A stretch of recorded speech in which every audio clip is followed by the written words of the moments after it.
Are you struggling for consistency in your sim racing? Does your iRating look like a roller coaster? If so, we have good news for you. The way to get more consistent is to first understand what you're doing differently than the professionals. And VRS is the answer. With our competitive subscription, you will have the telemetry, setups, tutorials, and everything else you need to fully analyze your driving. Our data packs and the ability to compare your driving with the best in the world will show you exactly where to adjust your inputs, change your driving line, and shave seconds off of your lap times. And our powerful and precise Direct Force Pro wheelbase and precision pedals are being used by some of the world's best drivers, including Peter Berryman, John Robertson, Brandon Trano, and IndyCar World Champion Alex Palou. All these champions agree that VRS hardware is not just the best on the market, it's also priced well below the competition. So if you're looking to upgrade to direct drive and the best pedals in sim racing, VRS is your answer. If you want to get better, get faster, and make it happen sooner rather than later, you owe it to yourself to find out why so many people are switching to VRS. You'll be so glad that you did. Visit www.virtualracingschool.com and learn why the best use VRS.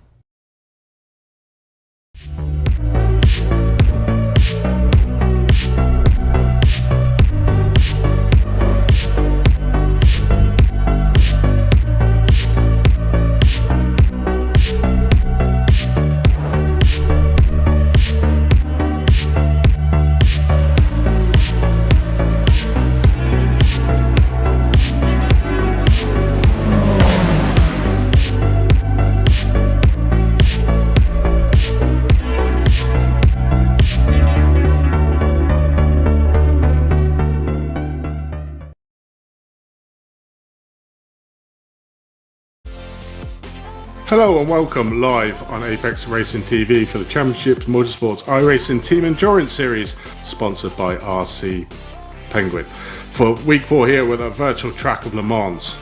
The Circuit de 24 Hours de Mans, also known as the Circuit du Sarthe, after the 1906 French Grand Prix Triangle Circuit, located in Le Mans, Sarthe, France. It is a semi-permanent motorsports race course, chiefly known as the venue of the 24 Hours of Le Mans auto race, comprising private race-specific sections of track in addition to public roads, which remain accessible most of the year. It is, in its present configuration, it is 13.62 kilometers or 8.467 miles long, making it one of the longest circuits in the world. Up to 85% of the lap time is spent at full throttle, putting immense stress on engine and drivetrain components. Additionally, the time spent reaching maximum speed is also tremendous wear on the brakes and suspensions, as car must slow down from over 200 miles an hour to around 62 miles an hour for the sharp corner at the village of Mousson. We are now halfway into the season and we've seen some amazing racing and competition in the first 3 events. And congratulations to Hashtag Racing 92 of the LMP2 class and 2-pack Racing mid-pack Gt3 class winners at Phillip Island.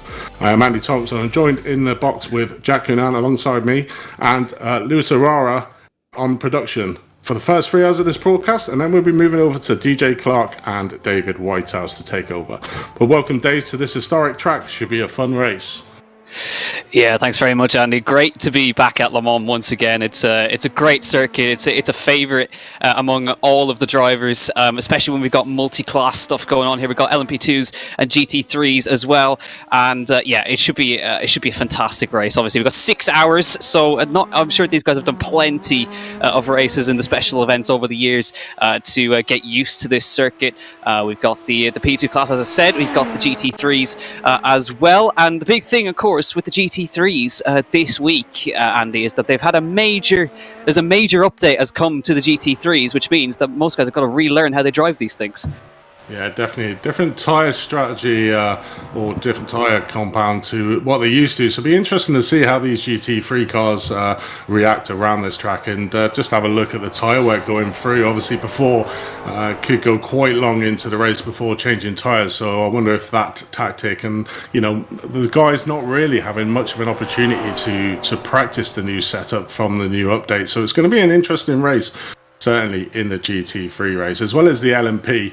you know, this car is made for this track, so I'd expect these cars to be fighting out fast and furious at the top of the championship. But certainly the car in form on the LMB2 is a hashtag Racing 92, has run the last 2 races out, and then they run out of canter at Phillip Island. So let's see if they can do it for third time lucky. But they'll have some serious competition in that class. But in the GT3, it's very much open. Satellite GT racing team seems to have a really good start to the race, but the past couple of rounds have been caught up with a few incidents, should we say, that's put paid to their championship. Obviously at Spa, they've done a jump start being the qualifying leaders, which was very unusual for them, which got them a drive-through penalty, which it's a silly mistakes that they're making as a team, but they are extremely fast, and I would expect them to see, as we currently see them at the top of qualifying at the moment. So watch out for the Satellite Racing GT team. Yeah, definitely wants to watch in that very, very nice McLaren that they've got up the top, the Lamborghini as well. There's the McLaren that is currently at the top of the standings in the GT3 class, followed by 2 Lamborghinis and a Porsche, and then was a Audi, but then replaced by the Can-Am Racing Ferrari of Chris Hutchison at the wheel currently in qualifying. And of course now they've got 20 minutes to set 3 laps, so it should be enough time, because if you've got the kind of short start to qualifying, you don't need to do a full out lap to get onto your qualifying laps. So they've got that benefit to come in. Sim Racing PR Blue pop into 3rd in class in the Porsche. And it is super close across the board, really. 4/10 around Le Mans is very, very close indeed. But if you look at the P2 class, there is barely a second covering the top 7 in that class, which is incredibly close, around a 3.5 minute lap. That just shows that is mere centimeters overall. So really, really close from everyone right there. And even as we were watching the hashtag Racing 92 come through the last 2 corners, the commitment these guys have through those corners is unbelievable. The car is on almost turning on a plate through there. But yeah, great to see how close it's going to be. Now, of course, qualifying at a 6-hour race is not the be all end all, but you know, you kind of want you just want kind of have those bragging rights, and you want to be up the front of the field to avoid that early lap carnage.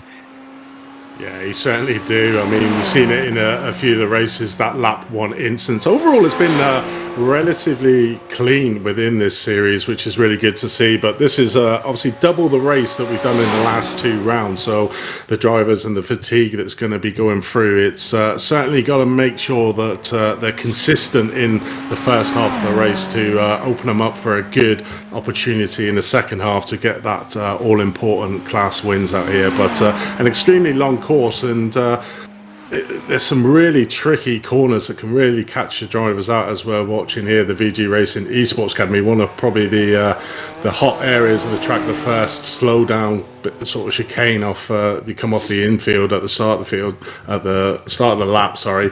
Yeah, it's going to be interesting coming down to that corner for the first time. Certainly how close the teams are going to be close together. Yeah, absolutely, and it's interesting to see you would sort of be used to seeing the Beamer up the front, but certainly not today, as it's currently the highest place BMW is P8 with the Dual Motorsports BMW. VG Racing Esports, they're currently P10. I don't think they've actually managed to set a representative time around here just yet, so we'll see how they get on. Hashtag Racing 92 up onto pole right now by 0.8 on a 3:27.9. Great lap by Jorge Augusto that time, so he's put the car up the front. As in through the Porsche Curves, you've got the Zachary Kunin, who is flinging the car through the Porsche Curves. This is what I'm talking about, the sheer commitment through these last few corners. You'll see how the car just really starts to fling itself through the final corners. You'll watch now on board. You've really got to be committed through here, into the right, and then back into the left again, down to first gear, flinging it over the curves, back on the power again, fighting the car on the exit. Great job by Zachary Gunnan. Let's see if he can get himself a little bit further up. He does, up to P6, but that just shows you these guys are pushing flat out, and you've got to be like that around the entire lap, and it takes a lot of concentration to get a lap together here at Le Mans, because it's very, very easy to pick up a 1x around here if you just have a lapse of judgment, lapse of attention, especially in those last few corners. If you hit the curbs wrong, that's an instant spin. Yeah, 100%. We've got a little bit of a replay here. Let's have a look at this. Let's see. Yeah, let's see now. Paul Darling, who is heading through the Porsche Curves right now. So we've just been talking about the commitments through here, and we'll see what's happened to Paul Darling here into the curbs, and that's what I'm talking about. Jake, proving my points over the top of those curbs, it launches you into a spin. So Paul Darling, I think he was doing that to prove my point. Thanks very much, Paul, for that. But that just shows you it's very frustrating, though, isn't it? It's when you get to the end of the lap, you've hooked it all together, and in the last two corners, you just make a small error, and the lap's gone immediately. Yeah, I mean, these LMP cars don't take corners or curbs very well, so if you try and clatter them, certainly them last ones coming through the Porsche Curves, and obviously the Ford one right at the end of the lap, it's just treacherous, and we've seen so many times, time after time, hit that curb and spin like we saw there. So the guys have really got to be wary of that. Obviously push it to the limit, but make sure you're clean and consistent, and that's probably going to be the focus of this race, is being clean and consistent, getting them constant lap times in, but being safe within it, because there's nothing worse than being at the front of the grid and having that spin and getting that damage. The drivers do have fast repairs. I think there's two that they've got at their disposal that they can use, but they will soon be used up very quickly, and if any more incidents into a long 6-hour race, that's certainly going to be time for making sure that you don't make mistakes, but that's where you're going to lose the time.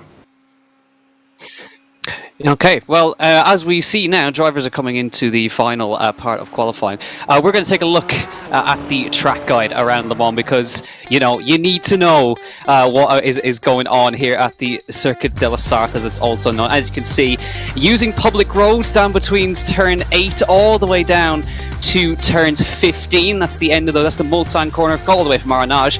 And as you can see right here, starting off the lap, heading up through turns 1 and turn 2. This is the sort of the most chilled out, one of the most chilled out parts of the lap in the first sector here. You come under the bridge through turn 3 and turn 4, and then begins the long run down the Mulsanne straight through turn 5 at Tête Rouge, and then you will come down into the first couple of chicanes. Sorry, turn 7 and turn 8, my apologies, there would be Tête Rouge, which you'll come through the fast right-hander and head down into the Mulsanne corners. But after you get through turn 8, you kind of get a chance to chill out a little bit. That's, of course, after the fact that you after the lap number 1. It's quite hectic on lap number 1 when you've got all the LMP2s heading down the straight all together in a big long slipstream train. Then onto the brakes into turn 11. That's the first Mulsanne chicane, braking from about 200 miles an hour down to about 60, as you heard Andy talk about earlier. Then the second Mulsanne chicane at turn 12. Again, quite tricky, very tight on the exit there, so you got to make sure you get a good exit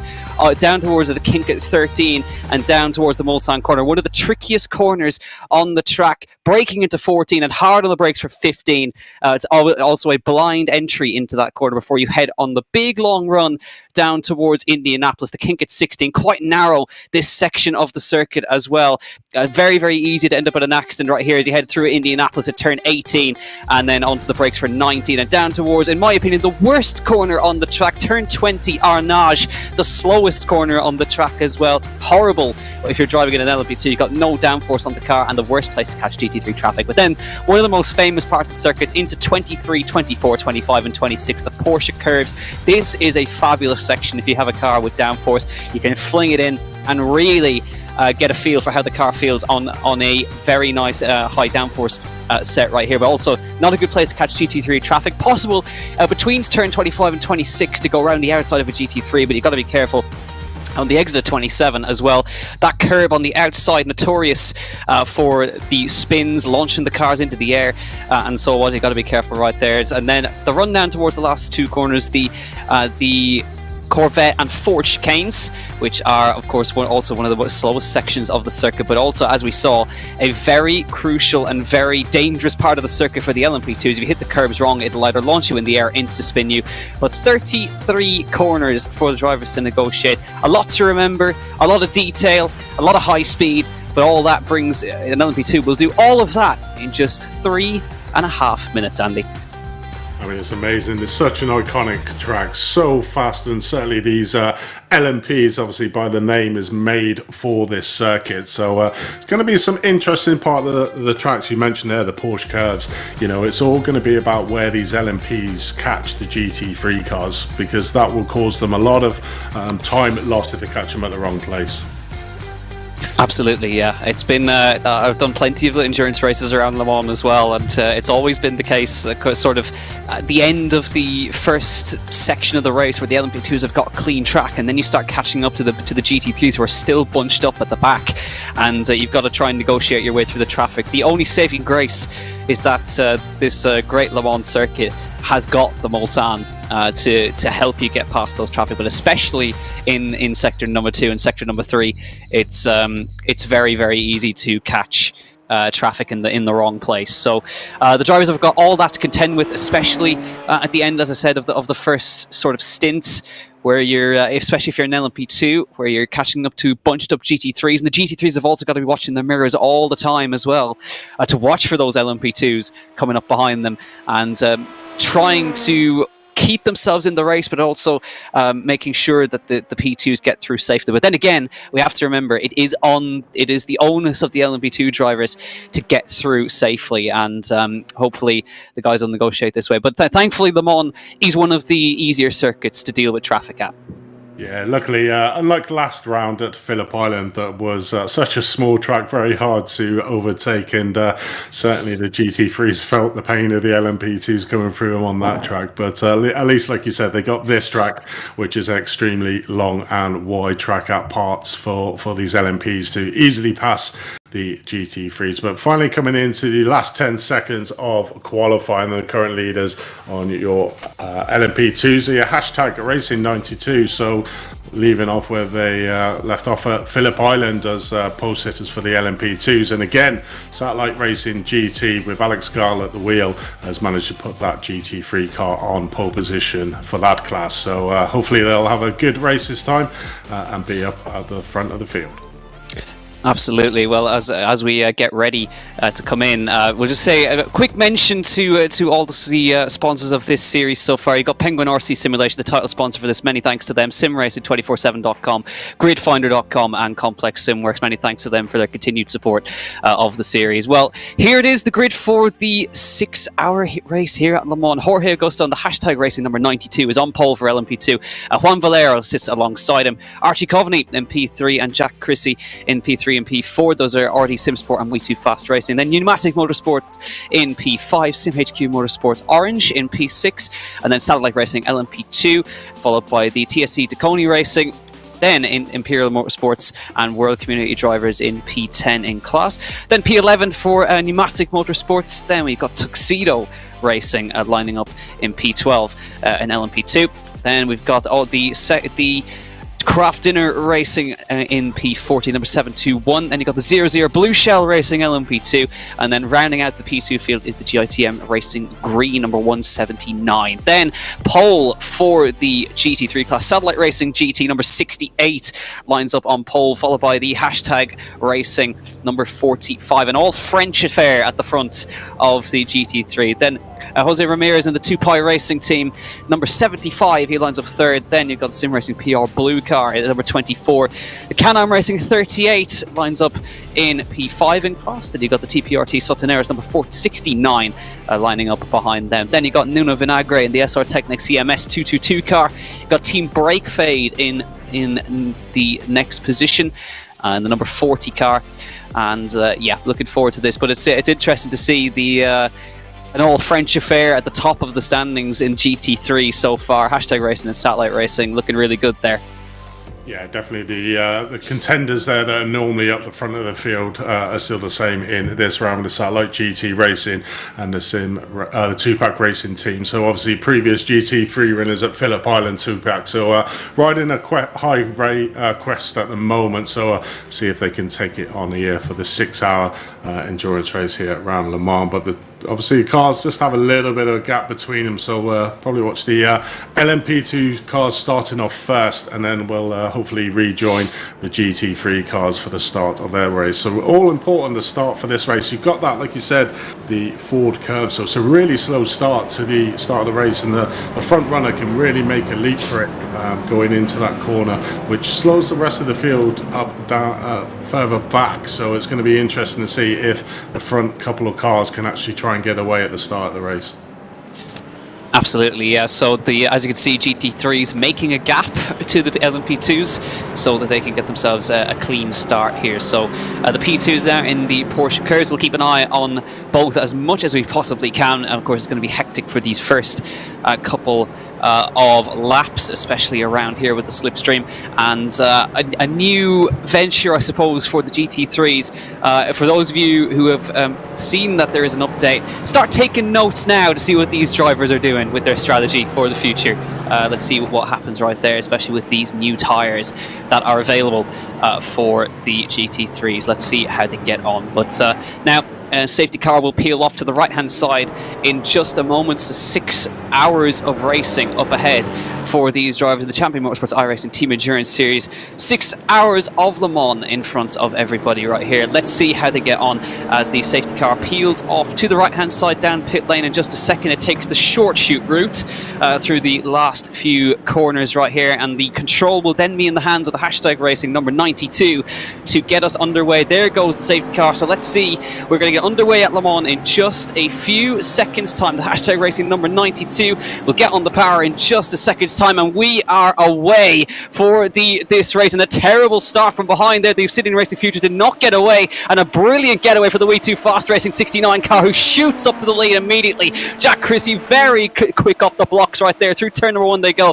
The Hashtag Racing 92 settles to second, RD Simsport into third, and Obsidian Racing Future all the way down to fourth place. Brilliant start by the 69. Here go the GT3s. Clean start for the Satellite Racing GT and the 2 Racing mid-pack. 75 slots into P2 right there, and they all go single file immediately through the first corner. The Lamborghinis in tow right there as they come through the first corner or so. But a very, very interesting start there, Andy. The 69 car was so quick off the blocks right there, and the Obsidian Racing Future car just a little bit asleep at the wheel there.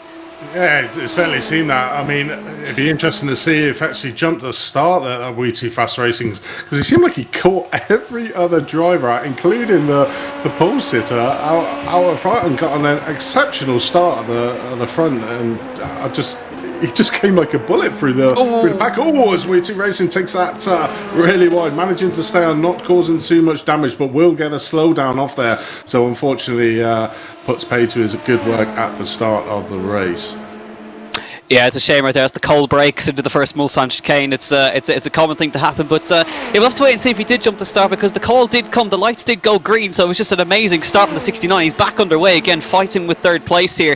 Now they're going to settle into the slipstream train, so now it's all about the guys behind, fuel saving behind the Hashtag Racing number 92 car, and they're going to make the punch a hole in the air for the cars behind. LMP2s can go about 35 minutes on fuel roughly, and the GTs of course can go a lot longer, closer to an hour for those guys. As you can see, the We2 Fast Racing car is really feisty in the early part of this race as they come into the Mulsanne corner for the first time. Went side by side with the Obsidian Racing Future car there as they go back to the GT3s. Battle for P4, the Sim Racing PR Blue Porsche currently under pressure from the Can-Am Racing Ferrari, and there has already been a breakaway there, and you can see the top 3 are away, and these guys fighting, they've already lost ground to the top 3. Yeah, definitely. And the Satellite Racing GT team out the front of the GT class, the 2-pack Racing team mid-pack, just having a bit of a battle there with a Hashtag Racing, Hashtag just managing to take that P2 off them. But obviously back to the front of the field with the LMP2 cars not really getting away. 0.4 of a second, the RD Simsport in second team. We2 Fast Racing back in third place after that blistering start, but the Hashtag Racing 92 team has managed to regain the lead of this race. Obviously, our pole sitter in the LMP2 cast doing an exceptional job in the last 2 rounds, obviously trying to make it 3 wins in a row here, and a great start for them. Obviously, a poor start off the line and pretty much got caught napping with the Gt3 Fast Racing getting that blistering start, but has managed to get the car back on top here and leading out for the first lap of this 6-hour endurance around Le Mans. And you can see the Gt3 Fast 69 back up to 3rd place now, but that small battle, as you can see, is already has got a slowdown for the 2nd place car, and you can see Gt3 Fast trying to come back at them in through there, but not able to do that. That was a slowdown through the Porsche Curves, and Hashtag Racing 92 now with a 1.6 second lead already, excuse me, as they come through. But yeah, that just shows you it's very, very easy. I would imagine that would be on the curb, on the exit of the exit of the Porsche Curves. That is notorious for slowdowns right there. I think we got another one going slow on the way down the straight. The World Community Driver's car also with a slowdown there as they came through. The Taconi Racing car, sorry, with a slowdown through there, and that promotes the World Community Driver's car up to P7, the Imperial Motorsports car there as well, as you can see. So the Taconi Racing suffering more because of that slowdown, and it's so crucial that you avoid those early on, because if you later on, it won't be as much of a problem if you've got I suppose a big gap to everybody around. But so early on, picking up those slowdowns is just going to cost you so much time. And the worst place to pick one up is right there on the curb through Tete Rouge, and it's painful when you see the little flash of slow down and give back the time gained of about 2 seconds there. So let's see what happens. SimHQ Motorsports Orange now with the Taconi Racing car behind. Taconi going to go for the move into the first Mulsanne chicane. They're trying to make up lost ground. Puff of smoke up in front as they come through. I think a lock up for somebody going in there, fighting through there. The SimHQ Motorsports Orange car going to leave him the space at the outside. Taconi making the move through. Great move from the number 11 car right there, but that's brought the Kraft Dinner, the Pneumatic Motorsports Orange car back into it now as they come down the straight. Let's see if he decides to go for the move here, John Taylor Tammy, or if he decides to sit behind going in. Well, the car in front certainly not going to do that right there. The SimHQ Motorsports Orange car going to come straight back at the Taconi car, and they will go side by side into the second Mulsanne chicane and almost contact, but making their way through. But again, this is costing them time to the cars behind. Yeah, definitely. The SimHQ Motorsports Orange and the Taconi Racing team, they're battling extremely hard, and we saw there the Kraft Dinner Racing just biding his time, just pulling out before that chicane to make sure that he got around that corner safety. Just quite happy to let these two guys in front battle in, and battling they are hard, going 2 by 2 into the Mulsanne corner here. Extremely slow portion of the track, so very brave to try and make an overtaking move coming down into that corner. But you know what you don't want to be doing is compromising your move out there. But we've got a challenge here for 3rd place overall. We've got Satellite Racing LMP right on the tail of the Obsidian Racing Future car there, coming down into Indianapolis. One of, like you were mentioning before, one of the treacherous parts of the circuit. You get that wrong, that kitty litter you see there in the rear on the right hand side of the screen can catch the drivers out, and I'd expect to see in the 6 hours of racing a couple of cars spinning it and getting it wrong coming into that Indianapolis turn. Yeah, absolutely, especially with if you an LMP2 catching traffic right on the apex of it, you'll certainly see some issues right there. You can see the Hashtag Racing 92 now 3.2 seconds clear up the front. So they've really checked out already in this race as RD Sim Sport, Obsidian Racing Future, and Satellite Racing battle it out for the honours here in the 2nd, 3rd, and 4th position. It's about a 4-second gap back to the number 69 car, which is running in P5. So that just shows you how quickly it changes in a lap or so. They were the leaders coming into the Mulsanne, and now they're down to P5 once again, right about where they started. But there's still lots of time, only 7 minutes gone in this 6-hour long race. So now the battle for P2 certainly on as they come around the final corner to begin their 3rd lap around here. But we should be another little while before we see the GT3s appear for these guys. Plenty of clear running for now. So let's wait and see how long it's going to take them to get up. As you can see it on the track map there, you can see the GT3s are in the Porsche Curves right now. So it'll be another couple of laps before we get back underway, before we get these guys caught up to the rear. So they've got a chance to race with each other right now, and we'll see what happens as they come down the Mulsanne one again. But the hashtag racing number 92 is just at the moment is on another level, pulling out a huge gap to 4.4 seconds. Jorge Augusto is just he's having a great time. He's got nobody behind him, nobody in front of him, so now it's just basically qualifying laps. Yeah, it certainly is. I mean, it's like 2 or 3 seconds a lap faster than the rest of the field at the moment. So the rest of the field from second down battling out quite hard, and hashtag basically running away with it at the moment. 2 seconds a lap faster, but we join back now with the Gt3 Battle here for second place. The two-pack racing team with Jose Ramirez there in third place, just behind the hashtag racing team. Satellite Racing GT not that far up the road, only 1.8 seconds, so you can see him in the screen there just going around the first turn there on track. But these two certainly locked in a battle at the head of the GT. But there's a big gap between, like you were saying, between the front three and that fourth car. Currently 4.4 seconds behind the two-pack racing in third, and 5.9 seconds behind our current leader in the GT3. And you know, we've come to see this in the first 3 rounds of the championship. The Satellite Racing team get a blistering start off the front. Alex Gall is an exceptional driver in that McLaren, and he literally drives it so quick and is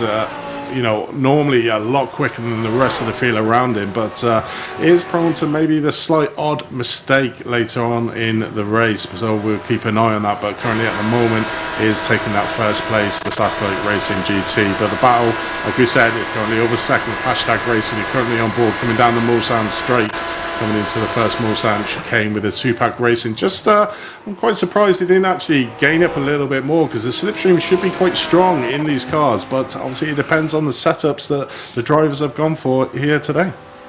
Yeah, I think by the looks of it, he's taking a big slowdown right there. You can see how slow he's going on the exit of the chicane right there. He was lifting off on the way into the first Mulsanne, and obviously the slowdown didn't quite get to him there, and that's immediately dragged the Sim Racing PR Blue Porsche right into his draft. That is not what he needed. It shows you how much time you lose if you pick up a slowdown going down the Mulsanne, and he's going to lose third place now to the Porsche. Sim Racing PR Blue, Miguel Colon down the inside and into the next position of P3, and just getting a little bit wide on the curve right there as they come down into the next chicane now. Let's see if the two-pack racing car mid-pack 75 goes for the move into the Mulsanne corner. Will he sit behind? I would imagine he's going to sit behind with the attitude of the car right there. Happy to sit behind, stay in the draft, and get back, try and get back up to the rear of the field right there. You saw how close he was going to the back of the car right there, into into Mulsanne corner, back on the power. And again, the Porsche using every inch of the road there as they head down in towards Indianapolis now. But that simple slowdown cost the two-pack racing mid-pack car about 4 seconds just from lifting into the Mulsanne and not quite getting the slowdown cleared on the way out. Yeah, that Tetra Rouge slowdown is so savage. I mean, it's about a 2 or 3 second slowdown, but it's even more than that with the amount of speed, and that was a perfect example of how much time that two-pack racing team lost there. But we're currently watching a battle with the TPRT Soneras team and the Can-Am Racing for that 5th place position at the moment. The Lamborghini versus the Ferrari. So we have got quite a few of the manufacturers here today out on track in the GT3 class, but it's always nice to see that McLaren. It seems to be a car that's not really used in the GT3 class, but the Satellite Racing team has certainly got that well tuned in at the moment, and is currently leading out the front of this race. But we'll stay with this battle for a little bit more and just see if that Can-Am Racing 2 can make any sort of moves coming into the Porsche Curves. It's interesting to see the GT3 cars coming through here and seeing how much lean the cars get, where we watch the LMPs and it's just so static coming through this array of corners through the Porsche Curves. Yeah, you can see how much effort they're having to put in to get the car to turn through the corner. Just don't have quite the downforce of the cars in front. As you can see now, this is getting a little bit feisty up here. Obsidian Racing Future around the outside into P2 in the P2 category, and this is again costing them more time. The gap's 6.4 seconds up to the hashtag Racing 92 car. These guys are fighting it out for second. So Satellite Racing, LMP2 in P4, sitting behind, and has managed to drag themselves up to this battle right here as they come down into the Mulsanne corner. And sit behind and be patient through here. It's basically impossible to get a move done here into Mulsanne unless you're very, very brave. into that corner, but down towards Indianapolis now. You really do have to be brave to go side by side towards Indianapolis as well.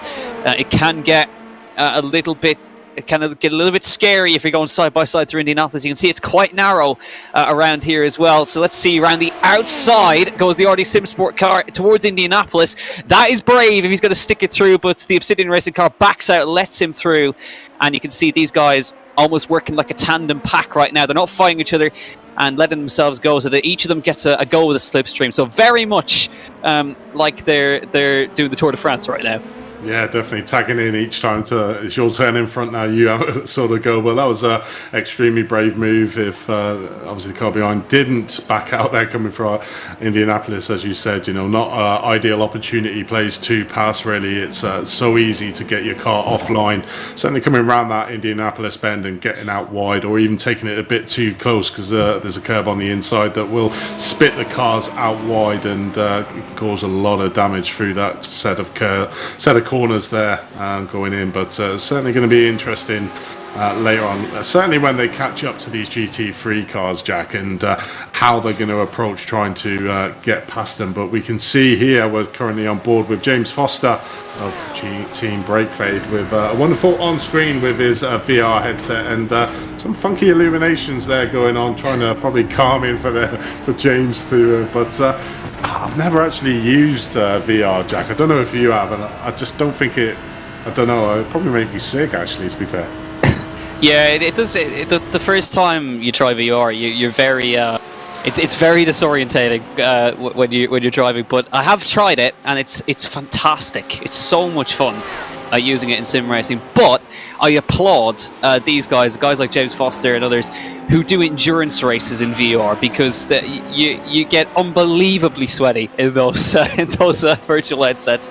And you see he's got his karting gloves on and everything in there. So it's a fantastic tool, and you can see so much more around you. But yeah, the first time you try it, I mean, you get horrible motion sickness for the first while, because you're not able to feel anything that's going on unless you're in a motion rig. But it's the most disorientating part is when you try to get out of the rig and your legs go all jelly because you don't know where you are. So that's the worst part about VR. But it's a fantastic thing once you get used to it. But I couldn't do an endurance race in it. It's just too sweaty for my liking. Too much like an endurance race, I suppose. Yeah. But, yeah. Certainly watching a battle here from P7 in the GT3 class all the way down to P11, so all following in a nice neat train. So might see some passing here with the slipstream effect. It should be quite strong around here in these GT3 class, certainly with the long straights that we do have around here. So there should be plenty of opportunity for these cars to make them passes on. And it's probably really important for these GT3 cars that they don't lose the slipstream of the car in front, because that's where we can see the really big gaps start performing out on the field. But one gap that seems to be just getting bigger and bigger is that hashtag Racing 92. I mean, Jorge Augusto at the moment is driving it at 329 with the rest of the field doing a 331. I mean, how the guy is doing that quick a speed with the rest of the field just 2 or 3 seconds behind him, it's just unreal. I mean, a great lead for the guys to be coming at, and it'll be interesting to see if he keeps up this pace throughout the race, or starts easing off a little bit just to try and conserve them tyres, because obviously one thing we haven't talked about, Jack, is the pit stop strategy these guys have, and the tyre changes, and it's going to be an interesting part of the race, and often wins and loses the endurance races. Yeah, absolutely. Tire strategy is so important. We're at a track temperature of 28 degrees Celsius at the moment, so not the hottest and not the coolest. So we'll have to wait to see. Do you go? I'm assuming the guys are probably going to double stint the tires, possibly even triple stint if they can look after them enough. But of course the LMP2s will go through tires normally faster than the GT3s.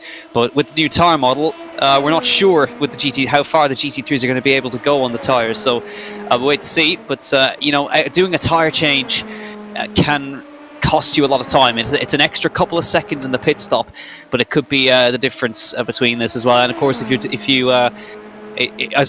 an endurance race and you're taking a driver swap plus tires plus fuel, it's a long stop, and these guys have got to be thinking about that as well. And that you know, but they also, you have to balance against the factors like, well, if my tires are feel quite okay and I decide to change them anyway, or if my tires are okay right now but will be worn at the end, is the time offset going to be enough for me to stay in front of the guys behind? These are the things you got to think of when you're in an endurance race, and it may seem like such a long race, but these races do come down to fine margins like that. Yeah, they certainly do. You know, it's and the problem you've got with this track as well, because it's such a long track. If you just think, right, okay, I'll try and go that extra lap further. You know, in normal tracks, the smaller tracks, it's not too much of an issue because the track isn't that long. But this being, you know, like 8 miles long, it's an extremely long track. So if you start losing grip at the start of the lap, then you've literally got to try and make it around all the way around the rest of the circuit and losing time. So, you know, it's fine margins to say, am I going to take the tyres or am I not? But currently watching a battle here for second place in the LMP2s with RD Simsport and Obsidian Racing Future, just showing the nose going down at the Mulsanne straight to the RD Simsport, just letting him know he's there. So might be able to make a move coming down into the second chicane down the Mulsanne straight, tucked up nicely behind the rear wing there of the RD Simsport. But he's snaking over the road just to see, try and break that slipstream. But we see the slipstream effect here now. The Obsidian Racing Future going alongside the RD Simsport, going to be a last of the late breakers coming into the second chicane there, and Obsidian Racing Future gets that second place over the RD Simsports. Yeah, and even just that small side-by-side brought the Satellite Racing LMP2 back into it. They did drop back a little bit there. They had a very scary moment coming towards Tete Rouge. Just as you're coming out to the corner before Tete Rouge, and you've got the grass on the outside, you dip a wheel on there and it drags you out towards the barrier. They had a very scary moment on the grass right there, but they managed to save it, and they've now got themselves back into that battle for second place right now. So I think they're going to need some new underwear, definitely, but they're definitely going to be battling away right here. And the gap, again, as you mentioned, again, we're just nearly 10 seconds up to hashtag racing number 92. They're flying out front, but how much are they taking out of the tyres? How much fuel are they using is the question. Here comes the RD Simsport again to come around the outside. I'm sure that the Obsidian car is not going to fight this into Indianapolis this time, and RD Simsport bravely goes around the outside into Indianapolis and onto the brakes. So swapping around again, and all it took was that small side-by-side for the Satellite Racing to get back into it, and bit by bit the number 69 car, the We2 Fast Racing car, is also closing up, and now we're finally seeing GT3 traffic for these guys. They're going to start getting interesting for these LMP2 drivers. Certainly when they catch them, they ideally don't want to be catching them around this portion of the track, the Porsche Curves. Luckily the GT3 there car just staying out wide, letting the front three, or the second, third and fourth place through quite nicely. But when we start getting into the heavy packs of the GT3, it's certainly going to be interesting if they start getting cars, hitting cars around this portion of the track. It's not just the Porsche Curve, it's all the way up to the start finish line. It's a quite narrow part of the track, you know, and often we're trying to see the LMP cars trying to accelerate past the GT3 cars around this section of the track, and often going offline to make tiny mistakes and losing a lot of time. So certainly going to be interesting. But you can see there the LMPs taking them curves rather aggressively and literally getting two wheels off the ground. Yeah, you got to be careful that you don't that you don't take too much right there, because like we've seen, fine margins, you can get launched into the air. It can spin you around if you get the two wheels in the air. So you got to find the balance coming through there. So these guys still running in tandem here to work with each other, but it's definitely not working, because the hashtag racing car is now 11.8 seconds clear of these guys behind. So they've got no trouble at all from these guys, but of course still a long way to go, and we're closing in about, I would say, about 13-14 minutes time. We're going to get to pit stops for the LMP2s with their sort of 35-minute to 40-minute fuel tank that they've got worth of fuel. GT3s have got a lot more, so they'll be coming to the top of the hour before they decide to come in. Here comes the move, I would say, from the Satellite Racing car. Perhaps are sitting in the slipstream for now, and again moving around in the brakes right there is the RD Simsport car onto the brakes for the first Mulsanne chicane. Back on the power again, and let's see if anybody's going to make a move. If anything, it's going to be the Satellite car might be able to make a move here. down into the second Mulsanne. Is he happy to sit behind, or do they want to move up a position here? Here comes the Satellite Racing car. Nope, they're just going to bump draft a little bit down into the second Mulsanne, backs off again, and definitely plenty of bump drafting going on, which you can do in these cars quite easily, as well as the GT3s. They're quite capable of a bump draft, and it's definitely a help, especially if you're the lead car with no slipstream in front and you start getting just a little help down the straights.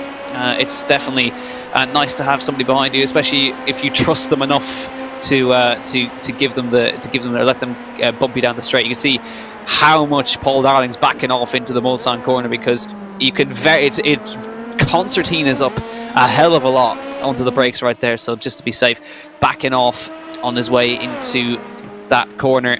And let's see if there's going to be any more swaps in this case, but at the moment we're looking at about, I would say, another 3 to 4 laps for these guys before they have to pit. And again, the swap going to come. The number 13 Obsidian Racing car going to do exactly what RD Simsport did to him a lap ago and sweep around the outside into Indianapolis. Right here, you can see they're up, Satellite Racing up 3 positions from where they started. Guys in front, exactly where they started, top 3 all in the same place right there. You can also see on the bottom right of your screen the iRating range of the drivers right here. You can see it's very high in LMP2. It certainly is, all around 4.9k. Oh, sorry, no, 1.9 up to 4.4. We can see up to Darling there at 5.2, so extremely high I rating for these guys out on track, but doesn't really mean a lot, the I rating in this. Obviously, just to get them in the class, it's how they can control the car, and if they do the normal races within the LMP2 class, obviously you can get your I rating in any class. But what is interesting with this race as well, amongst others, as we watch a BMW there getting caught up in between this battle side by side, just managing to get in there, poor Darling in front of the Corvette Curves coming into the Porsche Curves. That would have been a costly loss of time if they were behind that BMW that managed to overtake them. But we can see now a whole load of GT3 cars in front of these drivers. So this is the part of the track and part of the session at the moment that these drivers can try and leapfrog and get the big gaps to use these GT3 cars to slow their drivers behind them slowly and lose a lot of time. So they've really got to make sure that they look at the optimal places to pass these GT3 cars, but certainly not the optimal place there to try and get past. And already we see the Obsidian Future getting a bit of a jump there over the Satellite Racing and We2 Fast Racing. Yeah, the RD Simsport car took full advantage of the Obsidian car getting caught there, got the move stuck, and now has pulled a gap just like that. That's the perfect demonstration of this, and this is a sort of a scary one as well. You're coming at high speed into the first Mulsanne chicane. Do you go for it or do you not? And Archie Coveney is going to go for it at least on one and get the other on the exit, so getting through past these. That's sort of ideal in a way, and the Ferrari keeps to his line, and Archie Coveney gets through nicely there, and now he's got clean track right there, and these guys are going to catch them on the Mulsanne as well, so real big bulk of GT3s to get through here now. And We2 Fast, and there you go, it was a jump start, and they drive through to number 69, a race start infringement, so it was a little bit too good to be true with the number 69 car, but that's going to hurt now. Drive through for them up in P5. They're going to drop a good ways down the order with that. Bit of a shame, but there you go. Also, Hashtag Racing, number 45, also getting a penalty for being out of position on the start. So a couple of penalties coming in, but a bit of a shame for the number 69 car. We thought they'd absolutely nailed it, but unfortunately, not quite. They're extremely quick. I thought they were on that borderline of it. The difference with this race to probably normal other races, we do have live stewards looking at incidents throughout the race, and obviously, as we've seen there, giving penalties out, and that's just going to hurt We2 Fast Racing, because it's such a long pit straight in here. And that first one thing we haven't talked about, Jack, is the entry into base. Always we watch Satellite Racing just closing down the gap there. The Obsidian Racing Future car obviously got caught out by a GT3 car in front of him, but that's probably one of the other hazards that they've got to watch out for is fast the LMP2 car behind, and the front one slowing down for the GT3s. But yeah, like I was saying, you know, one of the things we haven't talked about is that pit entry is absolutely treacherous here at Le Mans. You know, you're going into that into the pit lane, probably in fourth or fifth gear, a bit of a run to that cone, the slowdown cone of 40 k's an hour, but you've got that snaking left and right hand with just gravel traps left and right. So if you get offline on that, you could find that we will have some spinning cars in that pit lane. Absolutely. Now, this is exactly where you don't want to catch a GT3. You can see them, the RD Sim Sport car, going to do what I said earlier, go around the outside of that corner, getting through, and again, just using the traffic to the best of their ability down towards the Corvette Forged Canes as well. But as we did see another penalty come up there with the number 45 hashtag racing, that's second in GT3, have got a penalty for being out of position, so that's going to hurt them a lot, because they're not far off the lead battle either, as the real big bulk of GT3 traffic come through. There's a sideways for their We Too Fast taking their drive through, as you can see, coming through pit lane right now, so they're going to drop down the orders a little bit there. So the traffic's also allowed the Obsidian Racing Future car to get a little bit closer to RD Sim Sport. They did break away, not now though, because they've been caught behind the GT3 in the first sector right there, and immediately you can see them closing back up to within 0.2 of a second of that car there as they make their way through this first section, getting caught behind that's the VG Racing Esports Academy BMW right there. He's going to have to sit behind, got them through Tete Rouge and getting through on the exit there. That's ideal really for Satellite Racing LMP2, and they all close up again, but it's still a long way to go in this race. We've got, I would reckon, another 2 laps or so before we see LMP2s come in for their fuel stops, potentially tyre stops as well, as they head down into the first Mulsanne. They're just trying to close back up to RD Sim Sport, who did break away because of that, as the Le Mans cone goes flying again. It's going to get an awful lot of abuse, that poor cone on the entry. I think it's the most hit cone in any circuit around iRacing. I would imagine so, but these gaps are going to be opening and closing like an accordion when they start battling with these GT3 cars. You know, we saw there the RD Sim Sports managed to get a leapfrog over the Obsidian Racing and Satellite Racing LMP2 car, but now they're all back together. All it takes is one ill-placed as another cone there goes flying. I'll probably say that one is probably on par as well there, Jack, with the most amount of hit cones around this Le Mans circuit, but luckily managing to get past these two GT3 cars here. Oh, it's that Ferrari just pulled out wide, and I think that was Satellite Racing LMP had a bit of a scare there from that Ferrari, but these three still locked in a battle, and it's like deja vu with the overtaking, certainly coming down here into Indianapolis. We'll probably see another move from the Obsidian Racing car around RD Sim Sports, which seems to be the way, but there is, as we see in the distance there, a couple of GT3 cars that could put pay to the action going down into Indianapolis. Yeah, there goes Obsidian Racing Future around the outside again as they come up towards Indianapolis. This is going to be a little bit tricky with the GT3s in front as well. Gets the move done, and they're safely through into second place now, coming up to the battle for the number 24. This is a battle for third place in GT3, so as well battle for similar positions in different classes, but that's a good place to catch them right here on the run towards the Porsche Curves, to be able to easily get past them as they come through. They've got about 9 seconds up to the next two cars, which are the leaders of the GT3 class, with the hashtag Racing 45 and the Satellite Racing GT number 68 McLaren, which leads that race as well. There is the hashtag Racing number 45, which has now got a penalty applied. I don't think it's a drive-through, but they do have a penalty applied, so they're now going to have to work even harder over the next couple of hours to get. But they've kept good tabs on the leaders. They've not broken away. 1.7 seconds is the gap between the leaders. They've broken away from everybody else behind them, so they're just keeping tabs with Alex Gall in the McLaren at the moment, and just getting their way through the last corner right now to begin their next lap.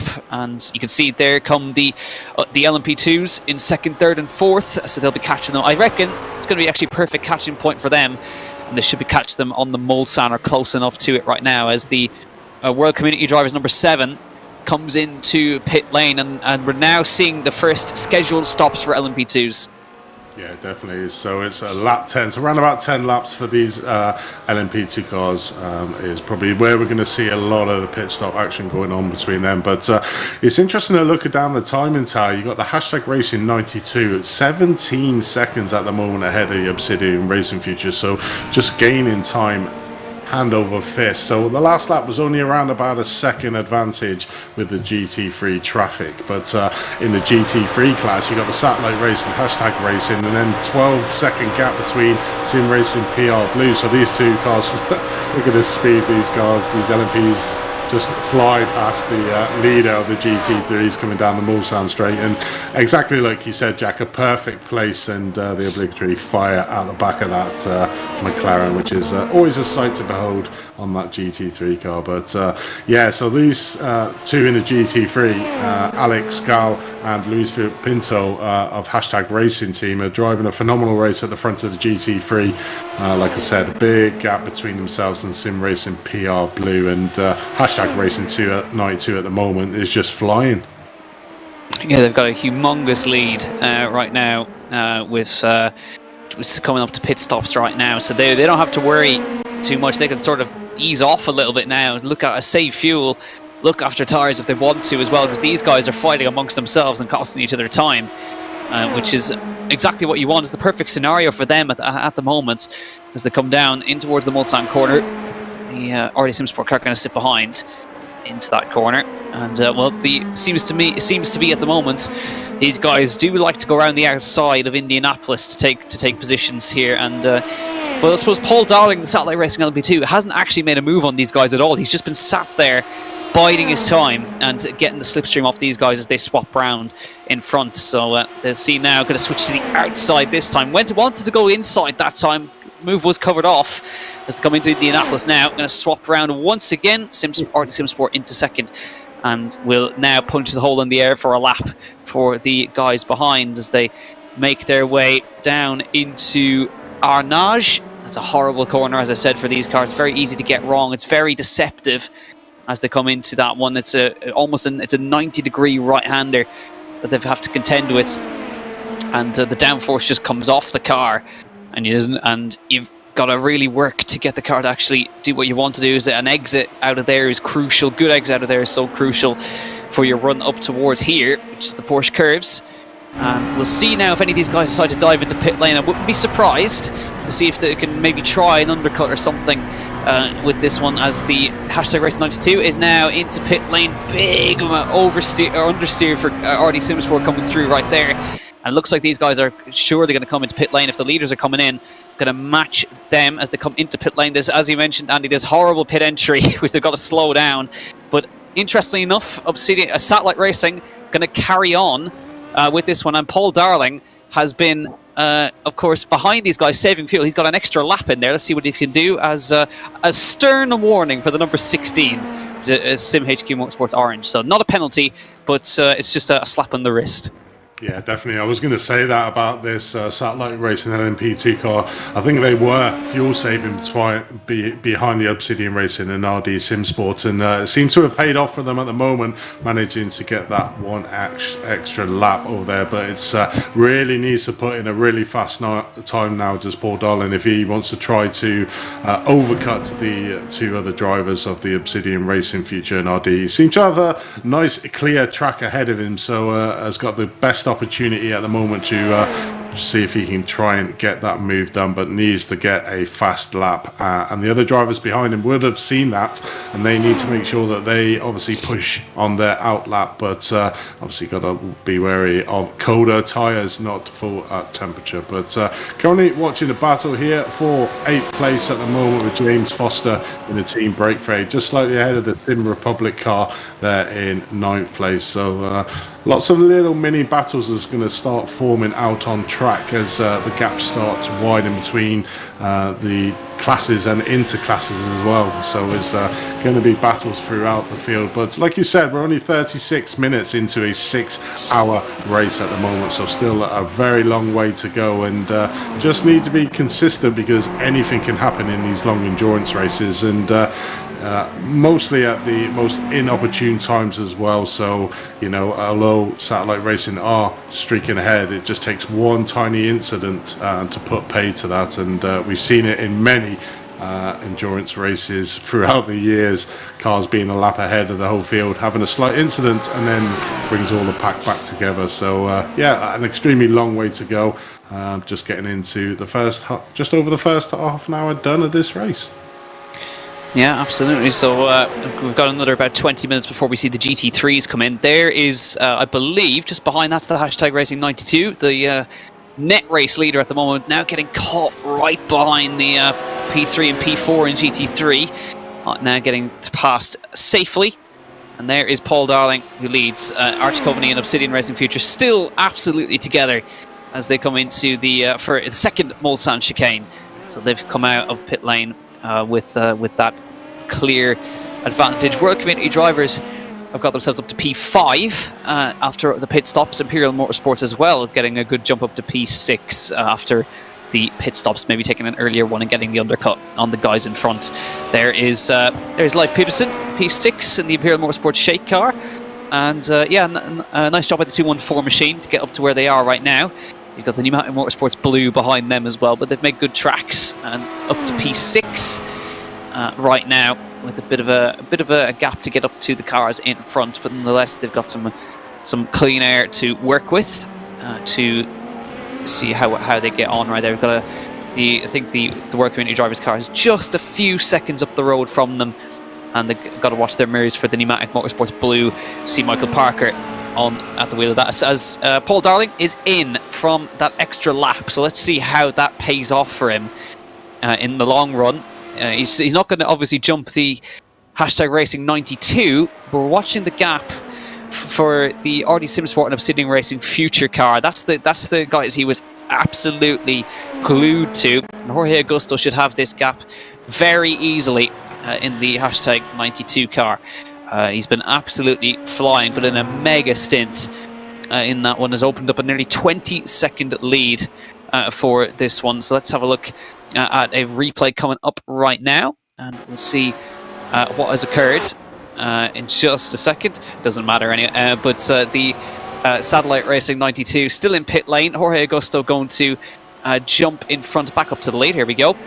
This is the number 469 machine, Pedro Quinones, who was running 5th in class, I think, into Indianapolis. In he goes, and just manages to avoid a spin, and very close to the 2nd and 3rd place cars of the LMP2 right there. But we were talking about that, Andy. Very easy to lose the car through there, and he manages to avoid that right there. And we're looking now back again. Satellite Racing clear by nearly 6 seconds there. Great call from Paul Darling.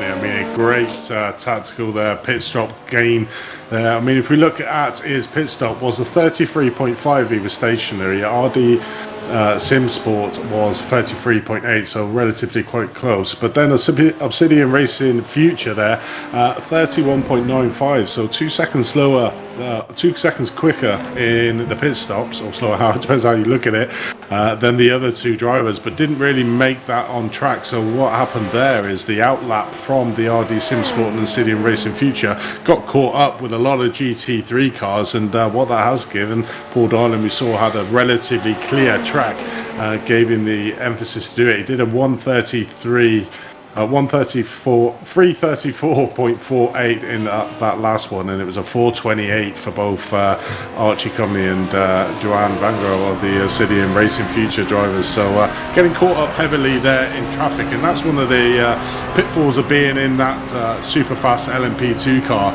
All relatively close out on speed when they're nose to tail, but when you add in the slow running GT3 cars getting hit at the wrong places, as we saw a couple of laps previously with car leader coming down to this corner, getting caught up by a couple of GT3 cars in front, which put pay to a lot of his lap time on that lap. It becomes very interesting then, and it just throws it up, and it always comes down to, you know, getting the optimal place to make sure you pass the cars and not catch the cars if you can in the slower running areas of the track. Yeah, and I think the Hashtag Racing 92 team will have taken note of that Paul Darling call, because not only did he manage to gain about 6 seconds on the RD SimSport car, he also gained about 5 on Hashtag Racing 92. You can see the gap was at about 19. It's come down to about 14 seconds right now. So they've really made good tracks, and I think by the looks of the attitude of the car from Jorge Augusto, I think he's in, I suppose, a conservation mode, just looking after the car, looking after the tires, seeing if he can stretch it out. You can see Paul Darling over the course of a lap. It's very, very close, but you can see the kind of final sector in the final sector-ish, gaining about 7/10 of a second right there. Augusto picking up an off track on the way through into the Porsche Curves right there. You got to watch the off tracks here as well.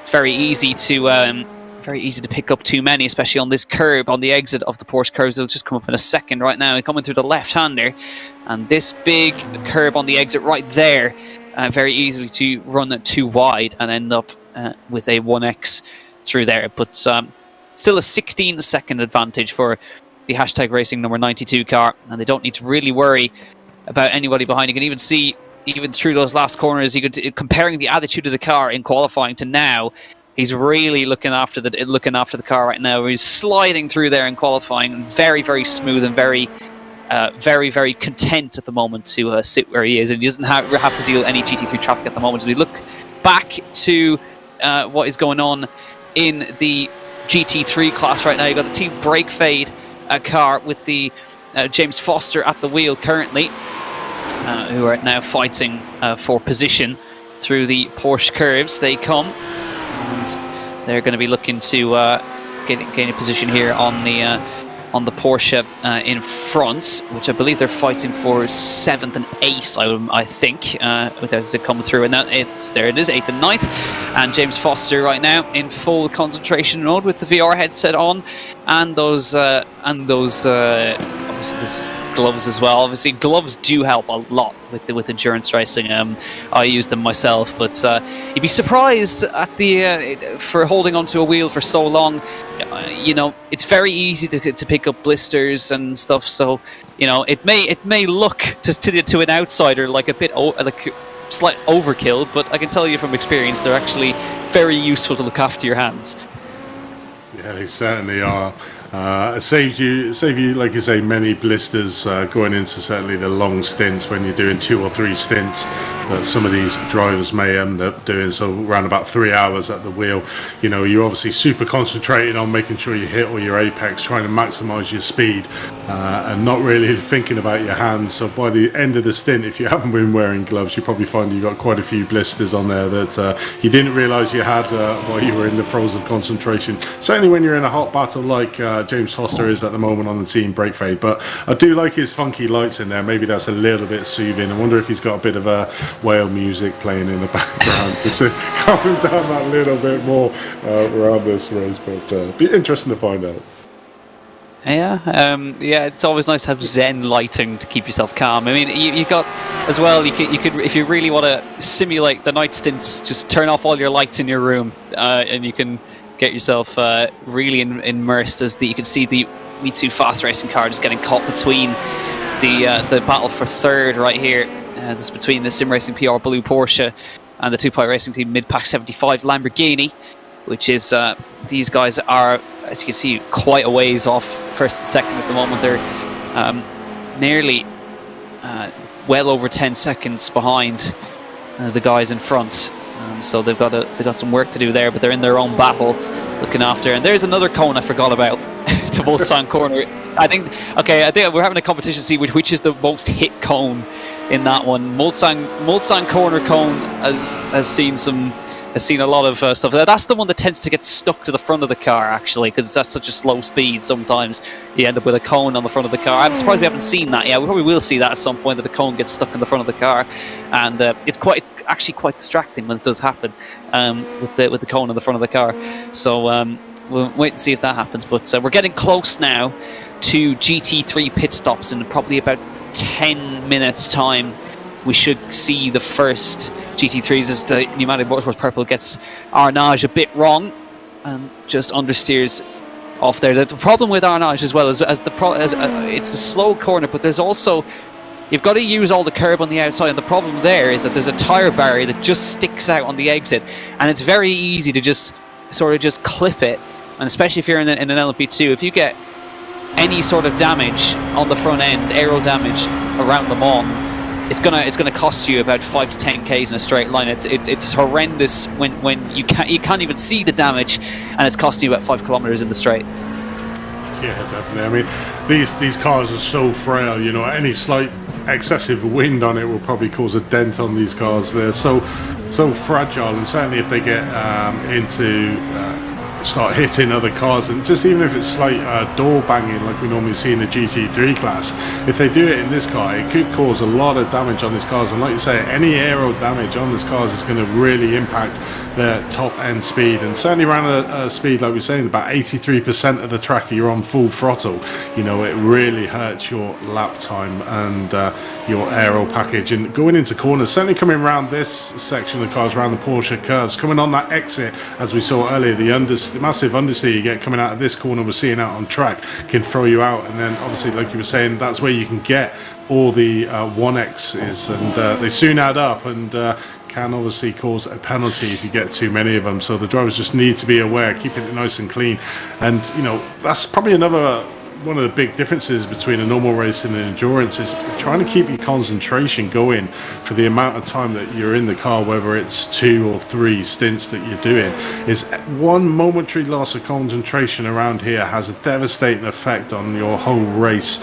Certainly if you haven't got any fast repairs left, you know, you're talking of suspension damage around about 15 minutes. You know, it doesn't matter if you're in the front. If you're losing 15 minutes, you're certainly not going to be at the front for any longer. So, you know, throughout the whole field, you just got to be really wary of these GT3 cars around you, certainly being in the LMP. But on the flip side as well, is the GT3 cars need to have eyes. That's an extremely wide there from the Craft Inner Racing car, and may have picked up a slowdown off that. It'll be interesting to see if he starts slowing down. But yeah, as I was saying, the GT3 cars just need to have eyes in the back of their heads, and this is where the whole team comes into play, giving them a rundown of what cars are coming up, how far they are behind them, to make sure that they don't lose too much time going into corners, but give the opportunity for the LMP2 car to pass nice and safely. So, you know, both classes have their advantages and disadvantages, and what they got to do with each other to play that nice game around here, so both cars and both classes don't lose too much time.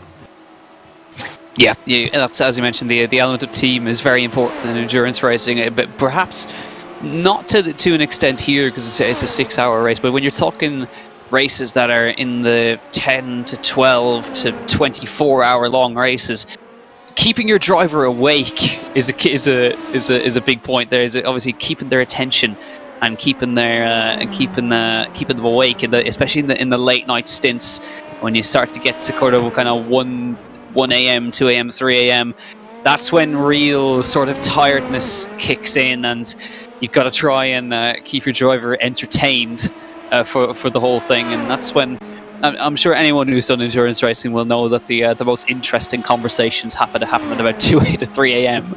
During an endurance race. You can talk about anything.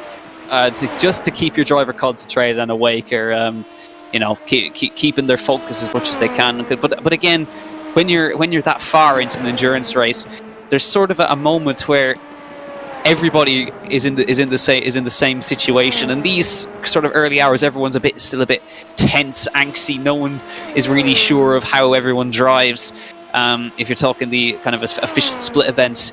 But when you get later into the race, you start to know who you can trust to leave you space when you're lapping them, who to not. So you've got that as well. So that's one benefit, I suppose, of an LMP2. is that you'll never be bored. You'll always be lapping some GT3s to keep you awake. Yeah, that's actually. Even if you're at the back of the field, you're still going to be entertained by the ducking and weaving of trying to get past the GT3. On the other hand, the GT3s, if you're at the back, it become a very arduous race, and that's probably where you need it. But we start seeing now the GT3s coming on us. We see there the two-pack racing nearly getting it wrong, trying to get it over that kitty litter on the inside. As I was saying, that is a real treacherous part of that infield pit stop lane coming into Le Mans here. But now coming into the first rounds of pit stops, so that is every car in the top 6 as currently coming in from the GT3 class. Yep, so right just under the about 50 minutes these cars can go on their fuel.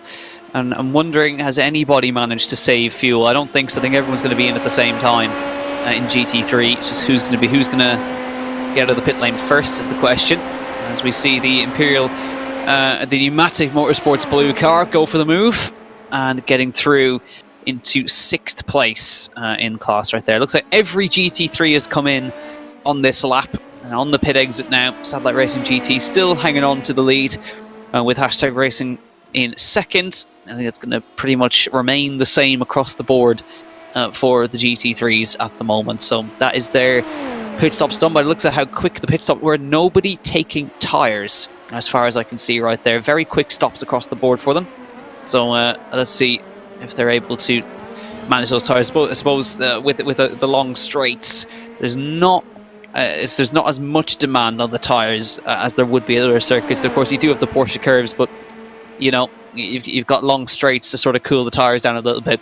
Satellite Racing, Marge getting a better stop there because they're now about 4 seconds in front of Hashtag Racing number 45, so a little bit of a quicker stop for them as they came in, and everybody clean out in GT3. So that's the first round of pit stops done for every single class, and right now it's sort of, it starts to get interesting because now we'll have pit stops, I suppose, a pit stop cycle every couple of minutes. We'll have we should have the LMP2s back in another 15 minutes time, so it's going to be just constant pit stops now and varying strategies that will come around. But we haven't had, by the looks of it, I hope they're not jinxed, and we haven't actually had a major incident for any of the top runners so far. No, let's hope you haven't jinxed it there, Jack, but pretty much on par. None of the GT3 cars are able to save that extra lap of fuel, which would be very hard in that car class to do that unless you're literally right behind coasting from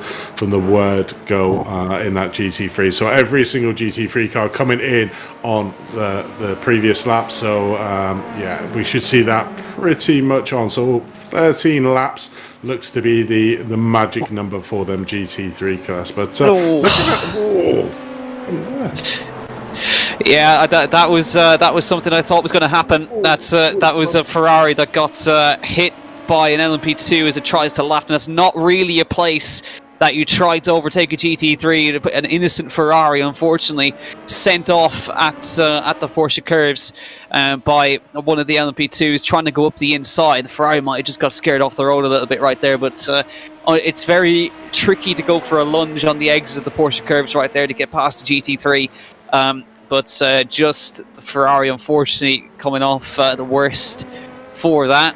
And thankfully, I think he managed to avoid the walls. Have a look here. This is Maurice Teunissen, who unfortunately got caught up in this. As you can see right here, look at the purple LMP2 behind. You can just see right there, just a little bit of net code going on right there as well, unfortunately. And the Ferrari just keeping that out of the wall, thankfully, which is not easy to do with a car with traction control like that. So a little bit of net code between the pneumatic Motorsports purple car and the Maurice Teunissen machine, but thankfully he kept it out of the wall. Yeah, it's great save there to not hit that wall. That wall was coming ever closer to that Ferrari there. Oh, another one there. John Taylor just coming down into Indianapolis, and again we're starting to see the spins here. Luckily able to get on track before other drivers, but you know, that's one of the other things around this track. If you're in a close battle, have a spin, it's trying to get back out on track and finding that space, because if you're in that Indianapolis, you know, you're going to be literally 0 mile an hour trying to get back onto cars going around there in flat out in second gear.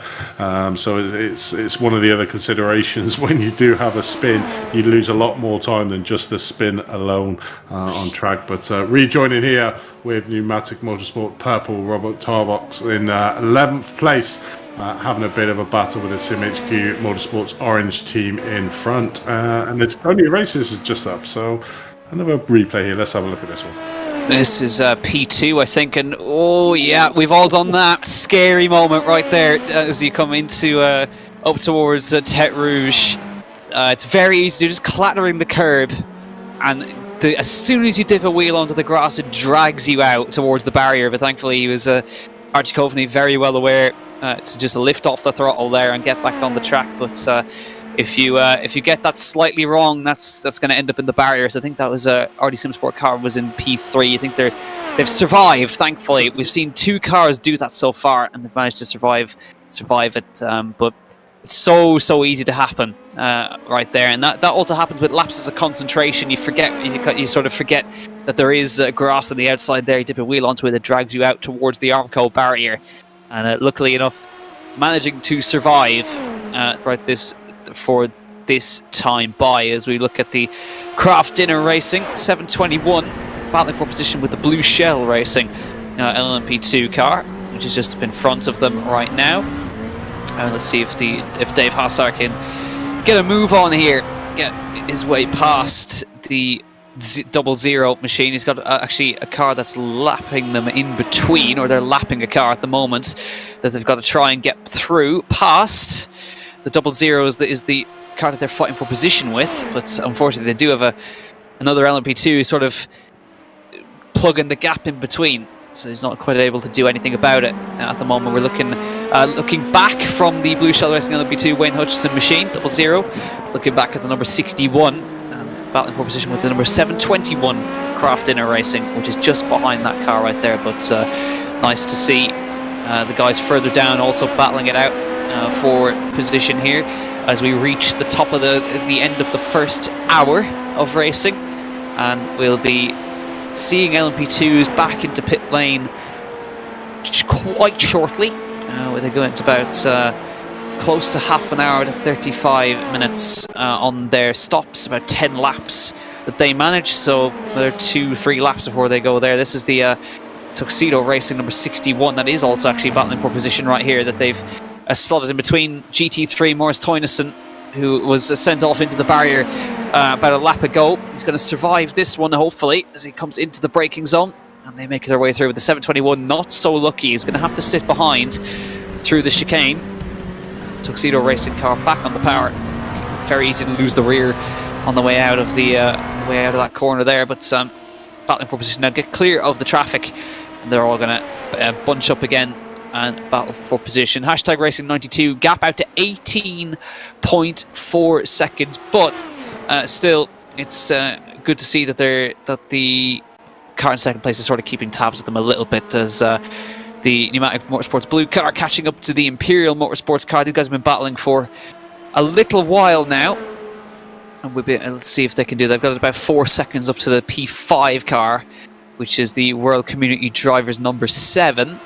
And let's see what these guys are able to do, if they're going to be able to get past. They've been battling for a little while right now. They're catching up to the P11 Ferrari, which is running P11 in GT3. That is a couple of cars they've got to get through past right now. But we've officially gone over the first hour of racing, and there's been no real change at the front. As you can see, look at the speed difference down towards Indianapolis. It's you think GT3s are fast, and then you see how fast the LMP2s, they go by you as if you're standing still. Yeah, they certainly do. But yeah, so I suppose the story of the race at the moment, certainly in the LMP2, was obviously the start of the race. We saw the We2 Fast Racing get that blistering start, but unfortunately did jump that start, so got that drive-through penalty, so we see them back down there in 8th place at the moment. Hashtag Racing 92 dominating this race at the moment, constantly around about a second up to 3 seconds a lap faster than the rest of the field in the LMP2, but did have a great battle for that second place. But Satellite Racing just managing to eke out that extra lap of fuel of the RD Simsports and Decidian Racing Future, so managed to gain a 6-second lead after the round of pit stops there. So a great pit strategy from the Satellite Racing team. But pretty much about that.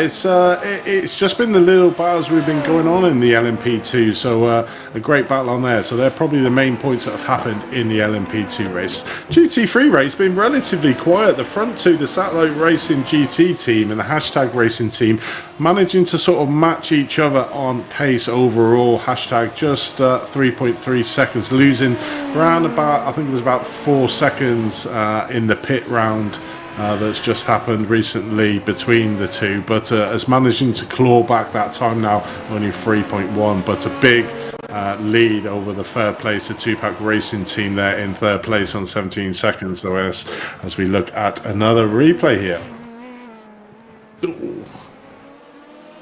Just catches that there, Zachary Cunningham at the Dunlop, underneath the Dunlop bridge at the start of the lap. So a few of the tyres seem to be going off slightly here on track. Obviously the drivers choosing not to take tyres in the first round of pit stops, so I'd imagine in the second round when they do the driver changes, if they do the driver changes in the second round, that's where we start seeing the pit stop strategy. We'll see the tyres starting to take a little bit of punishment, obviously just tipping over the hour mark here, 1 hour 2 minutes into the race. And yeah, it's all been relatively clean and calm, and like you said, Jack, there's been no real major incidents out on track, so which is really good and makes for really good racing.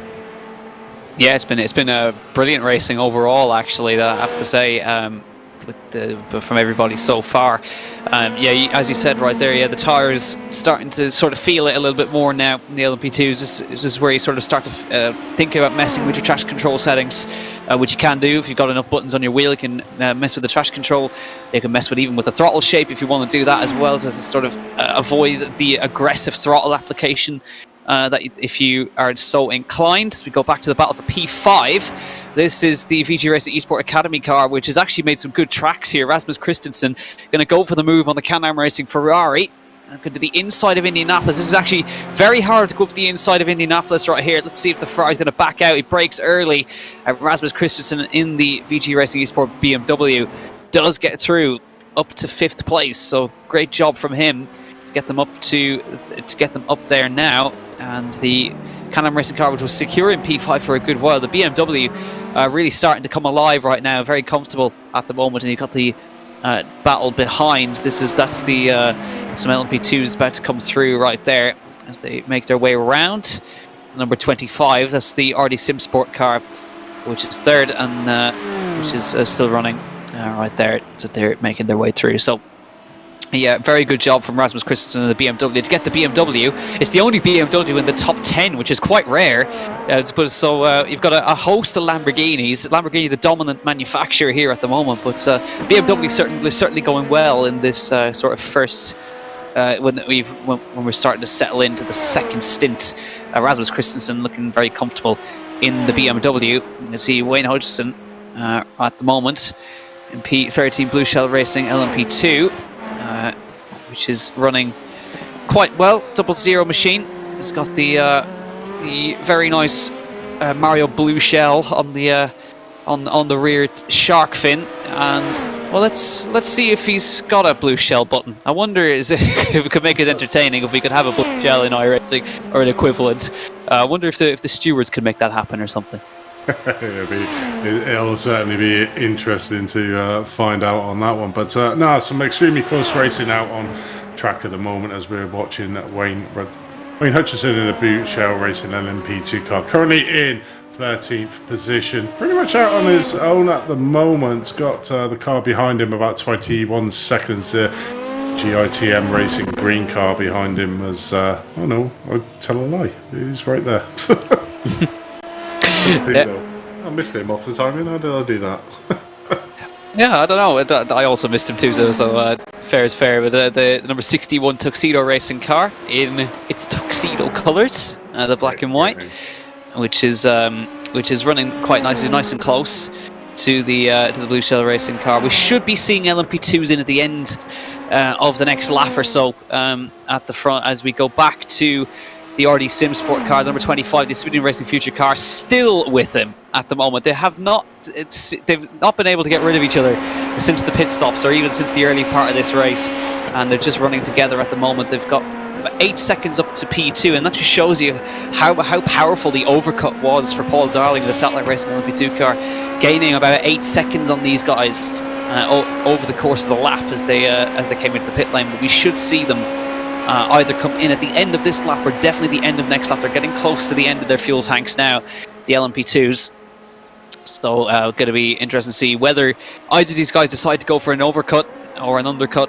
Possibly, especially if you're in a close battle like this, might be worth it maybe trying to go an extra lap longer, especially if you're the car behind. And I'd imagine the Obsidian Racing Future car has been sat behind for a good chunk now, and I'd imagine the driver's definitely been doing some fuel saving to maybe try and make that overcut happen. It's trickier to do it when you're the lead car of everybody. So let's see what happens here. Is they're going to go for the move right now. Actually, they've been spun around into P3, Obsidian Racing Future. Through they go, and no fight put up by RD SimSport as they made their way through that corner there. So they've got a good chunk to try to catch up to P2 if they can at all. There's still plenty of time left in the race. Driver swaps to come as well at some point. I'd imagine these guys are probably going to do half and half if they can do that, and then take the next driver, take it to the end, or do it however they want to do it. With this still plenty of time left in the race, 1 hour and 7 minutes gone in this race, and we'll be looking forward to seeing how the race pans out right now. But both leaders have led every single lap so far, apart from when we had the WeToo Fast Racing car lead for maybe about a quarter of the lap on the first lap. So we'll wait and see. Nobody coming into pit lane, so we're looking like we're going to get pit stops at the end of this lap. As you can see, that was a little bit close. That was probably a bit of a scary moment for the Obsidian Racing Future car right there, one of the Lamborghinis, and just probably trying to make their intentions clear that they were staying to the right. That's the P2 car in the battle. They're trying to catch up to the Satellite Racing GT leader. They have managed to catch up by about a second, so they are making tracks on the McLaren, but each time they get close, seems that they're just falling away a little bit. But yeah, a little bit scary there as we have some pit stops now. World Community Drivers in Untitled Motorsports Blue, they did come in early last time, so they're coming in right now, and the LMP2 is now this is going to be a little bit tricky for the Obsidian Racing Future car right now as we go back to Dave Hassar, and just a little definitely too late on the brakes right there, and just tapped the tire barrier. And yeah, that's unusual. The car just didn't seem to slow down at all going into Indianapolis there. No, it didn't, and certainly just kissed that wall, so not too much damage on his car there. But we're looking currently at the third place, the Obsidian Racing Future in third place, looking back at the RD SimSport. These guys, like you said, have been glued from the start of this race up until now. I'm quite surprised these guys are not trying to work a lot more together to try and close that gap over the Satellite Racing and LMP2 car, because he won't have any slipstream, the car, apart from the Gt3 cars that he's passing. Pretty much in no man's land is the Satellite Racing LMP2 car at the moment. So I'm quite surprised these two guys, the Obsidian Racing Future and the RD SimSport, have not worked a lot more together and used the slipstream to the full advantage. But clearly position out on track is more important than trying to catch down that second place at the moment. So these two having a real good battle between themselves. Yeah, we've got the call that we've got an odd replay coming on, so let's see what's happened here as we come through up towards the final corner. This is Leif Peterson gonna go. That's scary. He's coming into the last corner right now and decided to stay behind as two cars were coming into the pit lane. He couldn't quite get past the Porsche, and very nearly that could have been a monumental accident in the final corner right there, but thankfully everybody survived. Yeah, that was a close one, and that's probably one of the other things, isn't it? When you're going into the pit lane, you know, you're slowing down to try and go in there. The drivers behind you don't really realise that, and nearly had a big accident there. But luckily, Peterson managing to get out onto the grass. But again, we're watching the switch change. It seems to be their position of choice, or the place on track that these two want to change over each time. So we see RD SimSport taking that third spot overall in the LMP2 class, with Obsidian Racing Future tucking in behind him in fourth there. But these two should really work together, and if they take it lap after lap in turn in front, then they might be able to eke out that extra lap that Satellite Racing team managed to get on the previous pit stop round. So really need to work together, these two, if they want to claw back that 10-second deficit at the moment to that Satellite Racing LMP2 car in front. Yeah, as we're going to see pit stops right now, as let's see if anybody's going to go an extra lap. So hashtag Racing92 doing the 10 laps and coming out, sticking to their strategy for now. So let's see, has Paul Darling managed to save enough fuel as he did last time, as Valero get very loose up the way to the Porsche Curves. The tyre's starting to go now on the rear of that Obsidian Racing Future car, really dragging that car around into the final corner. Let's see, Dave Hassar again, he's been in the wars again into the first Mulsanne chicane, gets onto the brakes, turns it in, and oh dear, yeah, looks like he maybe forgot that the chicane was there. He forgot to turn left coming in there, but managed to get it sorted in the end. And just as we saw, it's interesting, isn't it, Andy? Satellite Racing carrying on for an extra lap again. Paul Darling really liking that overcut. Yeah, definitely is. Got that strategy now of a lap ahead of the rest of the LMP2. So, like I said, the other drivers now, it's their emphasis to try and claw back that extra lap that Satellite Racing has got, and it's really paid off for him on the last round. So it'll be interesting to see what can happen at the end of this pit stop that we see there under investigation, car 13 and 45. So see what the outcome of that one is. But whilst we watch the LMPs coming into the second round of pit stops, just a shout out to the main sponsor, Penguin RC Simulation. Great high performance driving accessories at reasonable cost at Penguin RC Simulation. We produce wheels and button boxes along with specialised equipment such as e-stops for direct drive hardware and soon to come the iFlag system. So head over to Penguin RC to see the wonderful items that they can do for you out and improve your sim race and sim experience. So yeah, head over to there to penguinrc.com for more info. Yeah, definitely do that. We just saw a replay of Jose Dominguez just getting locking up into the Mulsanne corner. So that it definitely seems like the tires are starting to struggle across the board here with these cars at the moment. So hashtag Racing92 has boxed, as have the guys behind them, and we should see more P2s just peeling into pit lane now. A couple more you can see: SimHQ Motorsports orange, Deconi, Imperial, Pneumatic purple, and orange blue shell also in as well. And Tuxedo carrying on for now, the number 61 car, so maybe able to gain two or three positions out of this with this one. He's going to catch these traffic in the middle.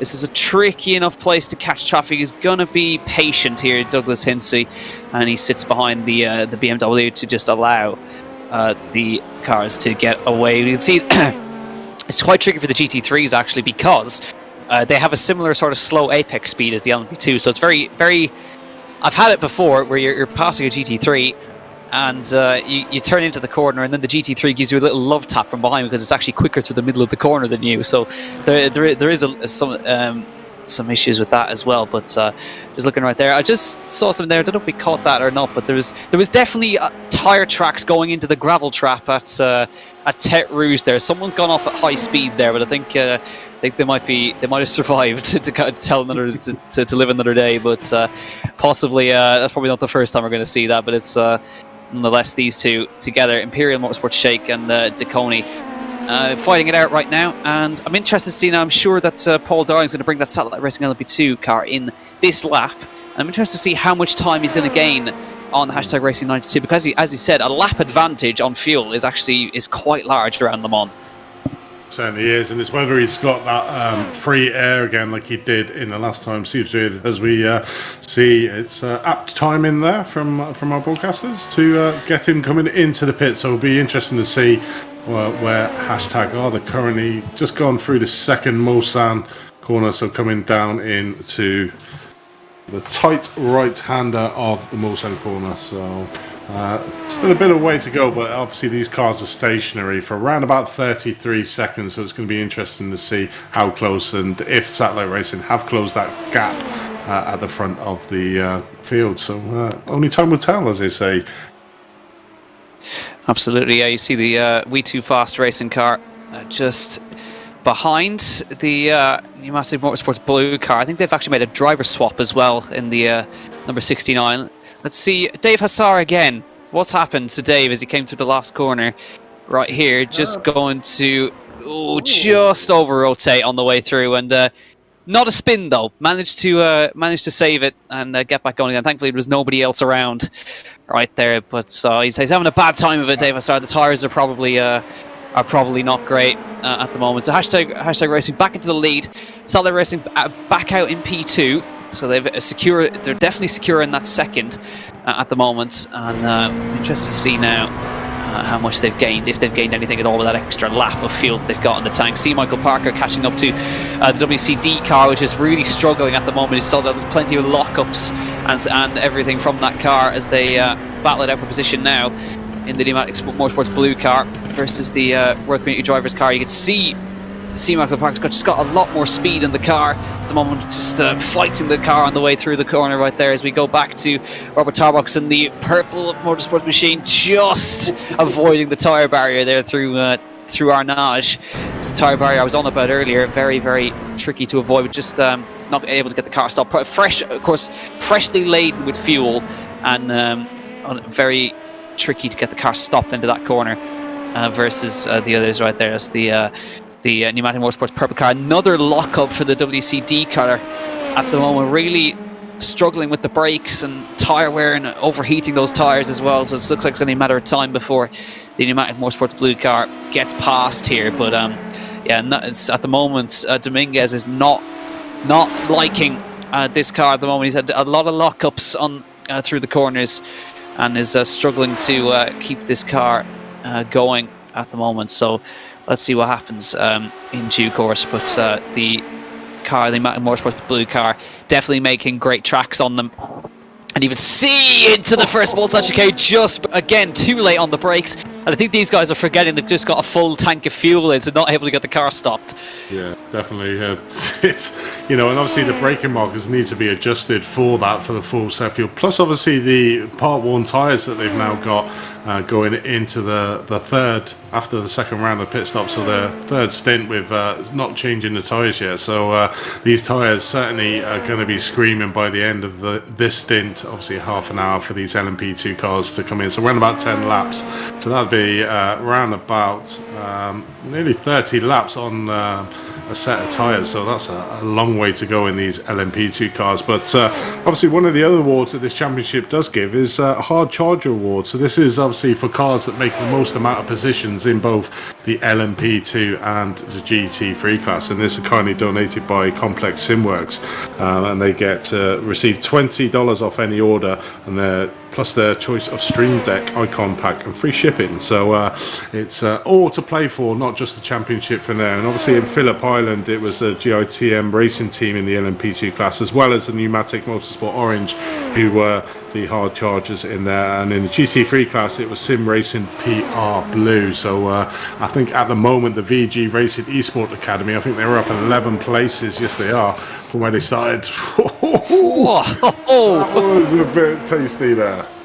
What a move from the Gt3 Racing Future car. Go around the outside of the curve, switching it up a little bit. These guys are still together the whole way through this race. They're still fighting the RD Sim Sport and the Gt3 Racing Future car. That was a fantastic move around the outside of the Porsche Curves to get that move done and stuck in the end. And yeah, usually the swap is in Indianapolis, but at this time he fancied switching it up a little bit for us. So great move from the Gt3 Racing Future car. And just to update as well, the gap between first and second, 17 seconds, so no real change, but in the gap right there, maybe about a second or two gain, but not as big of a chunk as last time.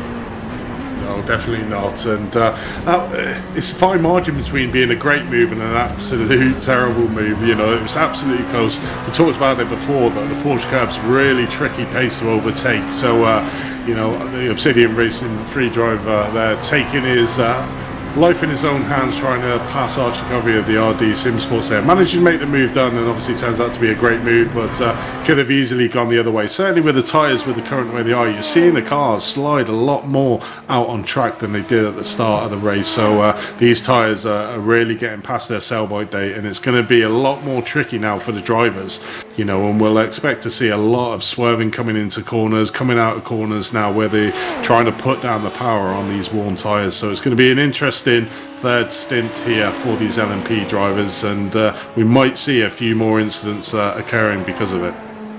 Yeah, yeah, we just saw a steward's decision come up there that the number 45 hashtag racing car has got a stern warning for avoidable action under blue flag conditions. So again, they're not in the stewards' good books, are they? The number 45. They've been in a few now, so they've got to maybe just pay attention to that a little bit more. But you can see they're still very close between Satellite Racing GT and hashtag racing. There's only 2.2 seconds separating those guys after an hour and 20 minutes. There's been absolutely no change between them the whole way through. There's the current fastest laps between the LMP2s and the GT3s. See, the LMP2s on a 328.8, GT3 353.8. So that shows you the time difference around here, well over 20 seconds a lap. So it's a very, very high difference between GT3 and LMP2. But it's you can see 328.8 fastest lap in LMP2. Which is of course being held by the current leaders as well. GT3 also being held by the current leaders. So very quick times from both leaders at the moment, and we should now, I would imagine, we've still got a bit of time before we see these guys in again. So there's the Satellite Racing GT leaders, at the GT3 leaders at the moment. They've led every single lap so far. Nobody has touched them. Hashtag Racing have consistently been there in their mirrors, not too far off, and the 2Pi Racing team mid-pack 20 seconds behind them, a further 20 seconds behind them, should I say. So nobody's been able to touch these top two at the moment, and really good job from these top two to be so close to each other even after this long of a race. And these guys should be coming in for their pit stops actually very shortly. Yeah, it definitely is. The two GT3 cars out front matching each other as we watch it again. Archie coming around the outside of the Ferrari, their 16th place, which was the Sim HQ Motorsport white team. So Archie Coventry doing what was done before, trying to just get that LMP2 car around a Porsche, around a Ferrari, around the Porsche Curves. So yeah, these the move's getting a little bit more risky with these LMP2 drivers, certainly on the worn tyres that we've come to see these cars having at the moment. So, you know, it's going to be more and more treacherous to try and pass these GT5s. As we see there, the understeer on Dominguez's Carboy Community Driver team there coming out of the Porsche Curves, coming down in. So just stay on board here, watch him as he comes through the Corvette Curves, literally just being as tentative as he can, trying to take a little bit of cut, but not too much to get the car unsettled as he comes back out and has the Lamborghini in front of him at the second place at the moment. The hashtag Racing with the Satellite Racing GT3 car just in front there. So these fifth place in the LMP catching up onto the back markers, the first and seconds in the GT3s. Yeah, a little bit wide from the car 7. A machine WCD going a little bit wide into the braking zone, just flashing his lights at the second place GT3. And again, that GT3 touching the grass a little bit there as they come up towards the Mulsanne straight. Should be able to get past just before, and again that'll give him some breathing space. He goes very wide on the exit, though that'll surely be a slowdown for the number 7, and it's going to hurt if it is one as they come down the Mulsanne straight. The number 4. Going to try and get past to Pneumatic Motorsports Blue, C. Michael Parker. He's been trying to get past for a while now. He's got the slipstream. He's got the run. Does he go for it now with the GT3 leader in the middle? So he's going to have to shoot through the middle of both as well. Gets through, gets past the GT leader as well. And Dominguez going to go up the inside of the Satellite Racing GT car as well, and does make the move stick and get a little bit close there for comfort. For Alex behind as they came on the exit, and that cost him a tiny bit of time on the exit there. But Dominguez finally loses the place to the Pneumatic Motorsports Blue car number 4, and he's now going to have to try and stick with them if he possibly can. They've got quite a large gap up to the next group of cars, but C. Michael Parker has been lining that move up for a couple of laps now, and he's finally made it stick past the World Community Driver's car of Dominguez. So let's see if he can make that stick up at the front here. So great job from him, and we will See how he gets on right now. And what has happened to our leader? Gap is now 3.8 seconds. Mistake by the leaders. Certainly has. I'm not sure if we can get a replay there, but obviously he's coming up to the Porsche Curves now, so might have been a mistake there coming around the Arnage. We haven't really seen a lot of mistakes from Jorge in hashtag Racing 92, but certainly has made a mistake out on track, and the lead now cut to 4 seconds. So I'm not sure if our wonderful broadcast team can find that replay of that slight incident.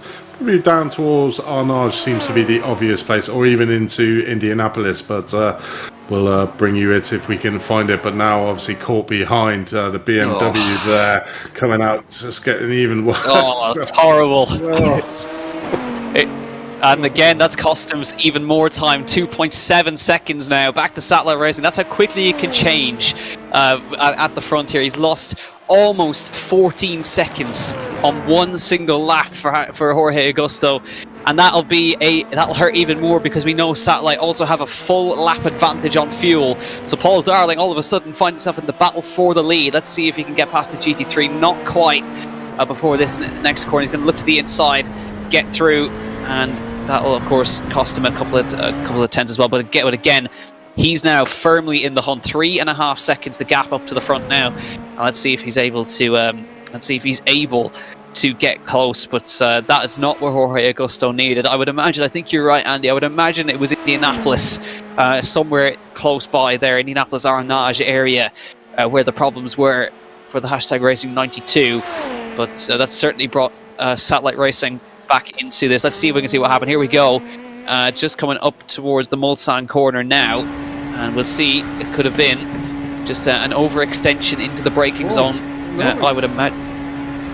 He's stuck in second gear. That's a hardware issue for Jorge Augusto. That's unbelievable. He's obviously had to do a full reset or something. Stuck in second gear down towards the Mulsanne corner. I don't think he's trying to take a slowdown or anything, but he's been stuck in second gear all the way down towards the Mulsanne corner. Gets passed by a GT3, and does he finally get it back up and running on the exit here? Gets back on the power, and yeah, that's such a strange issue. Stuck in second gear. It's got to be a slowdown, hasn't it? I mean, maybe, yeah. You know, it's a massive slowdown if it is.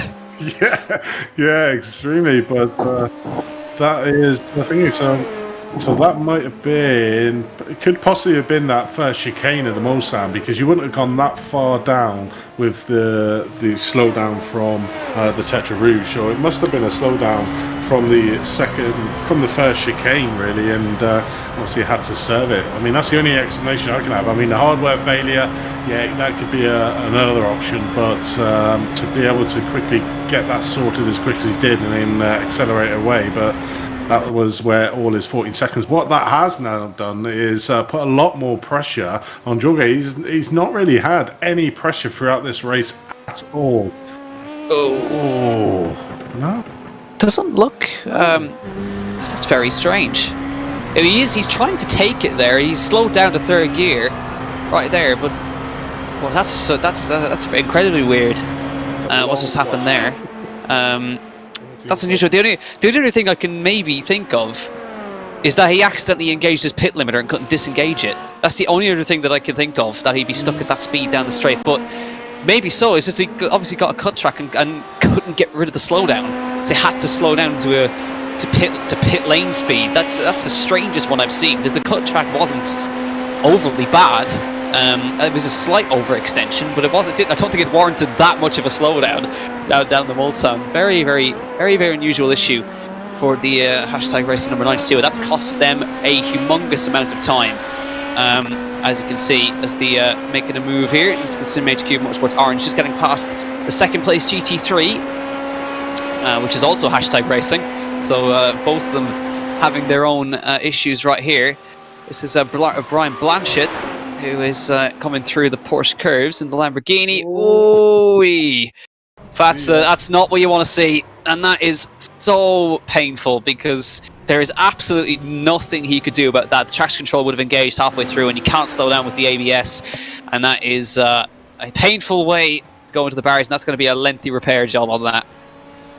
he hasn't taken his fast repair, then it certainly will be on that. But hopefully Brian still has that available, because he hits the corner as well, making it worse. That car is, I think the steering's probably gone on that, hence why he's pinballing off that left-hand Armco barrier there. But yeah, so he'll be going into the pits. Hopefully he's got his fast repair. If not, it'll be a very long day for that team there, and Brian. So we'll see him coming out and see if he does get out in the future. But what is interesting is, and I was just looking at it in the timing tower, the GT3s, Jack, is obviously everybody previous season was BMW. You literally didn't join a grid. I think you had the occasional Lamborghini or Porsche, but certainly has had a fall from grace as a BMW, and we can see in the timing tower there, in the top 10, we got one BMW, 4 Lamborghinis, 1 McLaren, 2 Porsches and 2 Ferraris. But very unusual to see, that one BMW in the top spot after being such a dominant car in the first season. Yeah, I suppose it shows you the work that iRacing have done to sort of not make it as dominant. And you can see now that there's a multitude of cars and manufacturers up there now, but the BMW, as you can see, is still competitive with the right drivers in it, as you can see up in P5. But certainly seems like the Lamborghinis are the overriding car of choice. When you think back, it's unusual. Thinking back even further, it used to be all Audis, not a single Audi to be seen across there. Of course, it's McLaren seems to be making, I suppose, a small return.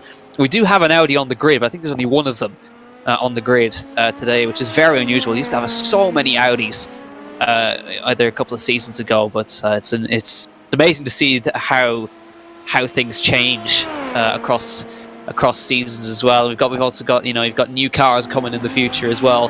There's the Audi that we've been thinking of, the singular Audi, which is actually being driven by the title sponsors, Penguin RC Couplings and Works, representing the Audi out here with Brian Sohn at the wheel. It is nice to see it. It's not often we see it anymore, and it's just nice to see somebody giving it a go out there. Is, and one of them is like an endangered species, and it's like a dodo is the Ford. I don't think I've ever seen anybody drive that Ford GT3 car. Lovely looking car, like the GT4 cousin, like is a lovely looking car, but very much not a car of driver's choice. I did like the GT4 version. It was an extremely quick car, and when you had the 24-hour races and you were at night with that illumination from the side pods, is the best looking car, certainly in the night races, that Ford. But nobody seems to want to drive the GT3 Ford, and it'll be interesting to see if we ever see one, or if it has just been put in there for a dodo. Well, I have seen some people use it in the official events, but the only people I've ever seen are using it ironically as a joke, because it would be actually quite strong around here, because the only thing it's really good at is going fast in a straight line. So it's I'm a little bit surprised, but other than that, if it's only fast in a straight line, it's terrible everywhere else. So that's the downfall of the Ford, unfortunately, for these. We've got new cars on the way as well.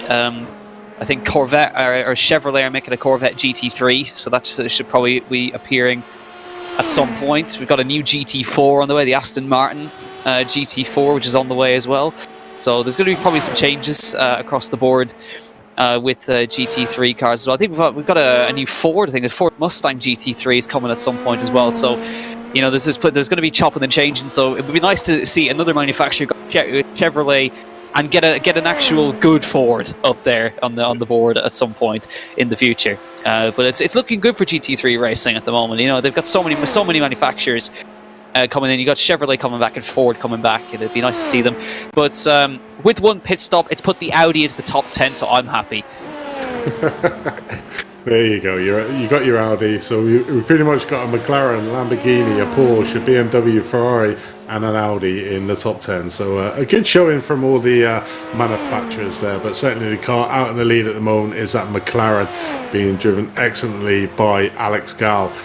Currently, you know, by far the fastest guy on track for the GT3, but the Luis Pinto who's behind the hashtag racing, has had a really good round. Only 2.8 seconds off the back of the McLaren in that Lamborghini. So trying to keep him honest, but then, like you say, a really big gap back to two-pack racing there, mid-pack in third place. Our winners out in Phillip Island, but we've only gone an hour and 35 minutes. You know, we've still got, we're not even close to, well, just about coming into a third of the race soon, and so much more action to still unfold here around this 6-hour race at Le Mans. But currently out in the lead, hashtag racing's lead has been massively cut, and Satellite Racing just creeping closer.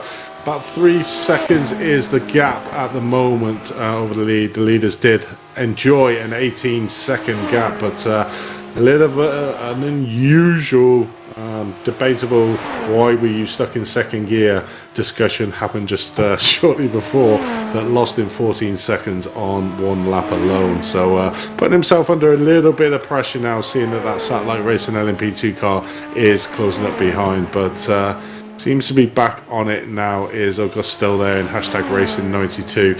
Our 2 race winners at the moment, trying to get a third race in a row, is the hashtag racing 92. So doing an exceptional job at the moment. Yeah, I'm just looking, he's pushing so hard. Look at the attitude of the car through the last 2 corners. This is what I was talking about earlier, the comparison between the driving styles earlier on. He is pushing flat out to try and get that gap back open again right there.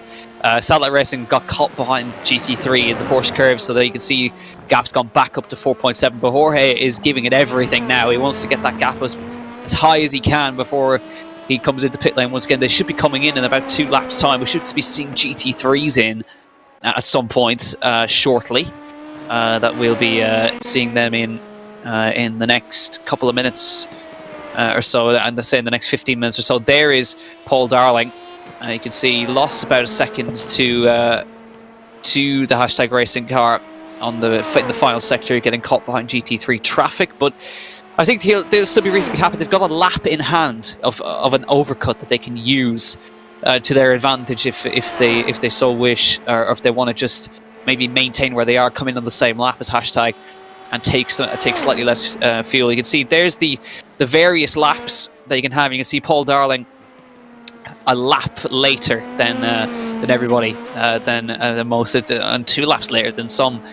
But he's out of sync with everybody in the top, as you can see, top 5 of all. He's gone the longest of anybody on fuel, and that was all from sitting behind 2 battling cars for 11 laps. That he managed to do that and save an extra lap of fuel in doing that. So really coming to the fore, and he's gained a lot of time over the course of that. He's been gaining small chunks. Of course, the hashtag racing's issues that we still haven't quite got an answer to. I'm sure we'll find out maybe at the end of the race what happened to the hashtag racing 92. Is probably one of the strangest things I've actually seen in a while on iRacing. But they've still got some time. They're going to be coming in the next 2 laps or so, and shortly after that will be the GT3s, because they can go about an hour on their tank, so they can do 1 less pit stop per hour than the LMP2. So we'll be seeing them in a little bit. But you can see Obsidian Racing Future comfortable now in P3, and I think they're probably a little bit more chilled out now, because they made that move on RD Sim Sport around the outside of the Porsche Curves early on, and have sort of broken away, and this is the first time we've seen these 2 separated in the whole race. Yeah, certainly have a little bit of a gap there, about 6 seconds between Obsidian Racing Future and RD Sim Sport.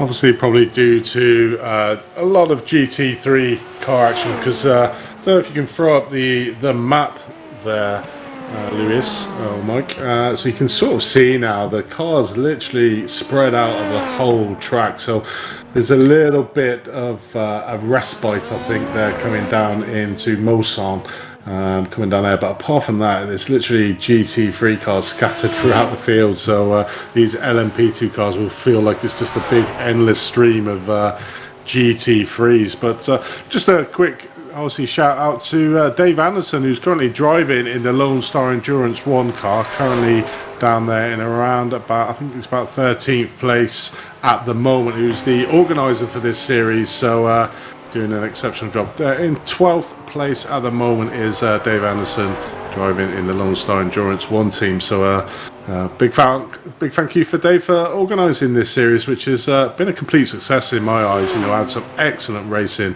and still got quite a few rounds to go here in this series. But yeah, we're enjoying this 6 hours, and he's doing 2 hours, and hopefully he'll come into the box after his stint to tell us how it goes and what's coming up. And that's Dave Anderson there, driving the Lone Star Endurance, the organiser of this excellent series. So good luck, Dave, and don't crash it now you're on camera.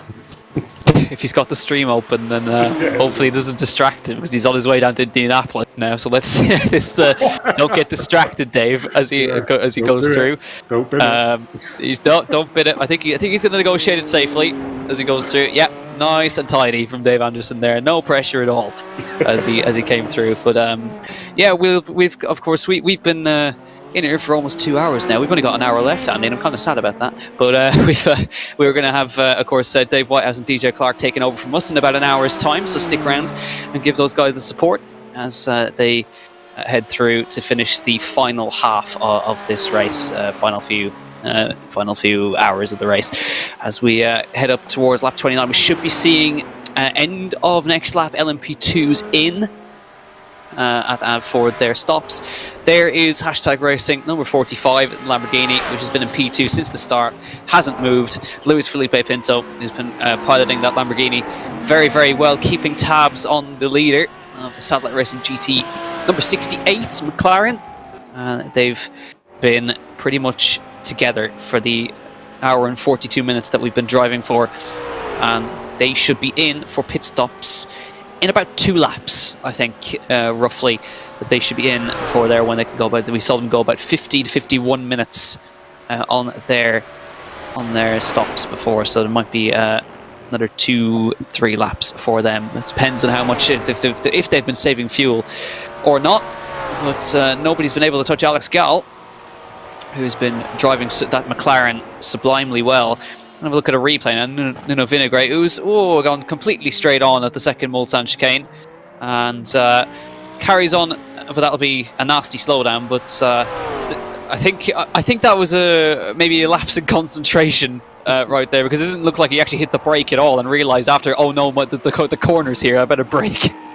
Yeah, but as I was saying, that the Satellite Racing GT are in the pit lane with Hashtag Racing close follow by. So this is where we'll see the big stream of the GT3 cars coming in. But maybe Nuno Vinagre there was trying to save some wear on his tyres, making the shorter line, but would have got a savage slowdown in the meantime. But you can sort of see the gap there. You know, the 2 GT3 cars been in that pit lane for a while, and the third place car is just gone into the pits now, so you can see the length and the lead that Satellite Racing and Hashtag Racing have got. But another thing to note is Alex Gall is by far the fastest driver in that Satellite Racing GT team, so it'll be interesting to see when they do a driver swap what Hashtag Racing can do to try and overcome the Satellite Racing GT. But really the motivation, That's scary moment. Well held from Sternhagen there, but yeah, that would have been a panic brake moment right there as it got on the grass through the Porsche Curves. But thankfully he managed to save it. We've got another Adrian Fernandez. That's the leader behind him as they come in, and he decides to just shoot down the escape road to not impede, and does so very courteously. Going down the escape road there. As we look at Brian Blanchett, we're getting the feed from, as you can see right there, he's going down the Mulsanne, so you can take time to just kind of scratch his face, do whatever you need to do down the Mulsanne, so you don't need to concentrate at all. One-handing a Lamborghini down the straight is Brian Blanchett there, as he got an LMP2 come up behind him now, so gets on the brakes, turning it in. Plenty of focus as he goes through right there. Can get back on here. They're running P15 at the moment. They've just come in, I believe, at the pit lane just a short time ago, and the Can-Am Racing 2 car just in front of them at the moment. So we've got we've still got plenty of time to go down the straight, and you see, it's brilliant when you've got these driver cams. You can tell exactly where they are on the circuit by the time if they've got more than one hand on the wheel. You know they're going through some kind of corner around with them on. But you know, you've got plenty of straights. Just sort of relax, have a look at your relative, drink something if we need to do that. Although I don't recommend that in an LMP2 because the straights, the chicanes come on top of you very, very quickly, but you've got plenty of time in the GT3 car to get a drink into you as you come down the straight. But we've had the GT3s come in now, and we should be seeing LMP2s in at the end of this lap. And it was amazing how calm he was. I don't think I'd like to be on webcam because I'll have my tongue out, probably a big sweaty mess, like super conscious, saying "Come on, come on!" Like the look of frustration on my face. But yeah, fair play to the guys to show themselves out on their little webcams on there. But Brian looked very cool and calm, and like you're saying, you can tell where they are on track when he like takes a big breath and almost like relaxes as they go down the Mulsanne straights. But one thing we have got now is a proper race on our hands. Satellite Racing LMP2 1 second behind #Racing 92 at the moment, so that gap has closed up considerably in the last couple of laps. Yeah, it certainly has, and I would imagine, because you can see a 4-second loss in the first sector, so he's lost a chunk of time somewhere. Either that, or he's desperately trying to save fuel to get the extra lap out of it. But if he hasn't done it, then he's gonna have to come in at the end of this lap, and Paul Darling may be able to get an overcut done on the teammate. This is a very crucial phase right now for #Race number 92, and let's see if they do come in or if they can push it just a little bit longer. Of course, now Paul Darling will have the dirty air off him in front, and it does affect you as you come through the Porsche Curves, as we're now going to see. Do they peel off to the right or do they carry on? And they're going to have to peel in to pit lane this time. And again, Satellite Racing staying out for that extra lap. So this may be the time that we see the lead change permanently. Well, not permanently, but in the pit lane, because we've seen the overcut is extremely powerful here. Let's see if Paul Darling can get it done. Yeah, definitely needs to have another really good outlap. Looks like there's not many cars in front of him, so got a really good opportunity to try and do that overcut at the moment. There is a few GT3 cars in front that he should be able to catch down the Mulsanne straight. Certainly the car in 14th place in the 12th and 11th should be on the second part of the Mulsanne straight. So in a good place at the moment is Paul Darling, the Satellite Racing LMP2, to try and get that lead off I even forgot who it was now. It was #Racing 92. Oh my word, been on too long. Yeah, so he's got a really good opportunity here at the moment, and looking at the pit stops where they were relatively close as well. So as long as he can get a good in lap here now, he should be able to get that overcut done and take lead for the first time in this race.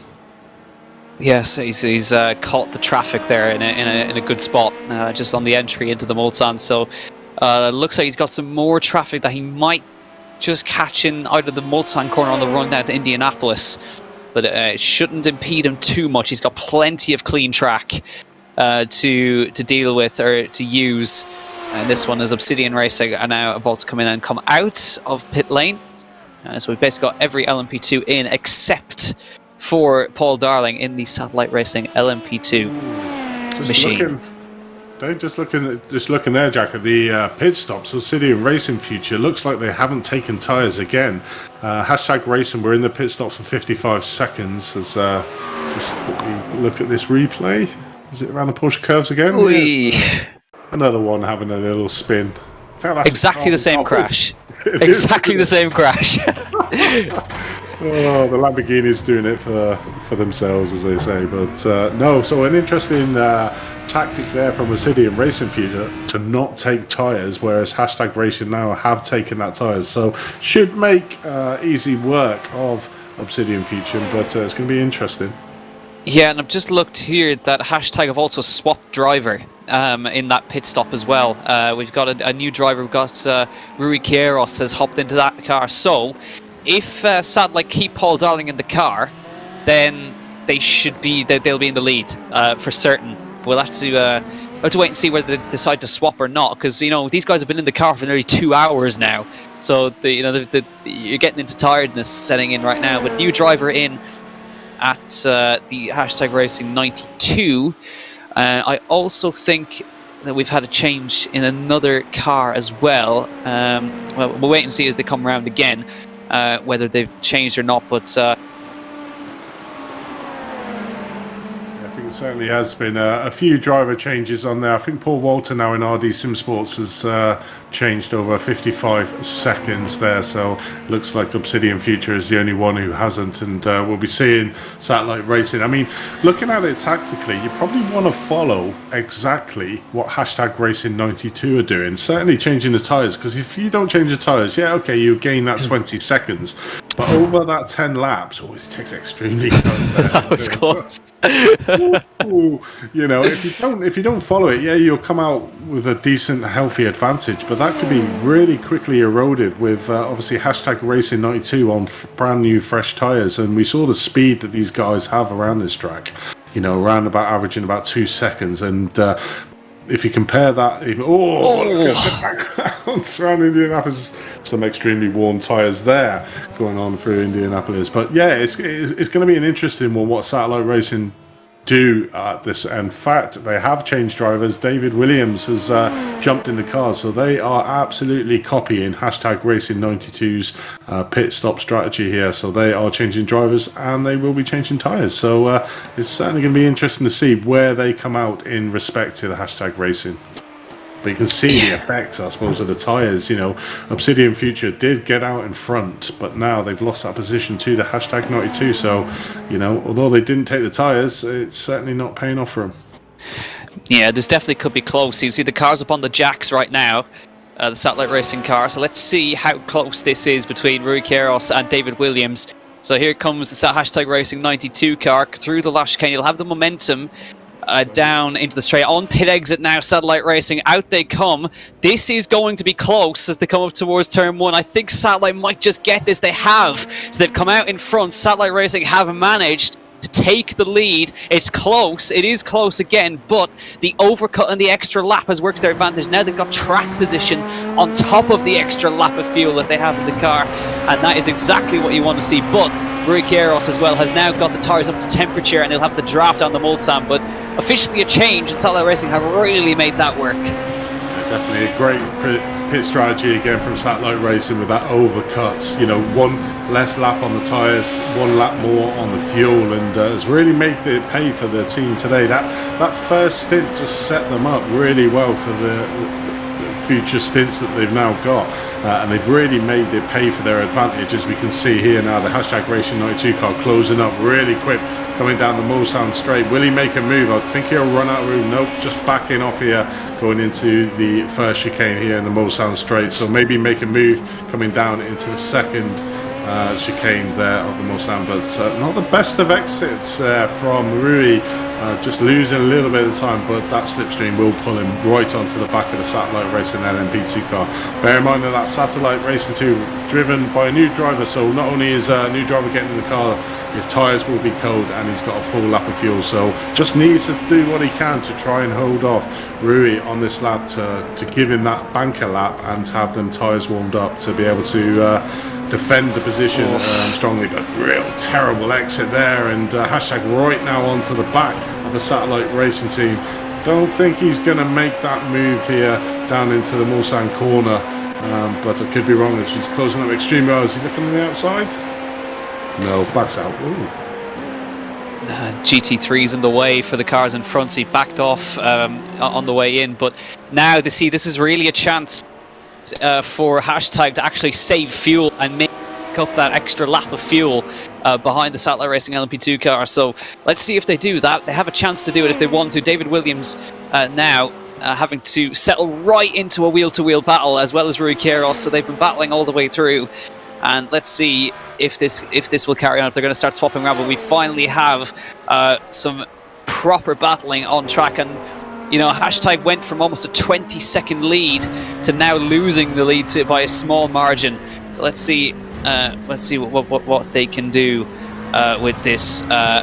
with this next phase of the race. So let's wait and see what Rui Queiroz does, but he's got a chance to maybe save fuel now behind the Satellite Racing LMP2 car to use that later on in the race as we look back from the David Williams car as they come out to the Porsche Curves. So it's being very patient now to try and sit behind us. Of course, it's going to have the dirty air through the Porsche Curves as well, which is really can be nasty if you're a little bit too close. It just causes the aero to wash over the car and don't really get the turn in that you want into the corners. So let's see what happens in this one anyway. But it's nice to see leaders absolutely together after 2 hours.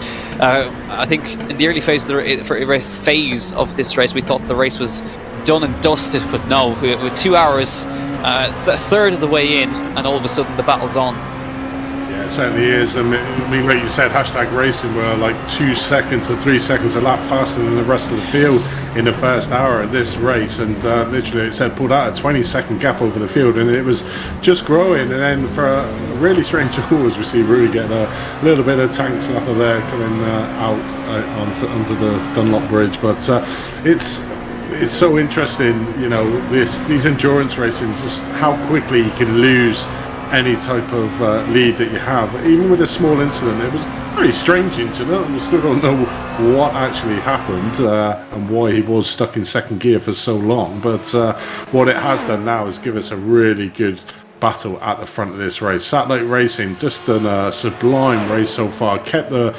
consistency there, and having that awesome pit strategy to get that overlap on that first stint has just paid them dividends, and they've managed to obviously leapfrog the battle that they were in for second place, and now they've managed to leapfrog into the lead of this race over a 20-second deficit that they had over hashtag Racing 92. So hashtag Racing 92 not going to have it all their own way like they have in the last 2 rounds, and certainly got to do the best that they can, and got a fight on the hands to try and get their third win in a row.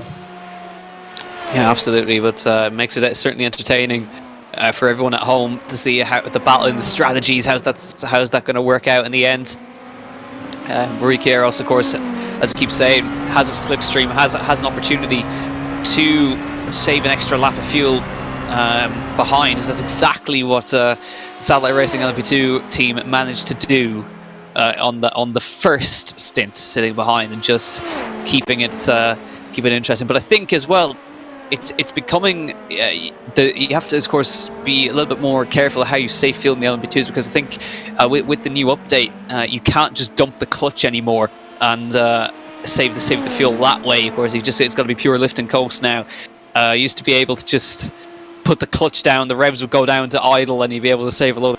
So I think it's slightly different now with the new update. So of course, these drivers are well aware of how to save the fuel in these cars, and so running in the slipstream and just not being at full throttle for as long as the driver in front, and that will certainly help you out. But these two still running nice and close together, and Rui Queiroz being very, very patient, just sitting behind David Williams, not showing any signs of wanting to make a move at the moment. And be interested to see how stuff pays out for Obsidian as well, because they've tried to take the tyres an extra stint, and as we saw in Indianapolis, it's not been a good start to that stint, coming out right behind hashtag Racing, with then losing it in the middle of Indianapolis. So those tyres are going to be in terrible shape by the end of this one. Be interested to see how much time they actually end up losing overall to the guys in front, as they now catch up to some lap traffic, and they're going to catch it in a terrible place into the last chicane. They're going to have to sit behind the BMW here and just wait patiently for the BMW to get back on the throttle, and again has to go, maybe almost think about going either side, but go to a little battle now. Oh, that was a little bit close to the SimHQ Motorsports orange car and We2 Fast Racing through Indianapolis. You really have to be brave to go for a move into Indianapolis, but it's not quite worked out for the move right there. So plenty of action across the board here. Battle for the lead and the battle for what is P6 and what was our former leaders. And imagine that this would be a 3-car fight if we hadn't had We2 Fast Racing get the early drive through. Yeah, definitely. I mean, they had a blistering start and they showed the pace at the beginning of the race, but unfortunately that drive-through penalty caused really costly for We2 Fast Racing there. Currently sat in 6th place, only 3 seconds behind the Imperial Motorsports Shake in 5th place. So making steady progress on the way back up, but there's a big gap now over 3rd going in. Has that timing tower gone a bit Pete tongue there? I think it has. I'm seeing Satellite Racing 1 and Obsidian Racing 1, so I'm not sure if you're seeing that, Jack. No? I'm not sure. I think I think we might be seeing things at some point. I'm just seeing 2 cars in 1st place. Don't feel like oh yes, yeah. Now I see it. Yeah. there you go. Yeah. Now I've noticed. Yeah, maybe I'm not paying attention at all. But yeah, this is So well, I suppose if it finishes that way, I guess Obsidian Racing Future can claim they won in a way because it says it on the timing tower, so it must be true. But I've just had a look as well. VG Racing Esports Academy, great job. Now up to the podium in the BMW. So making further progress up through the field. That's in about 13 places gained by them so far. Now here comes maybe the move. No, Hashtag Racing still going to sit behind. And they could make the move if they wanted to, but they are happy to sit where they are as we cross over the 2-hour mark of this race so far. And we'll be seeing how the next hour unfolds here as they come through down towards Indianapolis. If you are enjoying the coverage, make sure to subscribe to Apex Racing TV to keep up with all the action. And of course, you can follow also the live timing by following the links to the YouTube chat. If you are watching on Apex Racing TV YouTube, you can follow those links. You can keep up to date with the track maps and the live timing. You can see exactly what we are looking at right now. So let's see. So if you want to keep up with everything that is going on around the circuit, because there is lots of cars out on the track at the moment. So it's hard to keep up with everything. But now LMP2 traffic for the leaders to contend with right now, and we'll see how they deal with this. Of course, as a car that's a lap down, if you're in the same class, you're obliged to sort of move over, and they do indeed do that. Number 721 Craft in the racing car gets out of the way. So let's see what happens in this one. But as Paul Darling is saying in the YouTube chat, I think that they reckon Hashtag are going to try and save that extra lap if fuel are going extra lap longer than Satellite. So it's going to be a ding-dong battle between these two. Certainly is, but I think obviously in this stint what they're going to have to do is just stay behind the oars. We have a little replay, Paul Hampton. Let's have a look at this. What happened here? Coming through the Porsche Curves. Oh, and then right in front of the LMP2 car. That was a great skill there from the LMP2 driver behind, just to back out of that, because he could have quite easily just tried to overtake him and been taken out there by the BMW driver. But yeah, so good driving there from the LMP2 to live another day, as they say. But joining this battle back into the front of this LMP2, I think the statisticians have been out and told the Hashtag Racing team to just stay behind the Satellite Racing because of that extra lap that Satellite Racing do have over the rest of the field, and just conserve enough fuel to try and get that lap back off them, so they're on the same lap. Because at the moment, that overlap at the moment seems to be certainly the tyre of choice, as we watch a replay here of Paul Walton coming through the Corvette curbs, coming to the Ford curves, takes it. Yeah. Oh, I'm surprised. That's what I've been saying. Yeah, I'm surprised. Yeah, that's the first time we've seen that today, and that's a horrendous curb right there that tends to do that. You could see he had absolutely no chance of saving that. The spin was so fast, and it spins you around so quickly. You had absolutely no chance of doing that. So it's when the car lands back on its wheels, bounces and spins. As we look now, picture in picture, looking back at David Williams and from the Hashtag Racing 92 as they close up and then back off again. So they're 100% in fuel conservation mode right now going into this. So this is going to be really intriguing to watch if Hashtag Racing manage to gain a further lap over Satellite Racing in the end. And that, of course, may end up with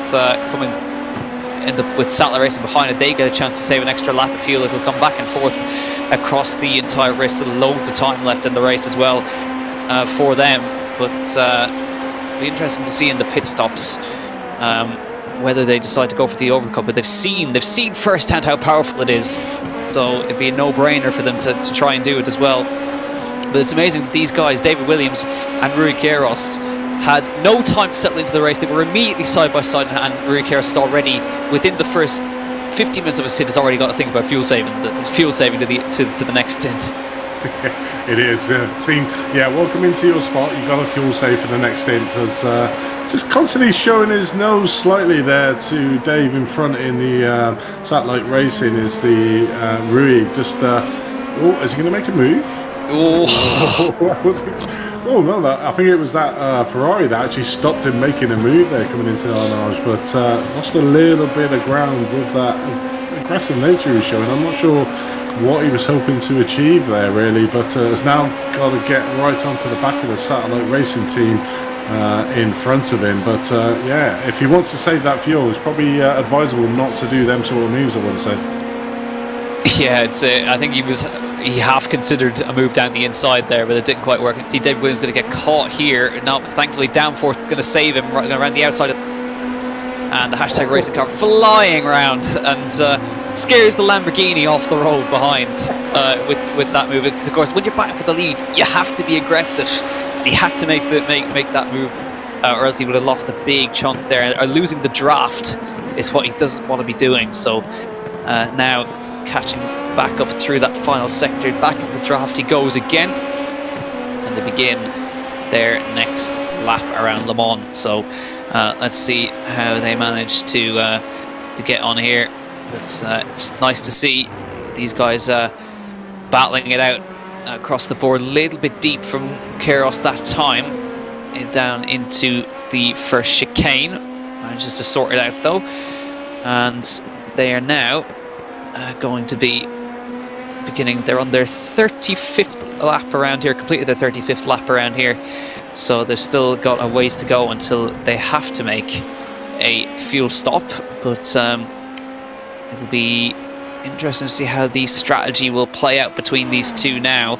On lap 36, we've seen a hashtag normally stopping on the we've had them stop on lap 10, 20, 30, but I don't think we're going to see them pit on that 40th lap.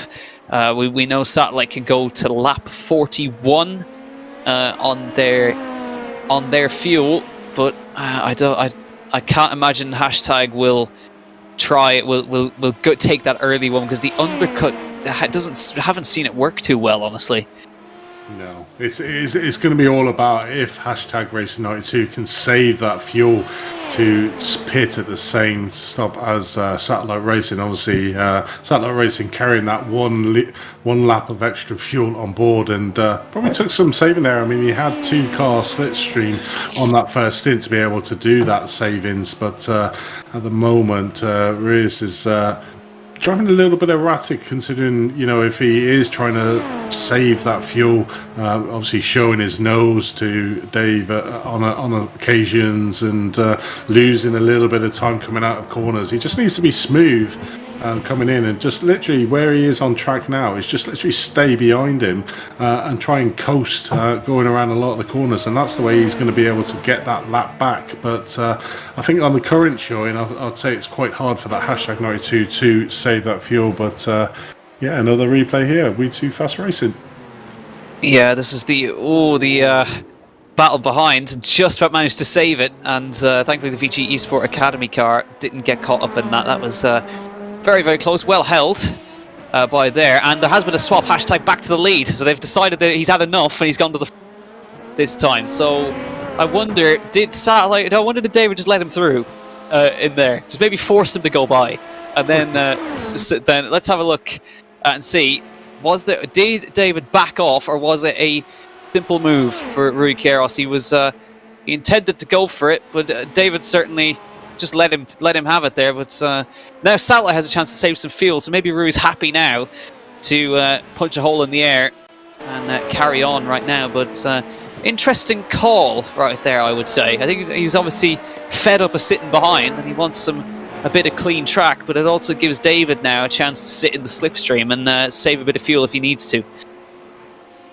To put the put the hammer down now and put some fast laps in to try and break that slipstream to David behind there in the Satellite Racing team, or else they're just playing into the Satellite Racing team's hands. You know, if you can save another lap of fuel, that's 2 lap difference. I mean, it'd be quite hard at this stage considering they're so far into the stint. Probably only got around about 5 laps left for the Satellite Racing, 4 laps for the hashtag Racing team before we see the next round of pit stops in the LMP2s. But yeah, it's a bit of a different call. You know, obviously at the start we thought that he was going to be trying to save to get that fuel, but halfway through the stint they've changed their strategy again and thought, you know what, let's try and get a bit of a gap over the Satellite Racing, so he's going to have to try and do the overcut again. Yeah, you can see Rui's breaking away already from David at the moment. Already, I think it was David made a slight error on the exit of the first chicane and is now trying to get back in. You can see all the various nationalities, a very high US contingent, of course, plenty of representation for the Spanish-speaking countries as well, and of course the French contingent at the front of the GT3 field 1 and 2. Right there, but got plenty of representation from around, and Obsidian, of course, representing Argentina in their one as well. So nice to see the South American representation here in this championship. So let's see now. Very clearly, Rui's got some pace. He is charging away from David Williams, and I think he has managed to break out of that tow, which is exactly what he needed. Yeah, definitely has. And looks like we have the organizer waiting in the interview area, so let's pull Dave up and have a chat with him. Hi Dave, welcome to the commentary box, mate, and how was your 2-hour stint? Hey guys, can you hear me okay? You sure can. It was great. Had a lot of fun out there. I felt like I was slow, but I was steady and I had 0 incidents, so that was what I could offer to the team. Great. How is it driving with this? Obviously, the Le Mans, the LMP2, or the Le Mans prototype, as its full name, is obviously designed for this track. How is it driving on a track that with them cars on it?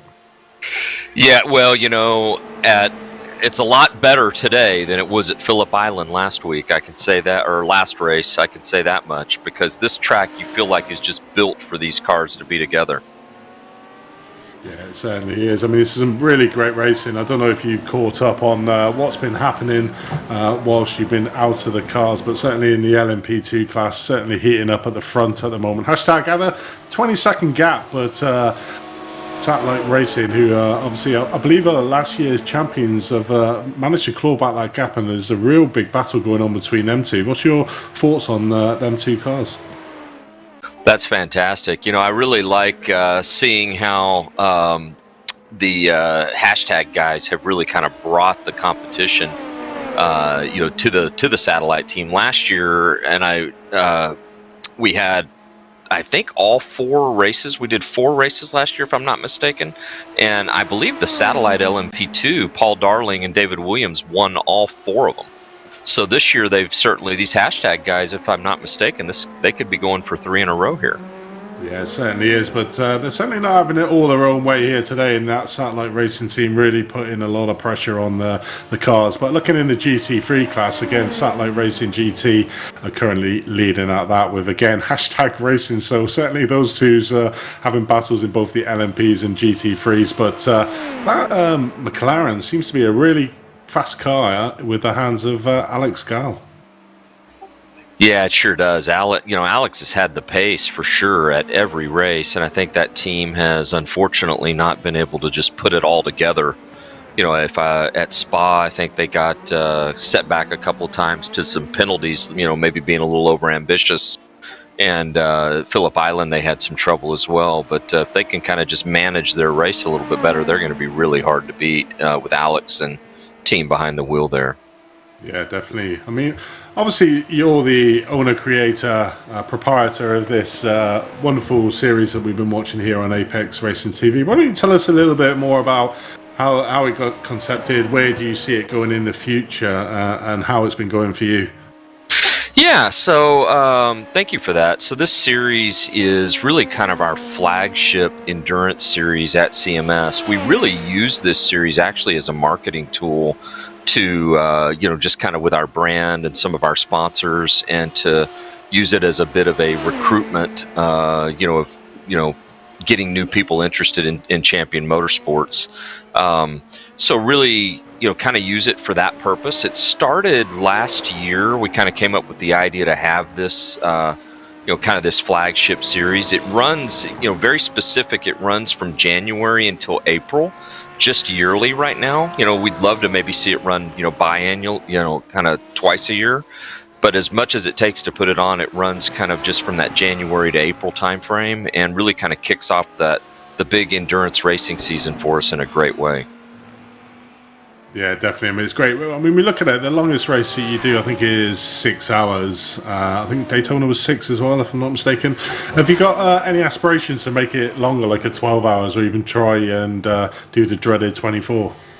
Maybe so. If I can wrangle up enough guys to volunteer, Andy, one of the things last year was the races were all 3 hours, and the feedback we had from the members and the teams was they wanted to see a couple that were a little bit longer. So we actually did 4 hours for Daytona this year, 6 hours here for Le Mans, and then the other 4 rounds are 3-hour events. But I personally like the idea of taking one maybe to that 12, 24-hour range at some point. And if I can just wrangle up enough guys to help me with it, it could very well become a possibility. There you go. So you hear to hear. If you want to fancy helping Dave do a 24-hour stint of one of these races, then get in contact with him through CMS and volunteer your wonderful services to enable him to be able to do that. Because it's all about the volunteers as well, Dave, and the sponsors that we get on that make these series possible. I mean, I'm sure you want to give a shout out to them, but without them, it's very hard to get any series off the ground, because all the drivers, they all want prizes at the end of the day. They don't want to pay the money out to race in an event and not get anything at the end of it. So the sponsors who put a lot into it give a lot out to the sim racing communities as well. Yeah, they do. We have 4 really great sponsors, and 5 if you include ourselves, with the prize pool. And I'll just kind of say a little bit about each of them. Simrace247.com or 247.com is one of our key partners from a media perspective. We do a lot with them across all of our disciplines of racing, and that's just a phenomenal site. If you haven't checked it out, it's really good for news, articles, great blog, for just the sim racing genre in general. So they're phenomenal. We also have Grid Finder. Grid Finder has been big for CMS. They've really helped us. And Andy, I think I've mentioned to you all before, we do a lot of sim racing. It's not just iRacing, and we have several thousand members, and Grid Finder helps people find us. So without them, I don't know where we'd be. Those are 2. I'll briefly, we've got our title sponsor for the series is Penguin RC Simulation. Brian Sohn and his team have just been phenomenal. He puts together a great prize package. It helps him kind of get his brand out there with our members. He's launched some new products and been able to have the benefit of have CMS members do some testing for him. And they just make a lot of really great stuff. And then Complex SimWorks is really a tight partner. You'll actually, little unknown tip, you'll see Brian and Christian Ost, who is the owner of Complex SimWorks. They drive the number 157 car, and I haven't looked to see where they're at, but hopefully they're having a good race. Yeah, they're mid-pack. I think Jack's favourite team, because they're driving the Audi, the one and only Audi in the grid. I wonder if that was by choice that they chose a car that nobody else would. Yeah, maybe so. They were who I was racing with when I was in the car. They were maybe just a little bit quicker than I was, and unfortunately, when Paul got in the car to take over for me, he got nabbed speeding on pit road, so we dropped back a little further from him. Now we're going to try to get back up there and give those guys a run for their money. Kind of some of the sponsors and organizers battle each other. Definitely. Jack, I don't know if you've got any questions you want to ask Dave before we let him go. No, I've been just focused on what's going on the screen right now, because it's getting interesting. But it's nice to see the organisers out racing as well, because it's always nice to. I know, Dave, that you spend a lot of time organising, but it must be nice to actually just get out and drive for one. It is. I really enjoy being out here with the guys. It's the way I get to know them all, and I really enjoy doing that. And guys, I'll let you get back to the action, but I do want to just say one quick thing. This community would not be possible without all of the members and all of the donations that they make throughout the year for us. And I want to call out 2 members with a big congratulations for winning our annual MVP race, which was actually last weekend. And so Mark Johnson and Mark Leclerc were the class winners of that race, and it's a special event that we have just for people that donate and sponsor the community. And just without all of the great people that do that, and there's a lot of them, too many to name, we wouldn't be anywhere. So it's a community run by people, and that's what makes it special. Yeah, absolutely. Well, Dave, we'll let you get back to back to racing again. Well, thanks for hopping in, and many thanks for all your hard work putting this together. Thanks, guys. Love working with you, and I love our partnership that we're building here. So enjoy the rest of the day, and thanks for your help. Certainly will. Thanks very much, Dave. So that was Dave Anderson joining us there, the big organizer of great events. So as we were chatting there, of course, we're getting close to pit stop territory, and David Williams did fall back a bit from Ricciaros, but now he's closed it back in again and is back in the draft of the lead hashtag racing number 92. No changes anywhere elsewhere, but now is the real test. At the end of this lap, Andy, we expect hashtag to come in, but we'll see now if their work paid off, and let's see if they pit on the same lap as Satellite. Yeah, it'd be interesting to see. Obviously, put all the cards on the table. I'm quite surprised that they actually did take the lead over hashtag.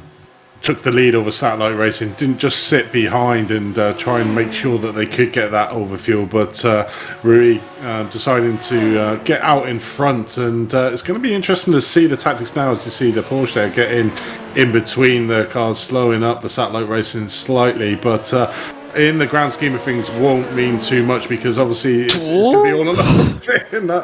Ooh, okay, that was a bit close. A bit close for the luck there. But yeah, it'd be interesting. But you can see the gap that is closed up by just that Porsche just being on that one corner. I mean, that's the difference between like half a second to what is currently now nearly 2 seconds lead. But it's going to be interesting to see if hashtag come in on this lap or have managed to save that one extra lap of fuel.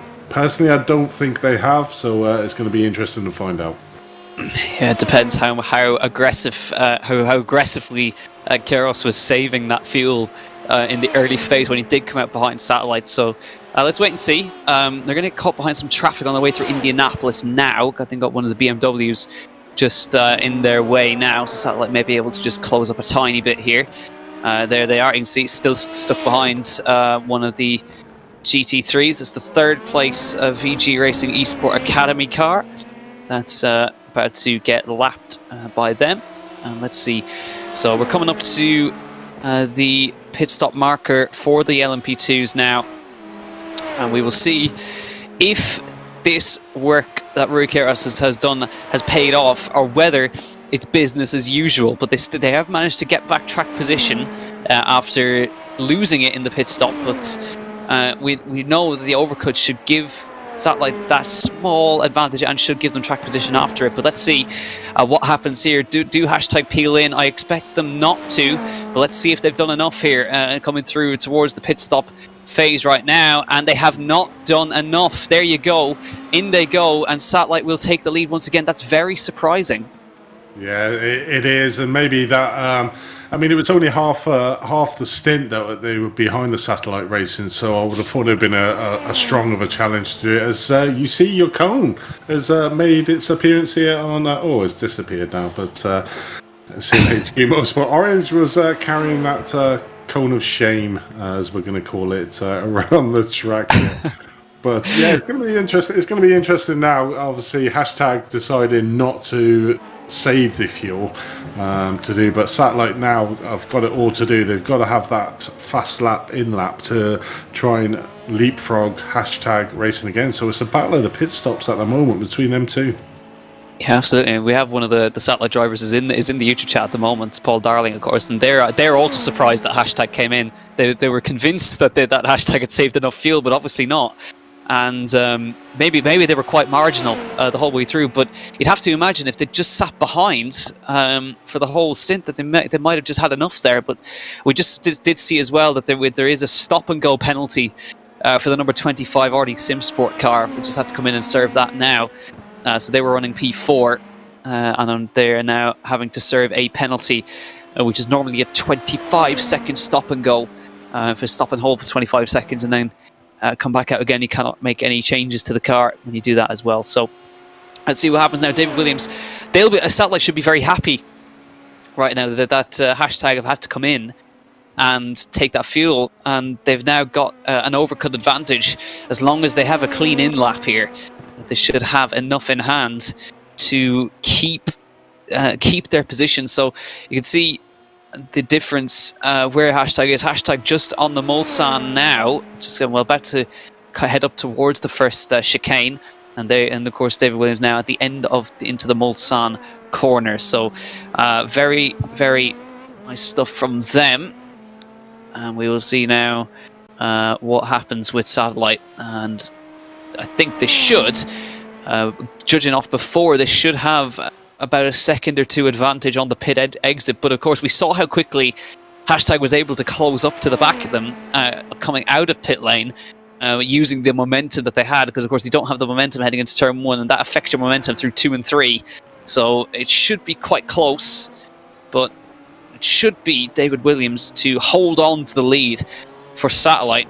And it seems like hashtag might have to just start thinking about not wanting that track position. I know it's hard as a driver to not want to overtake somebody, but I think they're going to have to do something here. Certainly are, but I mean, what is interesting now, there's a couple of GT3 cars that could put pay to the end of the lap here for Satellite Racing coming into the Porsche Curves. Oh, so there's a couple of seconds lost there, just nearly going into the back there of the BMW car coming through. But there's another two GT3 cars. I think they're a little bit out of the way now with that incident, but that won't help Satellite Racing getting past hashtag Racing 92. So little time lost there. So in come Satellite Racing for the pit stop. But at the moment, I mean, Satellite Racing hold all the ace cards. They've got that overshot of that one extra lap. But, you know, they can choose if they want to use it or if they just want to pit on the same lap. So, you know, at the moment, it's hashtag Racing that have got to come up with a different strategy, like you were saying, to somehow neutralise that extra lap that Satellite Racing currently have in the bag. Yeah, absolutely. So you see what the gap is going to be now as Kyrgios heads up towards the Porsche Curves.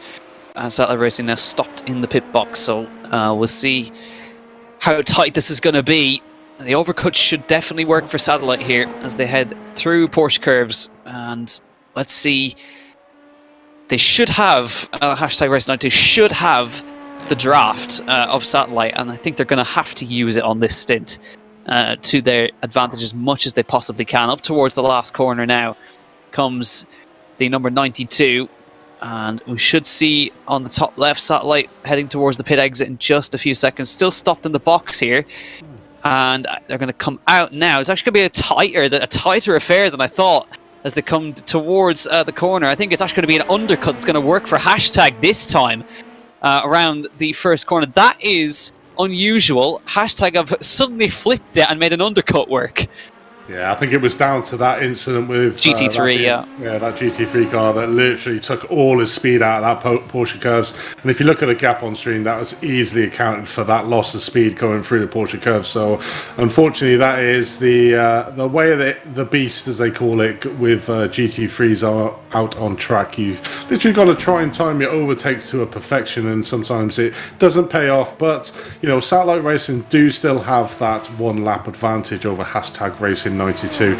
Now what hashtag Racing 92 need to make a decision here. They either push on and try and get that gap bigger to neutralise that overshot and make sure that Satellite Racing don't get in the slipstream effects, who just basically get onto the coattails of hashtag racing and just be pulled around. So, you know, hashtag really needs to push on now, or literally slow down, let satellite racing overtake them, and then fuel save. So, yeah, it's getting interesting after 2 hours and 29 of racing. Yeah, absolutely. And it's funny that the GT3s have basically had a very quiet day so far. They're going to replay Kevin Ayers here, going through the Porsche Curves, catching up to a Porsche, coming around here. Oh, dear God, it's coming through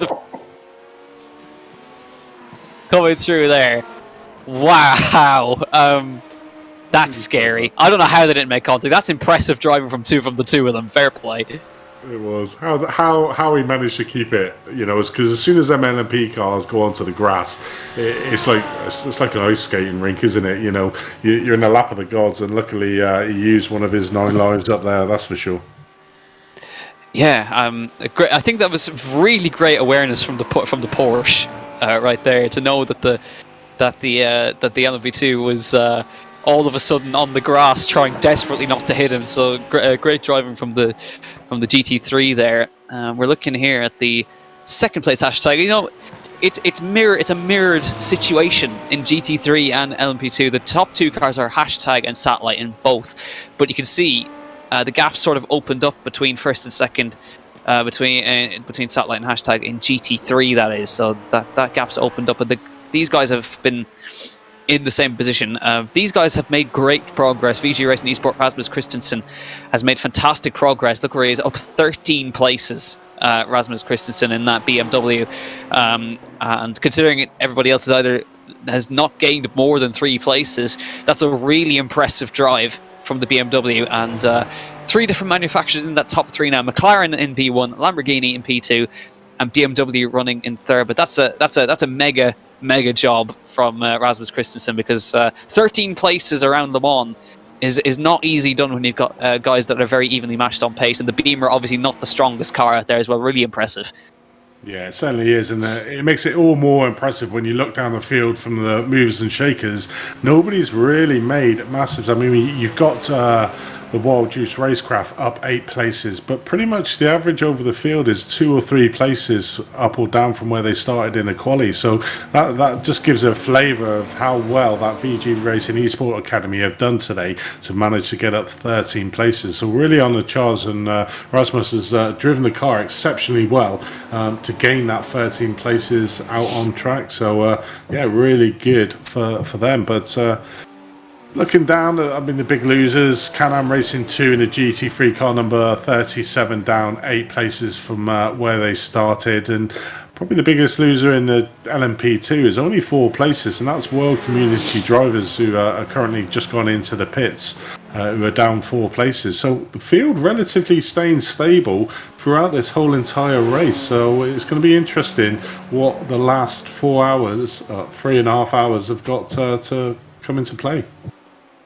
Yeah, definitely so. And we'll be seeing pit stops for GT3s in a little while. It'll probably be towards the top of the hour, probably another 20 odd minutes before we see the GT3s in. Got another 7 odd laps or so before we see the LMP2s back in again. We're looking at Brian Blanchard, Team Brake Fade once again. And you'll be able to see now as he comes onto the Mulsanne. Checks around everything, scratches his face, does it? You know exactly. do everything you need to do down the Mulsanne, and there comes the flying LMP2 past him there. Has a chance to look around at everything. Oh, no, nice trees, nice. Oh, I didn't notice that before. Oh, this is pretty cool. Oh, there's an LMP2. This is gonna go. Oh, I have to brake now. This is yeah. Oh, I better brake now. Oh, to actually do some work. But this is the life of a GT3 driver at Le Mans. You've got loads of time to sort of chill out and look around at the scenery, and you notice things you've never noticed before around here. He's just check down to the relative. Scratch the face again. So we're really monitoring poor old Brian here, but like, fair play for doing that, because we all have habits when we're driving. Then it's nice to see put a face to the drivers sometimes that we don't often get to see. So Brian down there in 13th place and enjoying his enjoying his drive-through penalty for number 2 to the 214 Imperial Motorsports Shake for avoidable contact. So the steward's hard at work today. Plenty of penalties been given out so far. And of course, we have to remember as well that there's, I think, P2 and Gt3 have a post-race penalty, I believe, for being out of position on the start. So that could affect them later when we get to the post-race results. Have to wait and see what the penalty is. But they're so far in front of third, I don't think it's going to affect them. No, definitely not. Them two drivers have massively gone out in front, doing an exceptional job at the front, and both the GT3s are actually in the pits as we talk. So Satellite Racing GT and Hashtag Racing have gone into the pits. So we'll probably see the opening of the tides, as they say, and Moses letting all them GT3 cars into the pits very shortly. As we have a big procession down the pit lane. I mean, I've never actually been. Have you actually been to Le Mans, Jack? No, I haven't. No. I would love to go. I bet it'd be an amazing experience to see one of these, certainly the 24-hour race. And, you know, it would be, it's probably so much going on. You've got the racing, but there's probably loads of side activities going on as well that you can visit around these 24-hour races. And just sitting there in your tent on the side of the road with your beer in your hand, just watching loads of fast cars going around. I mean, what more could you ask for? Yeah, it's definitely one I want to go to at some point. Le Mans, it's like, well, for any of us who all kind of live on the European continent, it's not that far away for us, really. So it's in the it's not too bad to get to. So definitely one to consider for the future when we get back to. We obviously now finally have spectators back at events. So we'll wait and see how that goes. We did have the leaders in GT3 come in to pit lanes. They've boxed and have come out clean, I think, from their pit stop. So we'll see now as they get some traffic in the way. James Stacey, Pneumatic Motorsports purple car, getting clean past of course, these guys battling, I think, well, for presumably we've got the Doug Bourne, the TSE Taconi racing car right here. These guys battling for P10 in class at the moment, just trying to sort themselves out right here as he goes for the move on the inside of Indianapolis. Thought about it. It's tricky to do that, but thankfully the Pneumatic Motorsports purple car did see that move coming. But it's the camber sort of doesn't help you there, because yes, you've got the bit of camber to help you around the corner, but going around the outside there, you carry so much more speed on and you've got the inside for Arnage as well, which is very useful, but still have the slipstream for the Multisad further down. You can see all three, well, you've got two Pneumatic Motorsports cars running together, and Imperial Motorsports are now, believe, coming in to serve their penalty, so they're going to have to painfully make their way down the pit lane from P4, and you can see now how much that Doug Bourne's having to work the wheel through the Porsche Curves. It's dirty air is definitely affecting them at the moment, and it's got also that insult to injury, probably going to catch this Lamborghini in the wrong place. No, thankfully it comes into pit lane right at the right moment as he loses the rear through on the brakes through there, sliding all over the place in this car, and again a kick of oversteer on the way through. The tyres are not going to thank him for that. No, definitely not. One of the interesting thing is there, I'm just looking at the timing towers from the pit stop, and it looks like Hashtag Racing were in the pits for 1 minute and 7 seconds. So an extremely long pit stop there for Hashtag Racing in the GT3 class. Obviously, it was only a couple of seconds behind our Satellite Racing GT team. Now, did they have a penalty they had to serve? I'm not sure actually. Oh, they did. I'm assuming their penalty may have been applied from the out of position at the start, maybe. Right there, that they may have got the call to take a drive-through or a stop-go for them. So that's thrown them right out of contention right there. Hashtag Racing running P2 right there. So that's a big shame for them. That's put 2Pi Racing mid-pack into P2 and TPRT up to third. So big changes already in this race. So looking forward to seeing how that unfolds after it. But yeah, a bit of a shame for them really to have. they may have been told that they can serve it at any point. They obviously have elected to serve the penalty, whatever. Just looking here, hashtag racing number 92. Satellite racing LMP2. Its gap's gone up to about 5 seconds now. So, this is good stuff, because this is, I suppose, is stemming the problem, really, by building this much of a gap for that overcut. Yeah, it certainly is, and it's broken that slipstream, which is the important thing that hashtag needed to do to satellite racing. So then it's purely down on race pace of the two individual drivers to be able to do it. Because obviously, if satellite racing were in that slipstream, one, they could fuel save, and two, it'd be very hard for hashtag racing to try and get away from there with that overcut lap. But now there's 5.5 seconds between the two teams. There's no slipstream involved in this. It's down to pure driving speed, and it's almost like neutralise the race, though. Hashtag won't get that extra lap, and Satellite will still have that in the bag to be able to pick and choose if they want to take it. So, hashtag really just need to push on now at this stage. They've got that lead, and they just need to push on. They're not going to get that lap back, so it's just going to come down to, is it going to really affect them at the end of the race? Yeah, absolutely. Well, as the race sort of settles in, our drivers have almost reached halfway, and so have we. So myself and Andy, that's our stint done. So we are going to leave you in the very capable hands of David Whitehouse and DJ Clark. Welcome in, boys. And by the looks of it, for the last half of hour, the LMP2 drivers have been very kind and have set you up with a very close race to bring to the end. So I hope you guys enjoy it. Well, I have no doubt at all that we will. These LMP2 drivers really putting down a good show. As you said, it is going to be one heck of a race out there to be able to continue to follow. And I don't know about you, David, but I am looking forward to seeing how these final 3 hours play out. Yeah, it's going to be a great final 3 hours of this race. I've been watching from the start, watching Jack and Andy going on with the first 3 hours of the race, and hashtag racing looked pretty dominant in the class, but now with only a 5-second lead, it is certainly open for the overall victory in this race, and it's equally as close in the GT class with only a 37-second lead. Around somewhere like Le Mans, anything can happen. Exactly. Around Le Mans, around a circuit like this, it is absolutely incredible to watch as it continues to play out. 30 seconds is a mere fraction around this long circuit as we watch here that hashtag racing number 92 machine. Going back to check out a replay here, this is Kevin Ayers in the 179 machine, making his way. Ooh, that is not the way you want to be taking those chicanes. No, that's the alternative layout, I think, of those chicanes, and not the way we want to be doing it. But recovered well, and no damage, no harm done, really.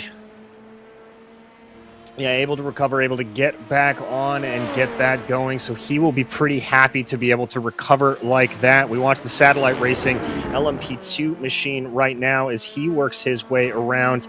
Trying to see here if there's any time to be gained. Remember, only that 5-second advantage up to hashtag racing number 2. And I think here at this point, this is when you start to obviously be thinking about fuel strategy, be thinking about pushing everything along. But this is certainly the time when you definitely want to be thinking about trying to push a little bit as well and try to get that car up and forward. Exactly. Endurance racing, it's all about the last hour. It's all about just trying to fight on with those battles. You need to get through the first 5 hours first in this 6-hour event. 46 laps to go have gone. They've got more than that still to go. So these cars will still be taking a battering throughout this race, and there's plenty more that can happen.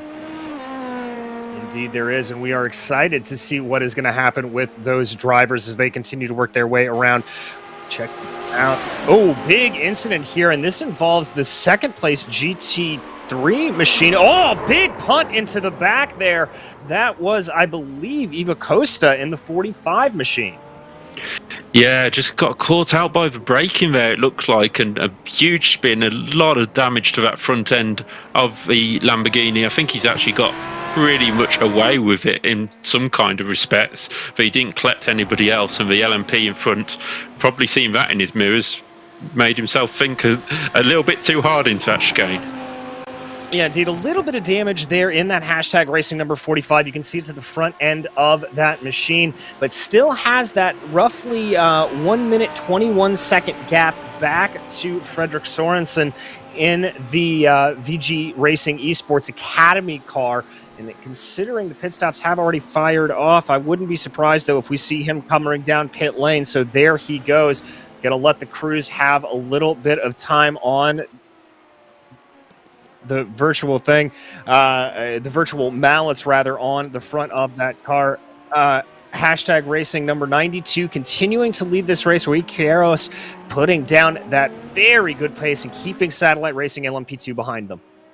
Yeah, it's very close between these two teams. And in the iRacing Championship that we've been having with CMS, it's been these two teams near the front of the pack throughout the other races we've streamed. So it's no surprise to see Satellite and Hashtag fighting at the front. But this close after 2 hours 45, it's yeah, anybody's game. It could be a pit stop error.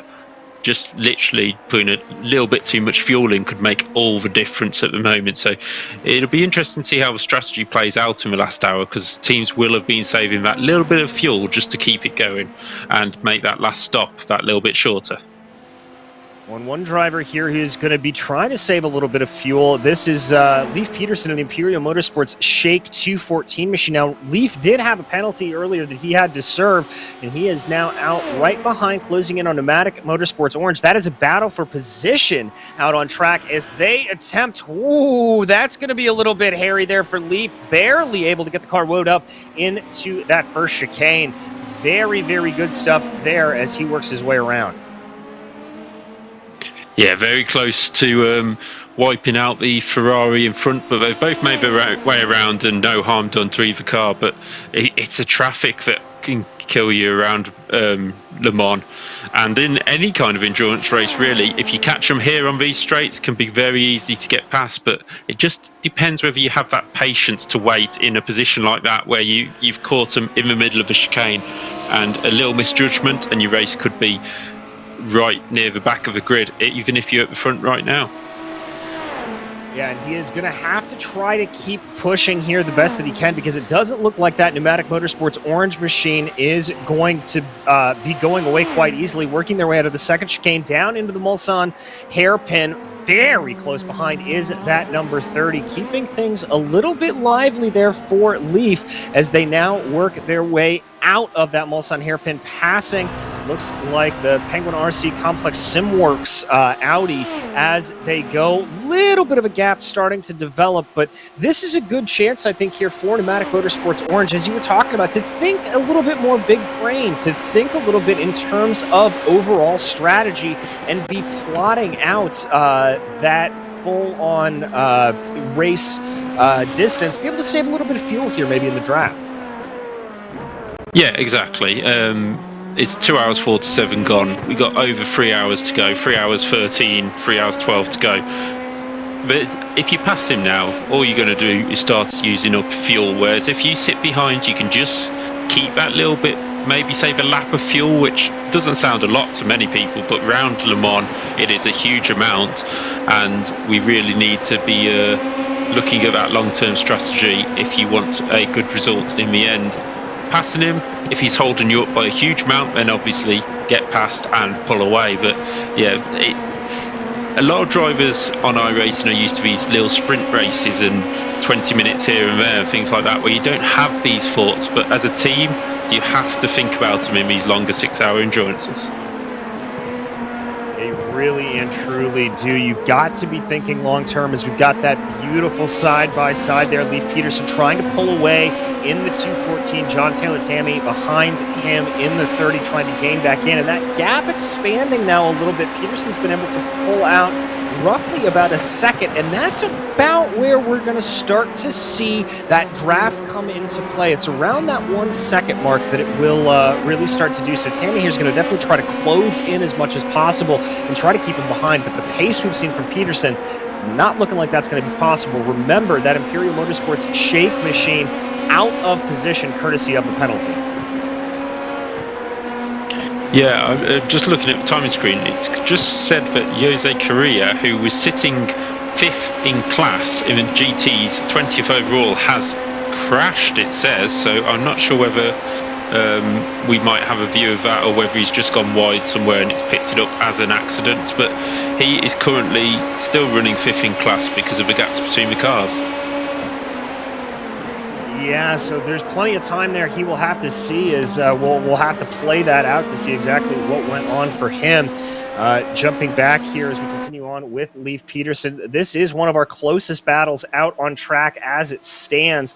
Continue to run very, very close to one another as they go. Peterson starting to try to eke that gap out, but Tammy able to keep it in within that 1 second range, so being able to take advantage of it as they go down here into what looks like that first chicane. It's good stuff. This obviously the battle overall for P8. Yeah, we're being very respectful of Colin McCone on the inside of the corner, and that's what we like to see. No cone abuse here, as was happening early in the race. But they head over the top of this ridge where the Mercedes flipped years ago and down into the bottom corner. And this is like a pinpoint marker on the circuit. As we have a quick replay of Jose Correa, this is what happened to him. Just in the end, a little bit of a harmless spin, but obviously a loss of time due to that. But yeah, the far end of the circuit down at Mulsanne, it's sort of a turning point of a circuit where you're heading back to the pits, and it's like half a lap done, half a lap to go, and that's how you have to take Le Mans. It's such a long lap. You cannot sit there and think, well, I'll just blast this lap out. You have to take it bit by bit, even in a 6-hour endurance. Yeah, it does not reward taking things aggressively necessarily. Continuing to look back after that replay on the battle with Leif Peterson right now. That gap hovering at around, as though we have another replay coming up here. This is Christian Ost in the 157, a little bit scared off of the line, I think. Woo, yep, and having a little ride in the kitty litter. Yeah, Oster's just got a little bit scared of the LMP on his inside, and he's been in a huge battle with Brian Blanchett. I think they've repassed each other 2 or 3 times in the last lap or so. So that is going to lose him a lot of time in that battle. But yeah, that's what you've got to do as the GT drivers. Yes, you have to stay on line for the LMPs coming through, or be nice to let them through, but you have to think about your own race. That's just cost him a huge amount of time where he was in the middle of a battle. And I know that's always been one of my biggest problems, is trying to judge the back and forth between the two. It can be incredibly difficult to do, especially when you are a GT driver. So often we put the impetus here on these LMP2s to get on by, but it's just as important for the GT2 drivers, or GT3 drivers rather, to keep their head on their shoulders, not necessarily make those mistakes like that. And especially in the Porsche Curves, I understand the civility, let's call it, to go off to the side and to let a faster car on by, but goodness gracious, when you get into the trenches, you get into the fights, sometimes that can just come back to bite you if you're not careful. Exactly. You just need to sort of, I don't know what as a driver, you sort of panic about it, but then you've got to keep you calm. You've got to go, hang on a minute, he's not going to get through here. I'll keep going, because if you start moving about on the track and just sort of stopping the LMP2, anticipating where you are, then you're going to end up in an accident, losing even more time and possibly putting yourself out of the race. So both sides have to sort of take it a little bit easy.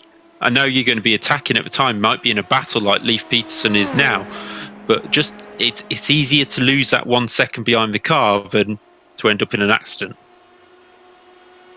It certainly is, and as you said earlier, and you alluded to earlier, what endurance racing is all about, it's not necessarily getting to the finish line as fast as possible. That is obviously the end goal, but it's really just getting to the finish line, keeping these cars paced out, keeping your car in one piece as you work around. That's one of the beauties and the joys of endurance racing, and watching it is you've got to really think full circle here. Still over 3 hours, about 3 hours and 6 minutes to go as we check back. This is a tight little battle that we have going on. This is We2 Fast Racing and Pneumatic Motorsports Blue. That's Pneumatic Motorsports in that number 4 machine right now, trying to pull out a little bit.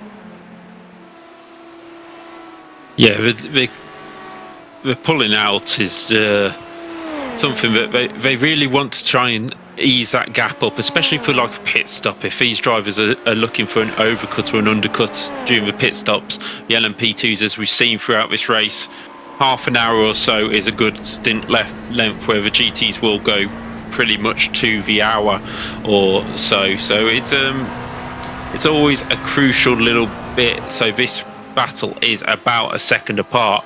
That's the difference in a pit stop. So over a race distance, if you're an LMP stopping 5-6 times and you can stay within a second, you've only got to gain that position on the last pit stop to gain the position. So like I said before, you might want to start moving up if you've got the pace, but there is so many battles in this field. I'm just looking now, you've got a strong battle for 8th place between where 3 cars are split by not very much. This is a battle for 6th place, and obviously we have the battle for the lead, which is only 7.5 seconds now. So Hashtag Racing have pulled a little bit of pace out of the car to pull away from Satellite Racing, but still well and truly in the firing line of this battle for the lead.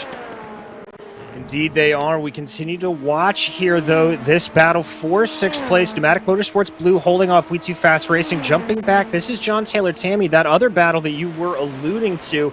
This is Pneumatic Motorsports Orange trying to close in on Leif Peterson, and they've got to be a little bit careful because their Pneumatic Motorsports teammate is a little bit close. Ooh, we have an incident under investigation there. That is the 45 and the 157. That could be potentially crucial. That is the the second place GT3 machine.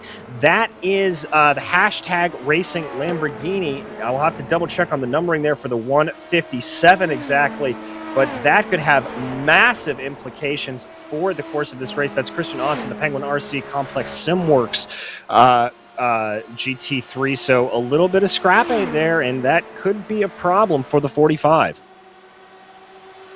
Yeah, Christian Ost getting well and truly in the wars over since we've come onto the broadcast, and we've seen him going off in Porsche Curves, being in a battle with Brian Blanchett, and now under investigation with Ivo Costa. So certainly getting in the wars, whether it's his fault or not. Obviously we haven't seen the incident, so can't comment on that, but it's always the thing in endurance racing: stay out of trouble and then make your moves later on. And it seems like Christian is trying to make his moves early on, and it's not quite paying dividends just now.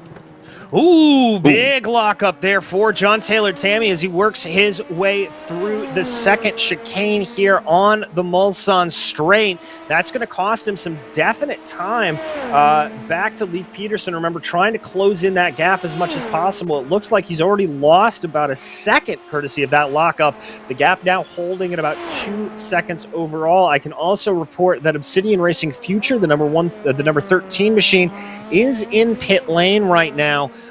So that is your 3rd place LMP2. Yeah, Jimenez bringing the car in around about maybe just short of the hour, so they might have a bit of fuel saving to do in terms of getting to the end of the race on without a splash and dash at the end. It's something that the LMP2s really do have to think about, because if you're stopping, say, every half hour, that is a little bit short of the 3-hour mark for the team that were running in 3rd place. And obviously Paul Walton has just gone past them in the 25, so that is a position that is close enough that an extra pit stop will make all the difference to that final podium position in LMP2, as we now see Tammy making his way past one of the GT Porsches and trying to close back in on Imperial Motorsports Shake in the 214.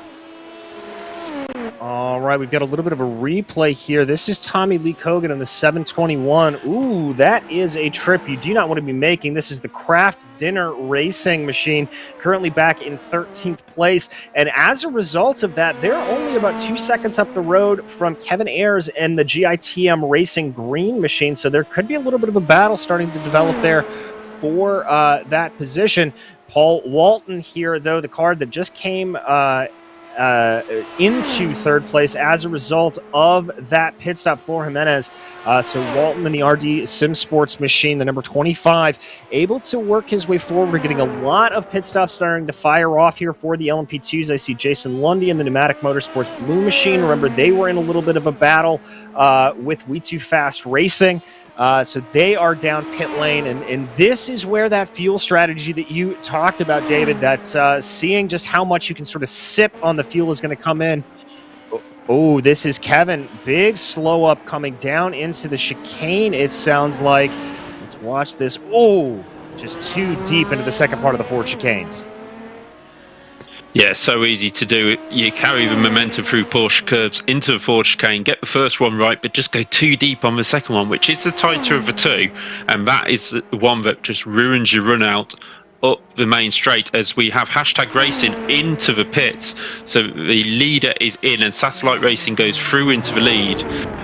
David Williams taking that P1 position at the moment in the LMP2 Satellite Racing team, and this is what we're talking about. It's now over 3 hours. Hashtag Racing pitting straight on 3 hours, so they seem to be every half an hour on the dot. Satellite Racing just stretching it that little bit, and if they can stretch it, that last pit stop just that touch shorter, it might make that 7 seconds difference depending on what the position is when they get to that final stop. Looking further back, I don't think Paul Walton will get past Rui Quiros as he's in the pits, unless it's not too big a gap, to be honest. It's about... I'm just trying to work it out. It's quite hard to tell the interval with the actual pit stop, but here's Paul coming through Porsche Curves now, so he's very close to the pit lane. Rui Quiros has headed back out now, so no change in the top two. It is still the same cars, just the opposite way round. All right, and now for Rui Quiros, it's all going to be down to him to try to put in this good outlap. We always talk about in-laps and outlaps being so very important, as there you can see actually Walton coming down pit lane himself, as you can see there on our timing tower. So the RD Sim Sports number 25 opting to come down pit lane. And yeah, as you were saying, that for specifically the Satellite Racing LMP2 car with David Williams behind the wheel, if he's able to put in a little bit more time, if he's able to just put in a little bit more laps, really one lap per stint, you never know how much that's going to come back to help you. They may be able to eke out another pit stop over the course of the race. And Hashtag Racing here, the 92, they're just going to have to push as hard as they can to try to keep the pressure up, then maybe force a mistake out of Satellite if they're able to do that, or keep up the pace behind them and make them use a little bit of fuel as we get a nice picture-in-picture of both of those drivers. Yeah, that's a great view of both of the drivers to show where they are out on circuit. We have Satellite Racing coming down into Arnage now, and there's a drive-through penguin, a drive-through penalty for the 157 Penguin RC Simworks, avoidable contact. That is possibly what the contact we saw earlier. Is that Christian Ost in the 157? So that was the penalty which we saw being investigated between Ivo Costa and Christian Ost. All right, so the 45 able to get out of that. Yeah, that was the damage that we saw earlier on them. So that will not be good, obviously, for Christian Ost and that Penguin RC Complex Simworks machine. But we were a little bit worried about the Hashtag Racing number 45 would have something. A lot of LMP2s starting to come down pit lane. I've got to think our leader would be coming down, and indeed he is diving down into the pits right now as they get their way around.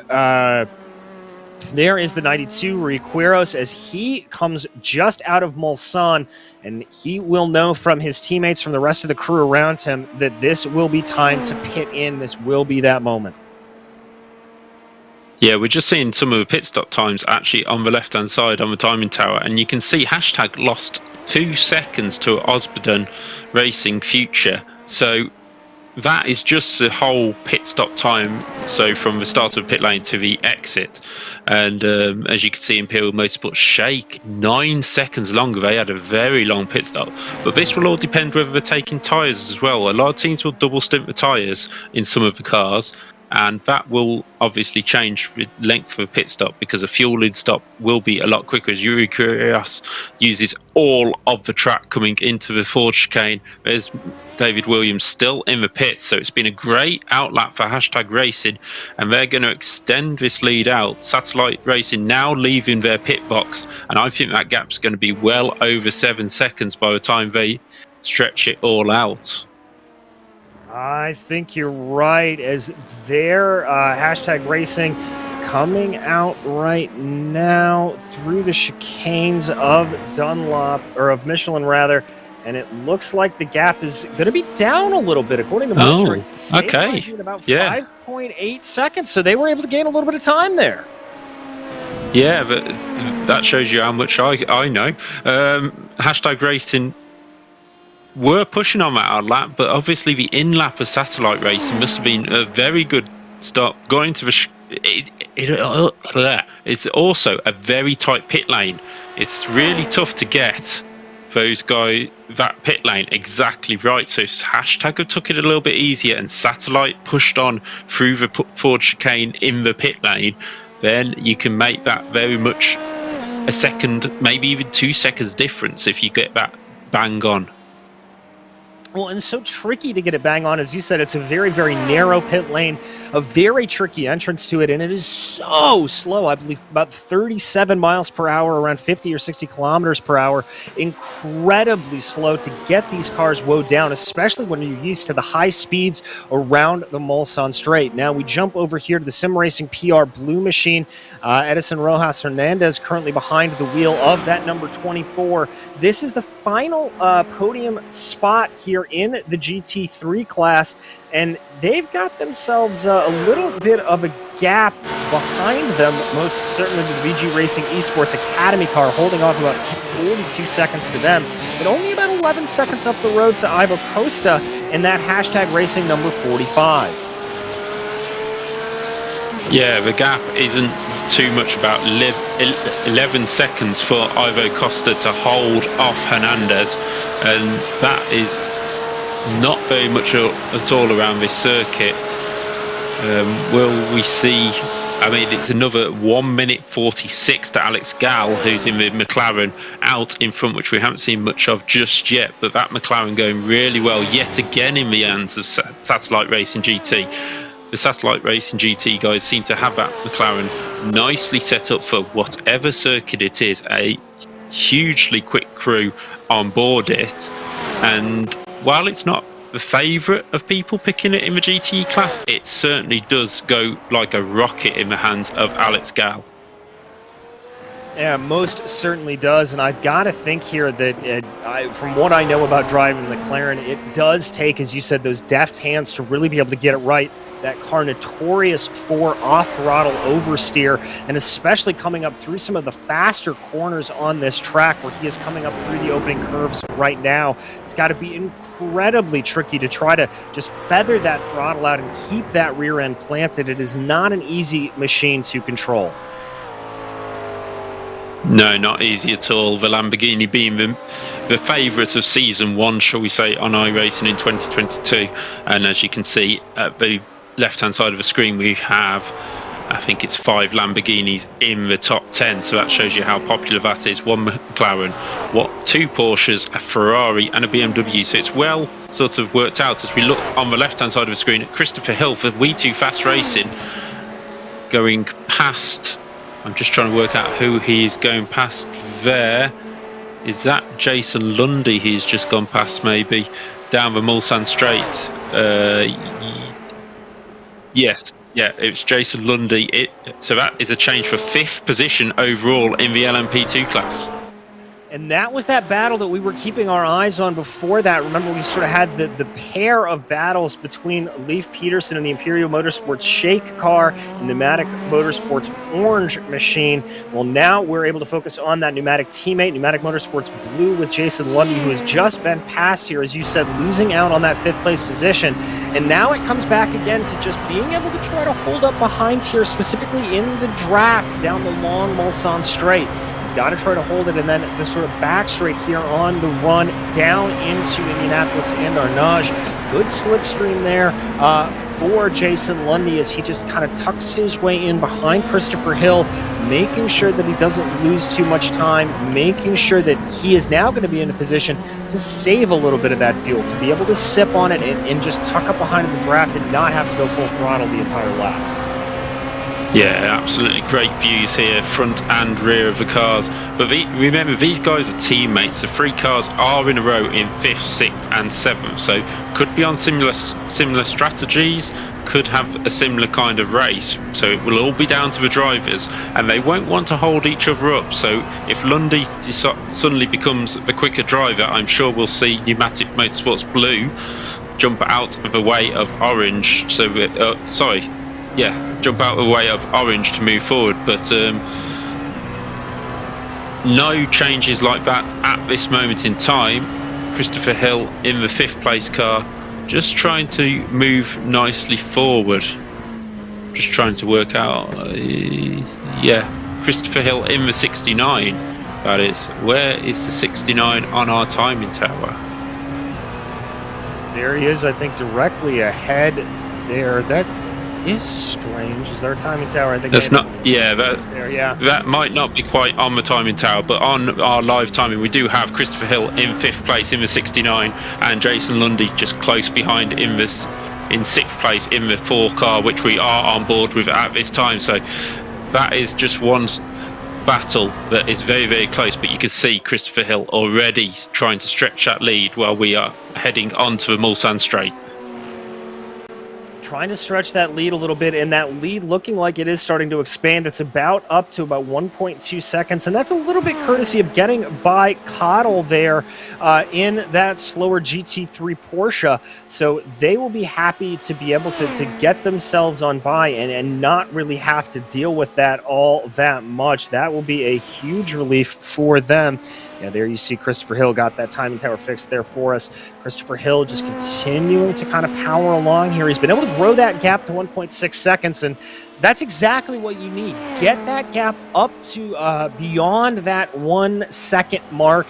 Doesn't really have to worry about the draft benefiting the car behind him, and he'll be able to just keep on keeping on here and really run his own race. Now, he does have a lot of time to try to make up here. Looks like about 46 seconds up to RD Simsport and Paul Walton. That is the next car up the road here for the 69.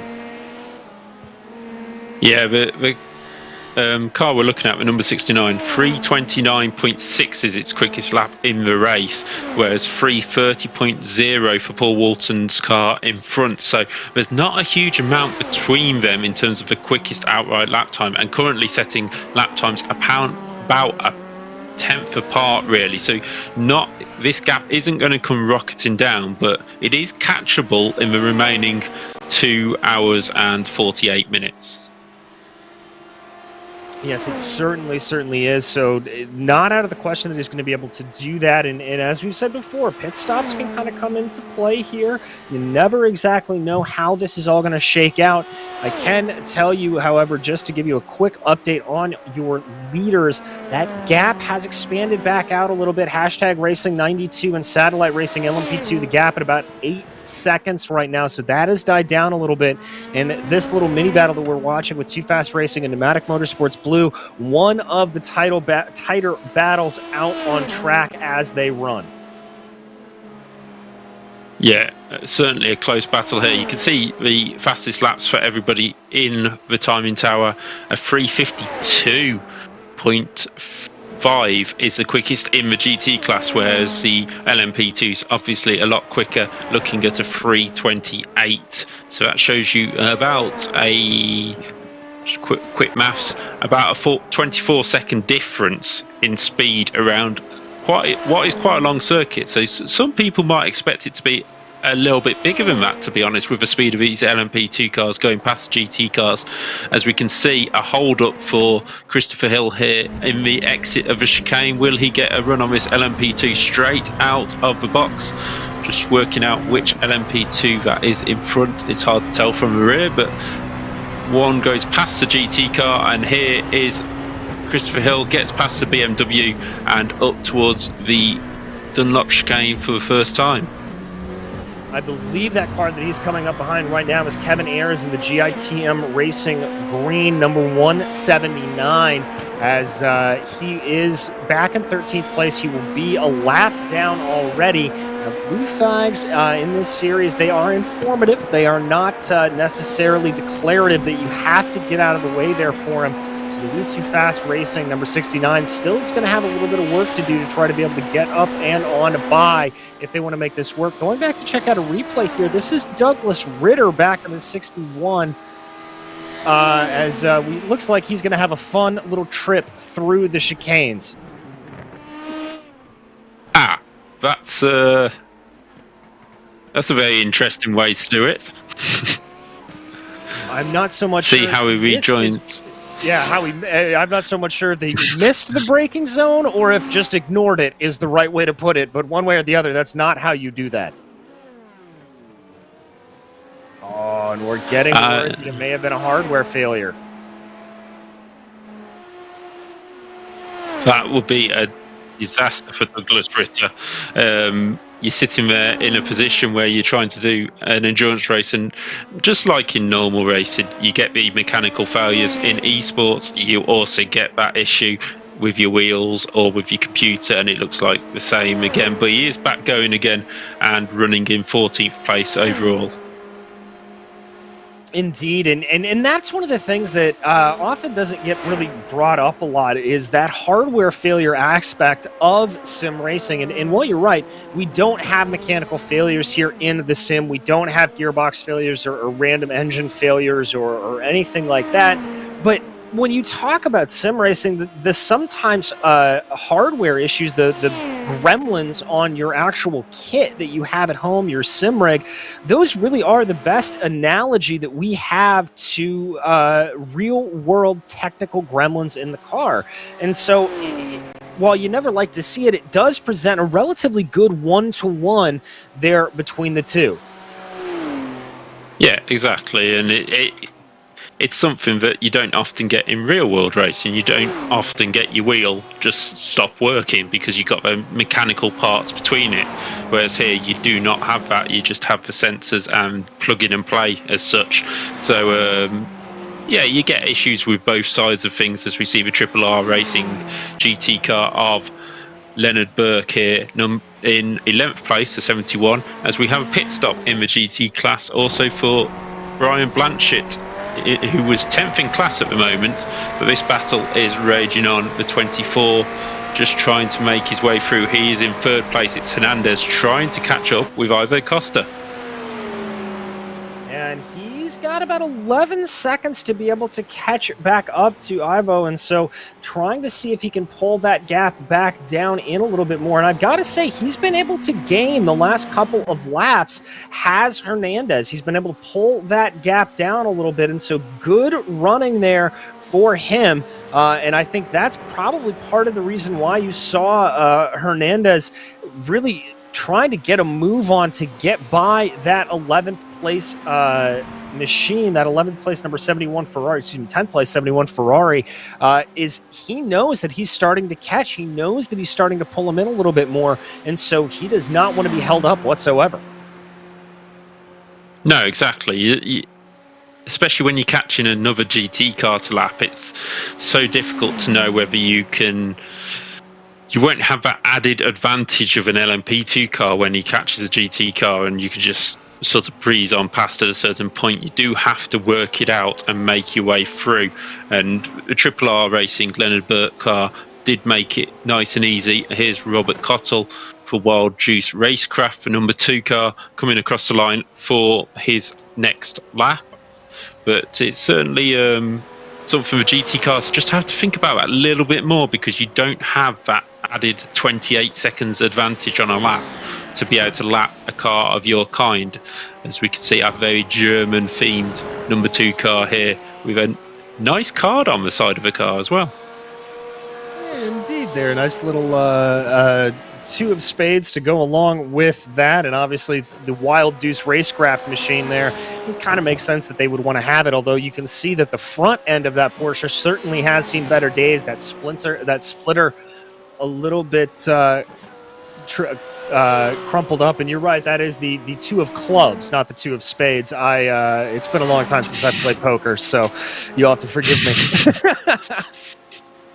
Well, it's all about gambling sometimes in racing, and that's what Wild Juice Racecraft will need if they're going to try and win this race. As we see the number 62 flying past the LMP2 car. Is that a 62? I think it was, but maybe it was 61. It's sometimes hard to tell in the liveries. There's James Foster for Team Breakfade heading down towards the first chicane on the Mulsanne Straight, and there he is in the corner on his webcam with the VR headset on, and it's something I've tried but not got myself, but doing an endurance race in VR must be quite a sensation.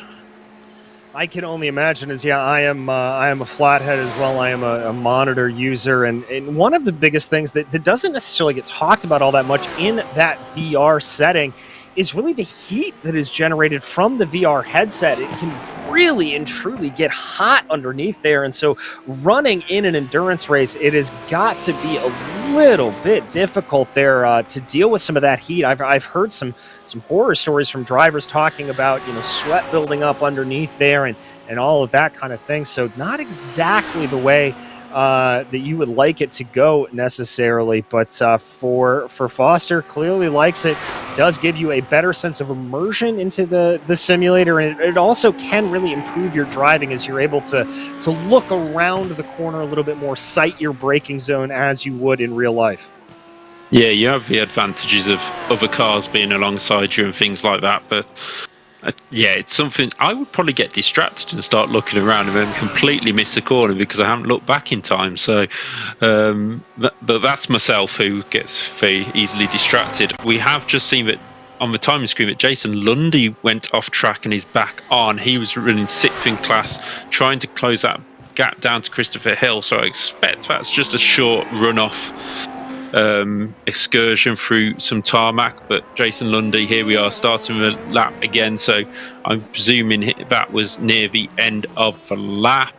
It's a proper spin as well down at Indianapolis. Gets it going again, a little touch with the barrier. Can he make it round? Yes, he can. The steering column turns just enough for him to rejoin and not too much time lost, but enough to allow We2 Fast Racing off the hook. Yeah, that gap has definitely now built up a little bit. It's up to about 11 seconds or so, and he's going to have a little bit of a problem. Well, Jason Lundy, right in the back of your screen, you can see him there. That's Nolan Kinslow for the Sim HQ Motorsports Orange machine, the number 16. He is within 2 seconds of Lundy right now, and he'll definitely be trying to pull that gap in a little bit. And Lundy, I have to say, very lucky to not have a bigger incident there. Normally, David, when we see somebody lose it at Indianapolis, it ends in absolute tears and a lot of broken carbon fiber. You're exactly right there. You know, it was only a little tap with a barrier just behind him, and luckily it hasn't bent his wing or anything like that, but it is certainly not what you're after. This is Kevin Ayers running wide at the end of the Mulsanne Straight in the 179, and he is just ahead by about a minute and a half of Douglas Ritter, who has come up on our timing screen as crashed. So Douglas not having the best of times. Maybe that was another hardware failure for Ritter, who we saw going straight on at the Ford chicanes earlier, not that long ago. Yeah, indeed, and maybe a little bit of hardware failure, maybe just a little bit of over-eagerness there. Again, does he get it through this time? Yeah. Whoa. Or is that the same incident that we? No, that's a different one. Yeah, it was. So just really struggling there. It looks like that 61 in low-speed corners. That's the second time that we've seen a little bit of problems there for him. And the Ford chicanes obviously being one of the slower corners on the tracks. 61 just not having a good time of it.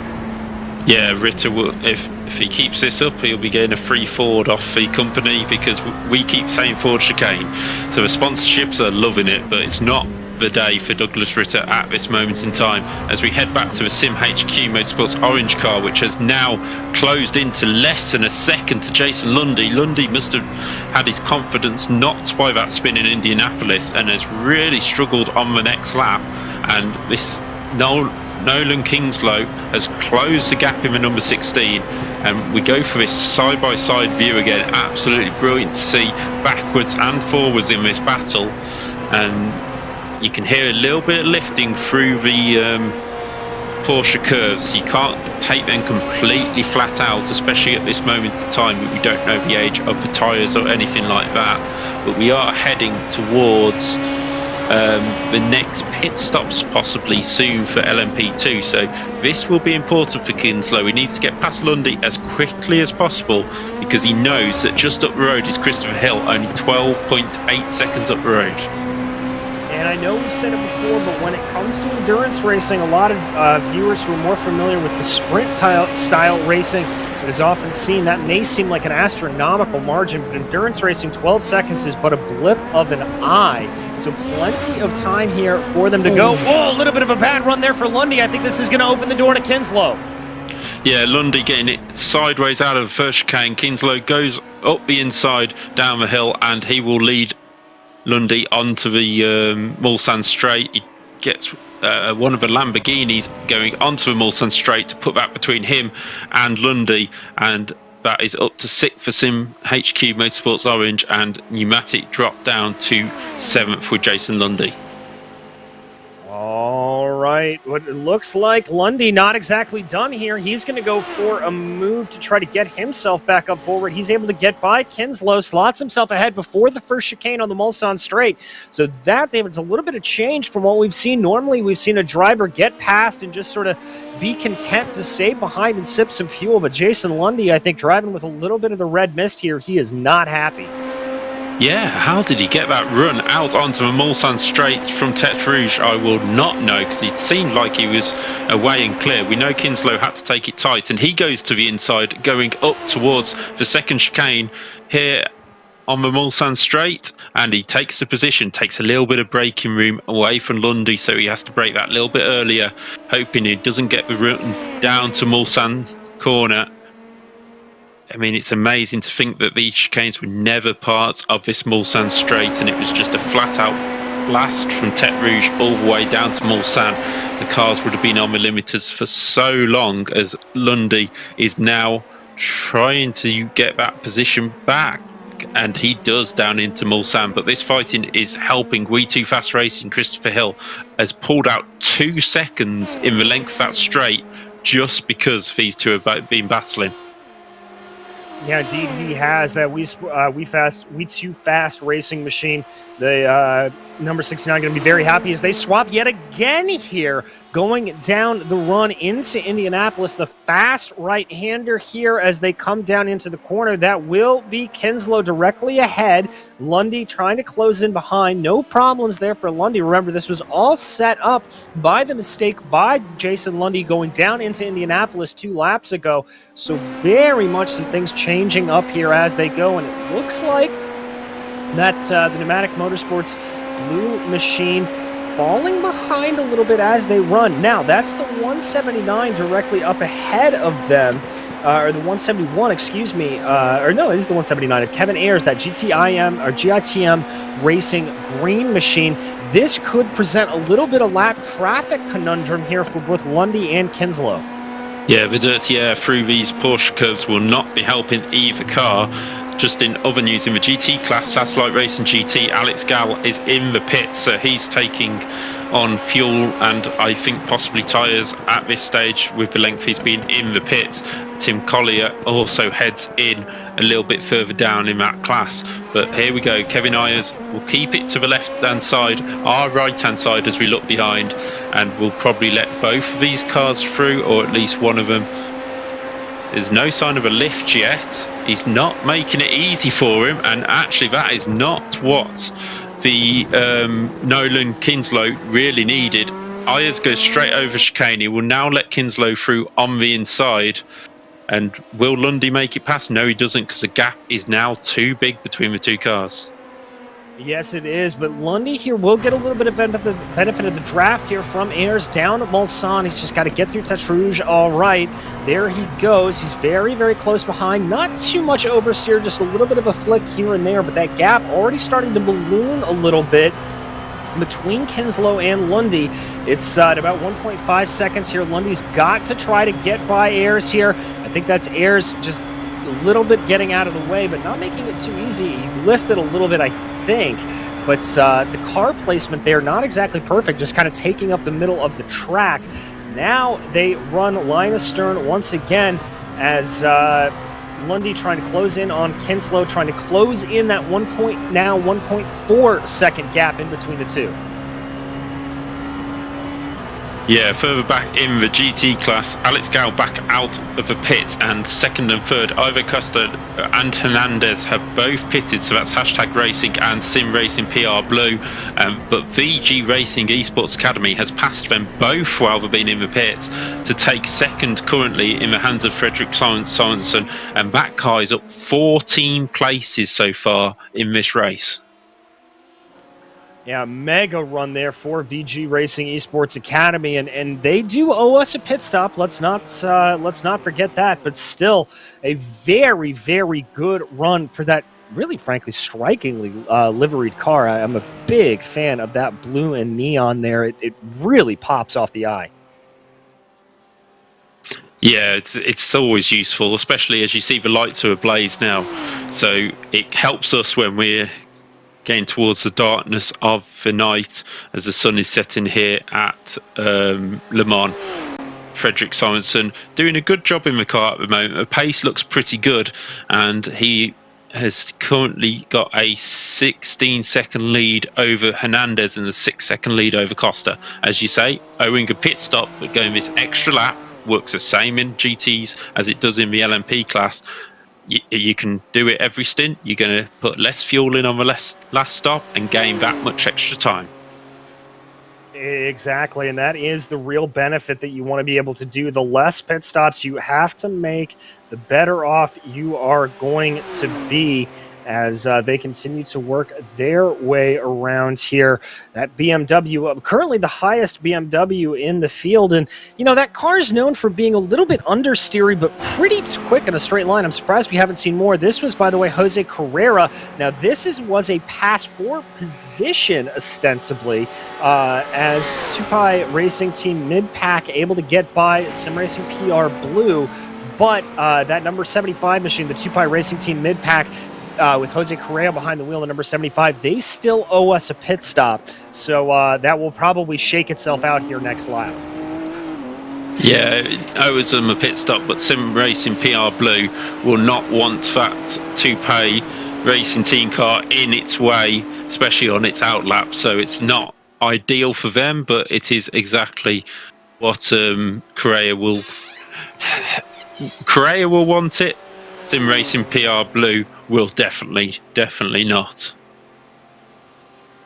Indeed, as we continue to watch that second place BMW go around here, and David, as I was saying, you know, the BMW known as being pretty quick in a straight line. I'm a little bit surprised that we haven't seen more people pick it as the car to go. Go to check out a replay here. This is Doug Bourne in the number 11. This is the TSE Deconi racing machine trying to dive down to the inside of the Ferrari. Oh, catches Indianapolis just wrong. Catches it just wrong, but caught it just right to keep it out the barrier, and a great catch there at one of the quickest parts of the circuit. Going back to the BMW, yeah, it was the car to have. I remember commentating with Andy, who was on the Andy Thompson, who was on this stream earlier, talking about the Apex Racing League GT cars, and the BMW was the car to have last season. And then this season that's just finished on iRacing, the Lamborghini just completely took over it, and we only saw one or two BMWs out there. So the balance of performance between the cars has changed a bit, and that has allowed the Lamborghini to take over the BMW as a common favourite, shall we say. Yeah, indeed, that Lamborghini, known for being very quick in a straight line, particularly effective during sprint races. Is speaking of Lamborghinis, 2Pi Racing Team mid-pack coming down pit lane, as you saw there on your screen. That will free up Sim Racing PR Blue to be able to try to move themselves ahead, take the fight to Sim Racing PR, to Hashtag Racing up ahead of them. Interesting here to note, VG Racing Esport Academy in that BMW that we were watching still didn't come down pit lane. They've got an extra lap that they think they can go here. That is mightily impressive, but then we've got to remember that they've probably saved a little bit on each stint, maybe a lap on each stint, and then you can always go 2 laps longer on the next stint, 3 laps longer on the next, and by now you're probably looking at 2 or 3 laps longer. So here's the stint pit stop strategy, stint lengths, and you can see on this that Sorensen has gone that little bit longer than the cars around him on this stint, on the last stint. You're looking 1 lap longer at this moment in time, but yeah, it's going to be really interesting to see if he can stretch that out. As you can see, Dominguez, that is in the LMP2 class, has gone the furthest out of all those cars. Here's Christopher Hill in the 5th place, is it? Yes, he was in 5th place, sending Colin McCone flying and off into the gravel trap at the bottom of the Mulsanne Straight. That is not the way you want to really be doing that. That's Cohen Friend going for a ride there. Jumping back up, though, to Sim Racing PR Blue as they continue to work their way around some more lap traffic in front of them. This is Doug Bourne in the TSC Duconi Racing Ferrari, directly ahead of them.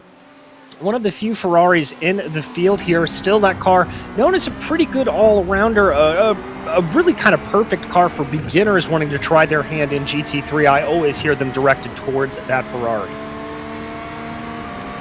Yeah, exactly. I started iRacing about a year ago, and I was told straight away, get the Ferrari because you have the GT classes, you have the Ferrari Challenge, and it's a nice, balanced car. And in an endurance race, if you can drive it quick enough, it will do the trick.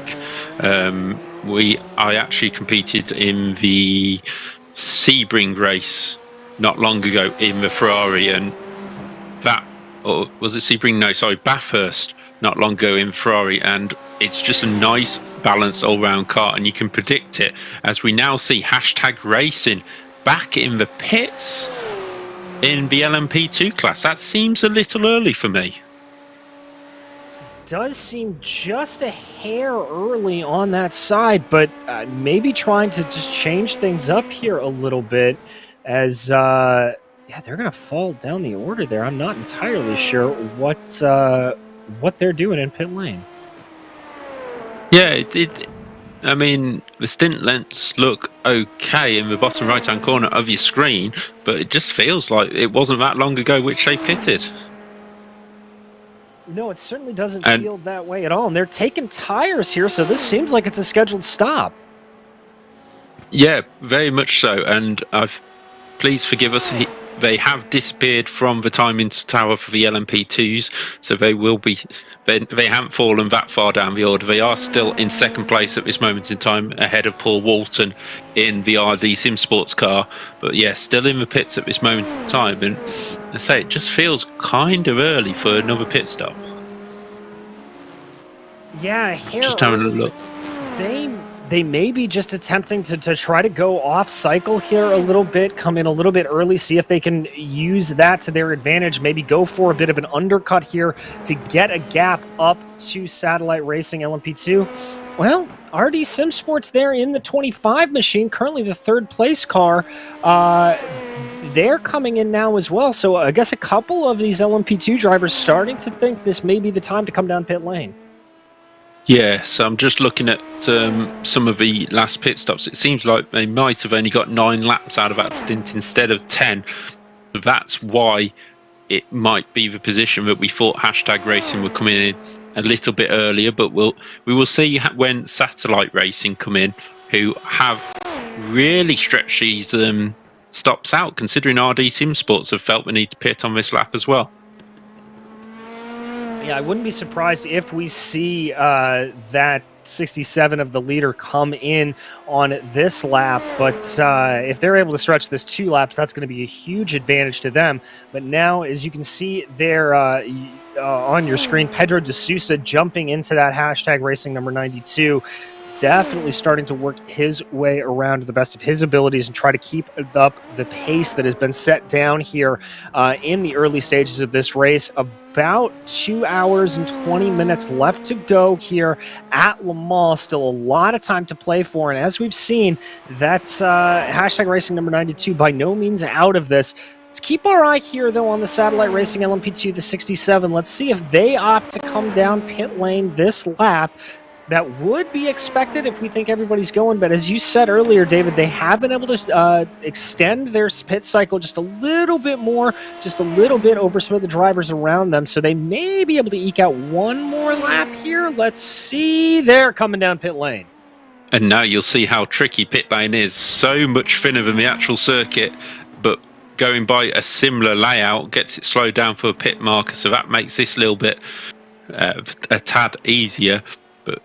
Though Satellite Racing, Obsidian Racing Future, and I think that's it, who have managed to do that extra lap on the fuel. So those 2 teams will look very comfortable later on.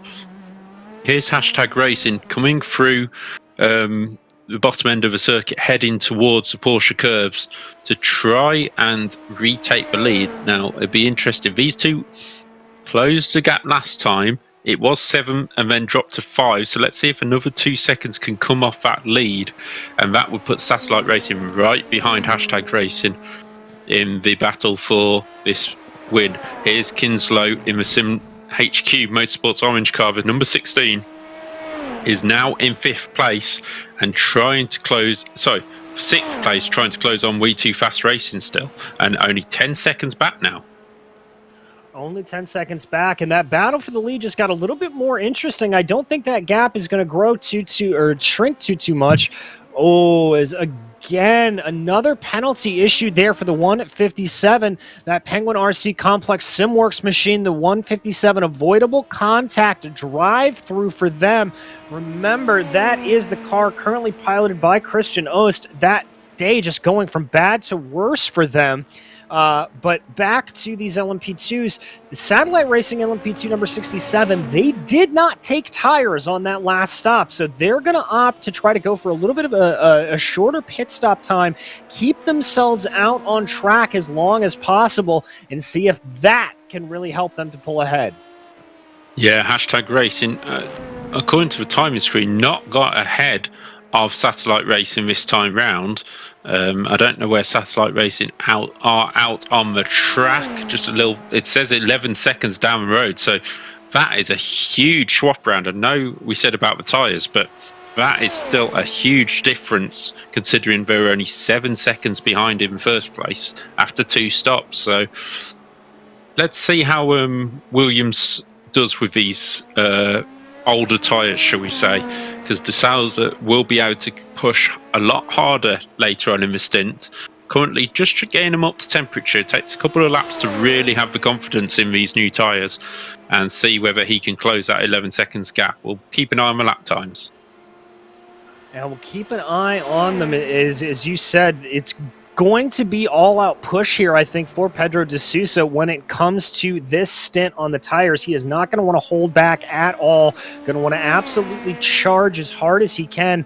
I very much doubt if we see any sort of fuel saving go on. Kevin Ayers, by the way, for the GITM Racing Green machine, the number 179. We've seen him a couple of times out on track. He is down pit lane right now for scheduled service. Yeah, the car of Kevin Ayers moving slowly forward, having a good battle with Colin Johnson and Douglas Ritter, who we've seen in plenty of action throughout the day. Going back to that Christian Ost penalty for 157, it's, like you say, going bad to worse for that car. And 9th in class currently with Josa Jerome behind him, who I noticed when we joined the through to the lobby, that he is down as a rookie, the only rookie in the field.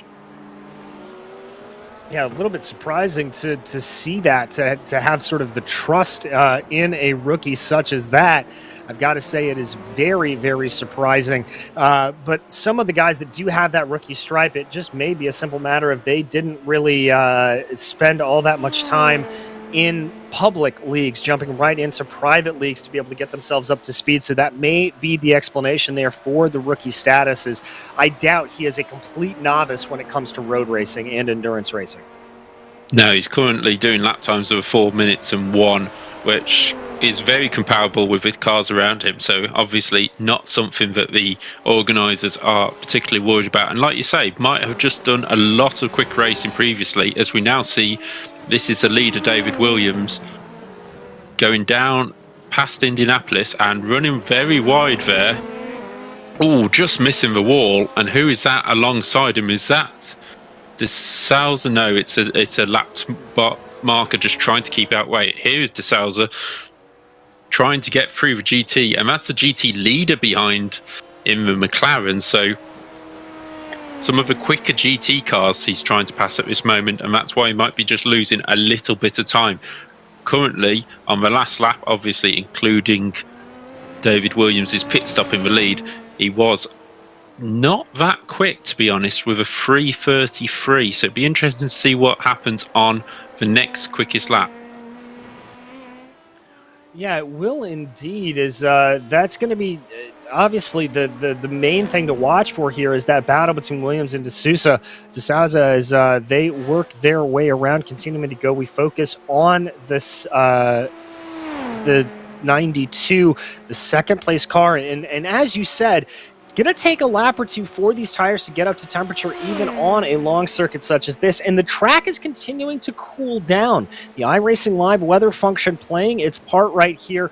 It is just a hair before 7 o'clock virtual standard time. There you can see it. It's down to 23 degrees Celsius, 74 degrees Fahrenheit out on track. And I've got to think those numbers are going to continue to fall as we get closer and closer to nighttime, as we get closer and closer to what will be total blackness, I think, by the end of this race.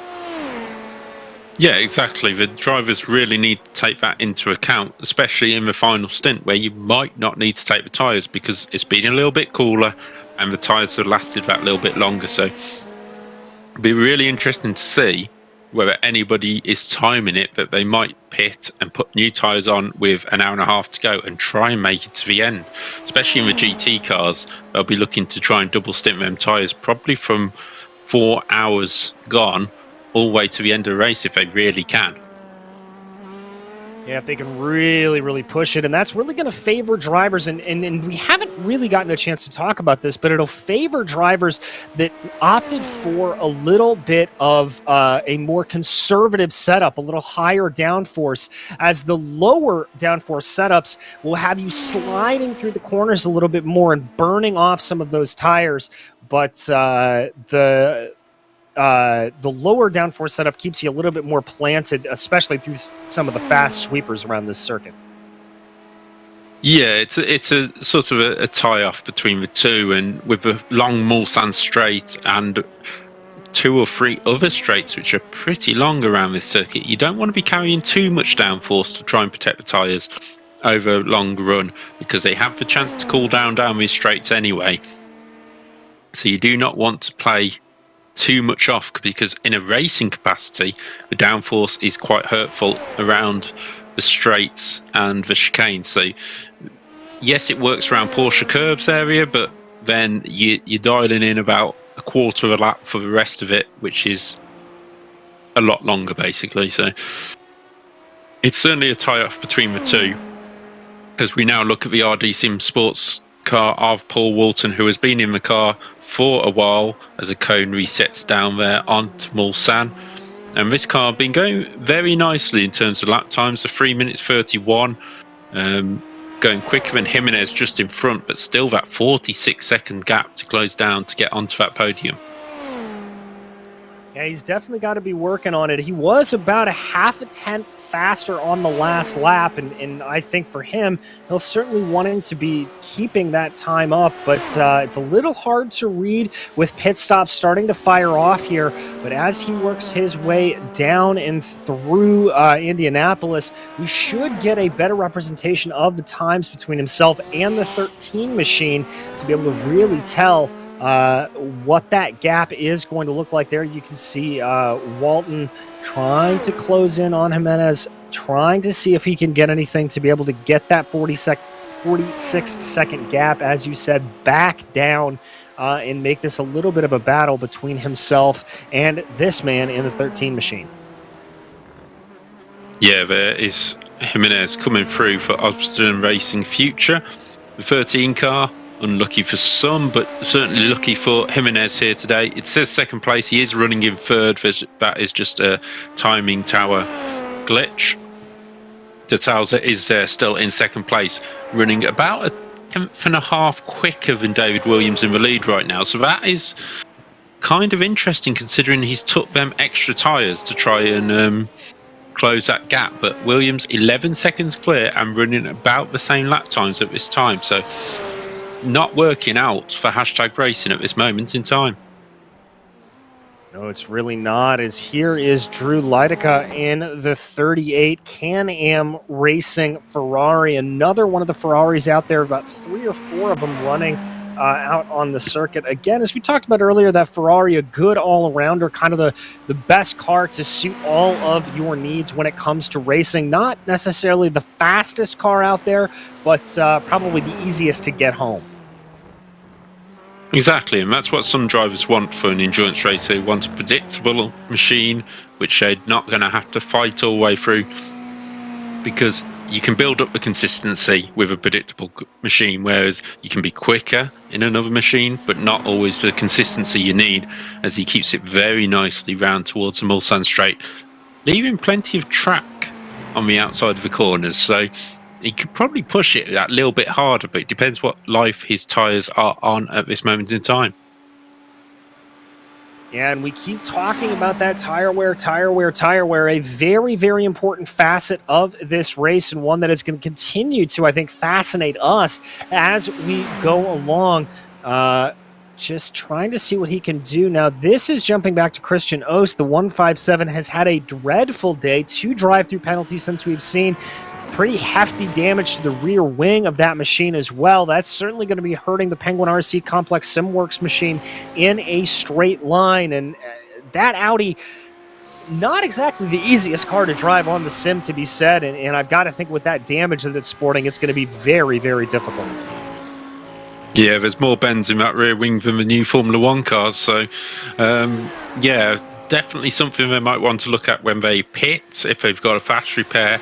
But in terms of lap times, the car's not going too badly. Last time round was a 4:13, so I wonder if he's had an incident somewhere, which is where that wing has got bent. I don't know whether our producers will find that out on circuit, but yeah, he crashed on the last lap, so that is, and went off the track twice at least. So not a good day for Christian Ost, and his teammates might be thinking of maybe pulling him out the car next time by if the incidents continue to build up. And he's really got to watch out for himself. Josiah Jerome there in the Triple R Racing machine. He has got some time. Oh, there's the incident that took the damage into that rear wing. That was some contact with the LMP2 coming through the Porsche Curves. Yeah, that'll do it to you almost every time. Yeah, that was the fast car, I think. The We Too Fast car. It looked like in terms of colours, so I wonder if that has damaged their car already. Christopher Hill running comparative speeds at the moment and not looking too damaged, but obviously a bit of a slower lap time as he got caught up behind that crash. Looking at the car at the moment, no serious damage done on the front. Yeah, it looks like he is able to escape from that scot-free, so that's going to be a good news for We Too Fast Racing. There's 69 able to carry on. They are locked and trying to be locked in a little bit of a battle. Only 6 seconds up the road to 4th place, and Paul Walton in the RD Sim Sports number 25. So that is certainly an ability for them to go, but also Kinslow behind them in the SimHQ Motorsports Orange.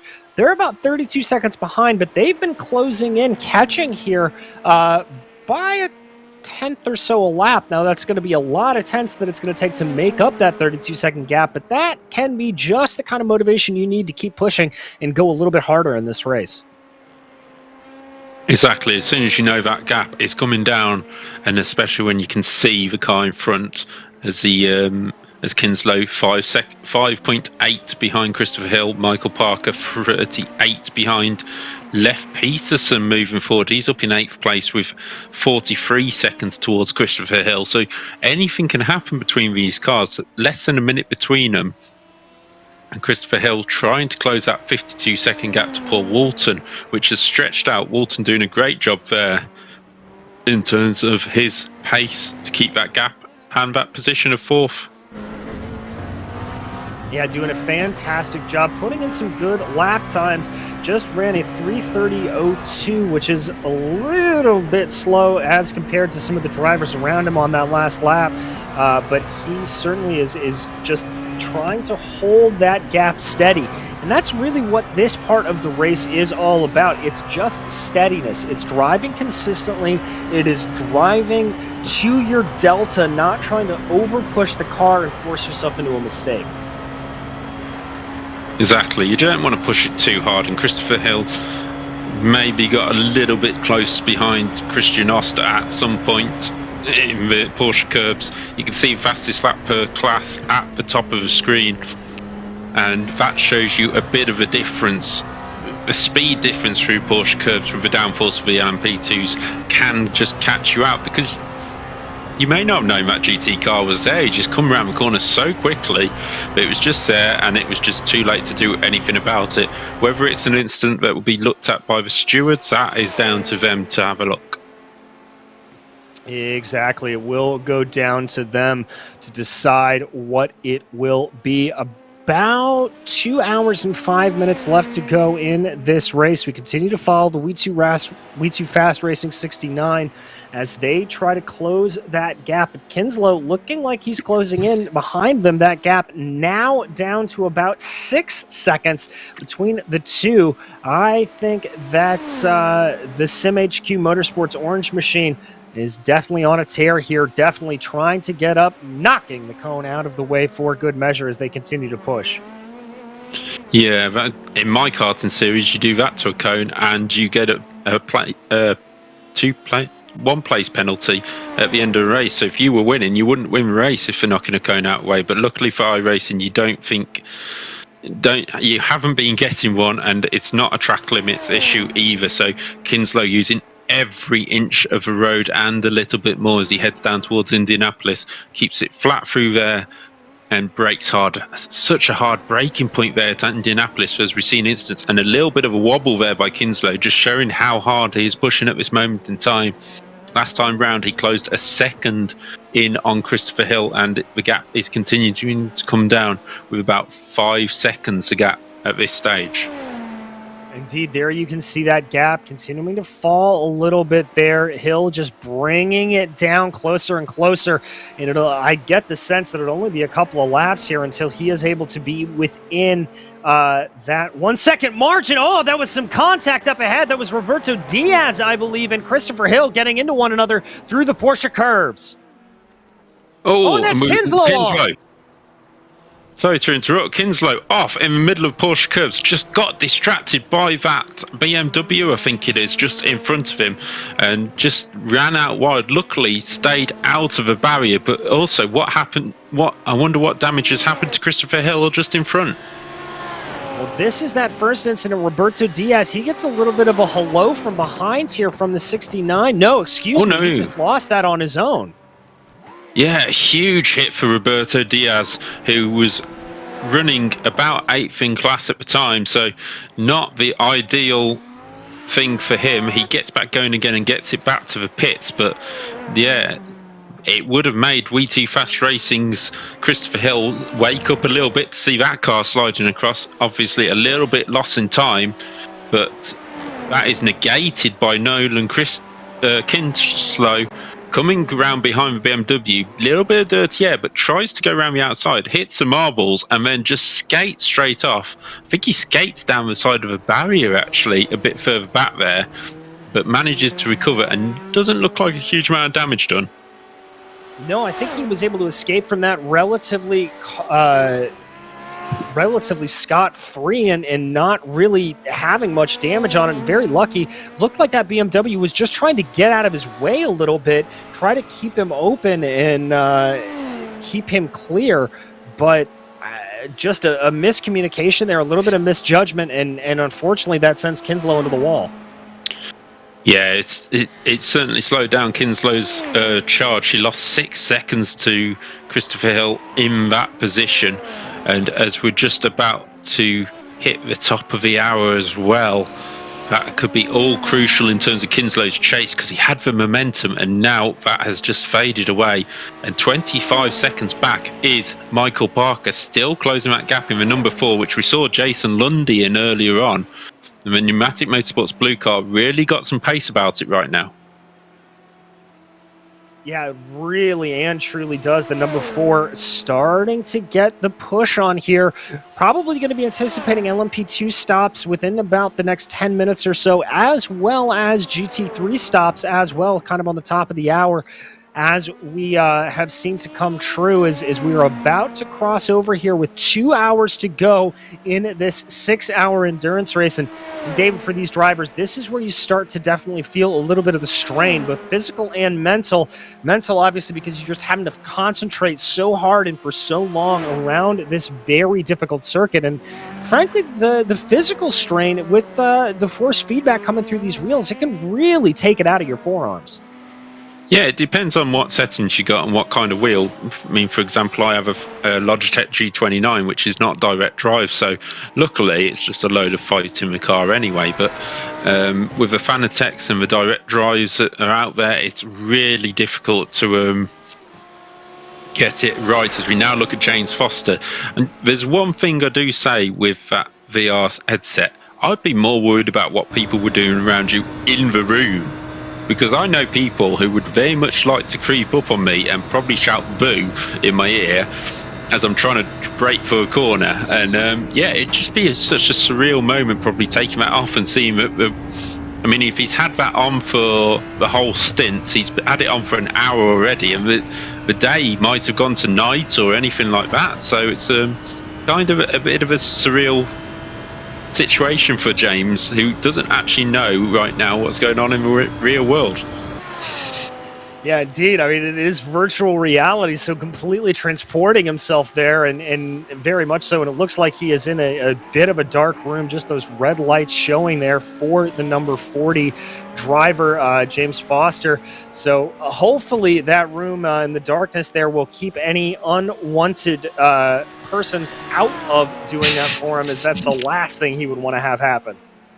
Yeah, we just see James Foster being passed by the LMP2 car. I didn't quite catch the number of it as it was coming past, but James Foster leaving plenty of space for the lapped cars to go past. And as we are at the top of the hour, just a quick rundown for you of the top 10 in each class. Satellite Racing LMP2, David Williams leads the way here at Le Mans with 2 hours remaining. He is currently 13 seconds ahead of Hashtag Racing's Pedro de Souza, who is a further 37 seconds ahead of the final podium position of Jimenez for Osbodon Racing Future. Then we have the RD Sim Sports car of Paul Walton up in 4th place, doing a great job at the moment as he runs slightly wide, typical commentator's curse. Just still on the same lap, but about a fifth of a lap ahead of Christopher Hill in the 69 We2 Fast Racing car. We've seen a lot of action from that car throughout this stint. Sim HQ Motorsports Orange runs 6th for Nolan Kinslow, who we saw having a trip through gravel very recently. Michael Parker closing that gap down in the Pneumatic Motorsports blue car after Jason Lundy had his incident earlier on. 8th for Imperial Motorsports Shake, Pneumatic Motorsports Orange in 9th, and the fellow car of The purple team is in 10th place, so that is your top 10 in LMP2. Going to GT3, Alex Gal leads the way for Satellite Racing GT. We've seen them at the front for a huge amount of time in any kind of races, but they are again battling Hashtag Racing for the victory in both classes. Ivo Costa 55 seconds behind Alex Gal at this time, and closing the gap by about half a second a lap at this moment in time with the pit stops coming up. So good job there by Ivo Costa. Edison Rojas Hernandez in the 24 is running in third place for Sim Racing PR Blue, ahead of VG Racing Esports Academy, who are doing a brilliant job in that BMW, moved up 12 places overall. Sorry, 13 places overall, 12 places in class, and Frederick Sorensen trying to make sure that car finishes on the podium. That would be a brilliant job by that crew if they could do that. Fifth is 2Pi Racing Team mid-pack in the Lamborghini. Jose Correa keeping it quiet throughout this race, but doing a very good job. Had that one instance in the Porsche Curves, but he is doing well there. Sergio Vieira in the 222 running in 6th place in the class for SR Technic CMS.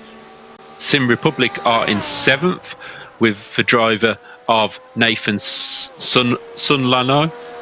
He is in the Porsche, the second Porsche we see in our field, and then the first Ferrari in the field of Can-Am Racing, which we've seen a couple of times, running in 8th with Drew Lidiger. The Penguin RC car, the Audi, we've seen a huge amount of issues for this, and the rear wing is still bent. In 9th place, Christian Ost, a couple of drive-throughs to deal with, and in 10th is the Triple R Racing Ferrari with Jerome on board. So that's your top 10 in each class at the top of the hour. Yeah, so very good. All right, action there. And there we see a decision from race control, the 69 and the 157. That was that incident we saw with the Too Fast Racing Machine and Christian Ost going down into the Porsche Curves. Ost getting knocked out of the way. That has been deemed a netcode incident. No further action. Whoo! Steven Rivard going for a big spin down through the Dunlop S's. And that is one of the cars a little bit further down in class in the GT3s, but very, very difficult time there for them. Very lucky to be able to hang on to that car. Now, this is David Anderson in the Lone Star Endurance 1, number 78. He is working his way around right now, trying to catch up to the best of his abilities to Chip Witt in the Wild Deuce Racecraft machine.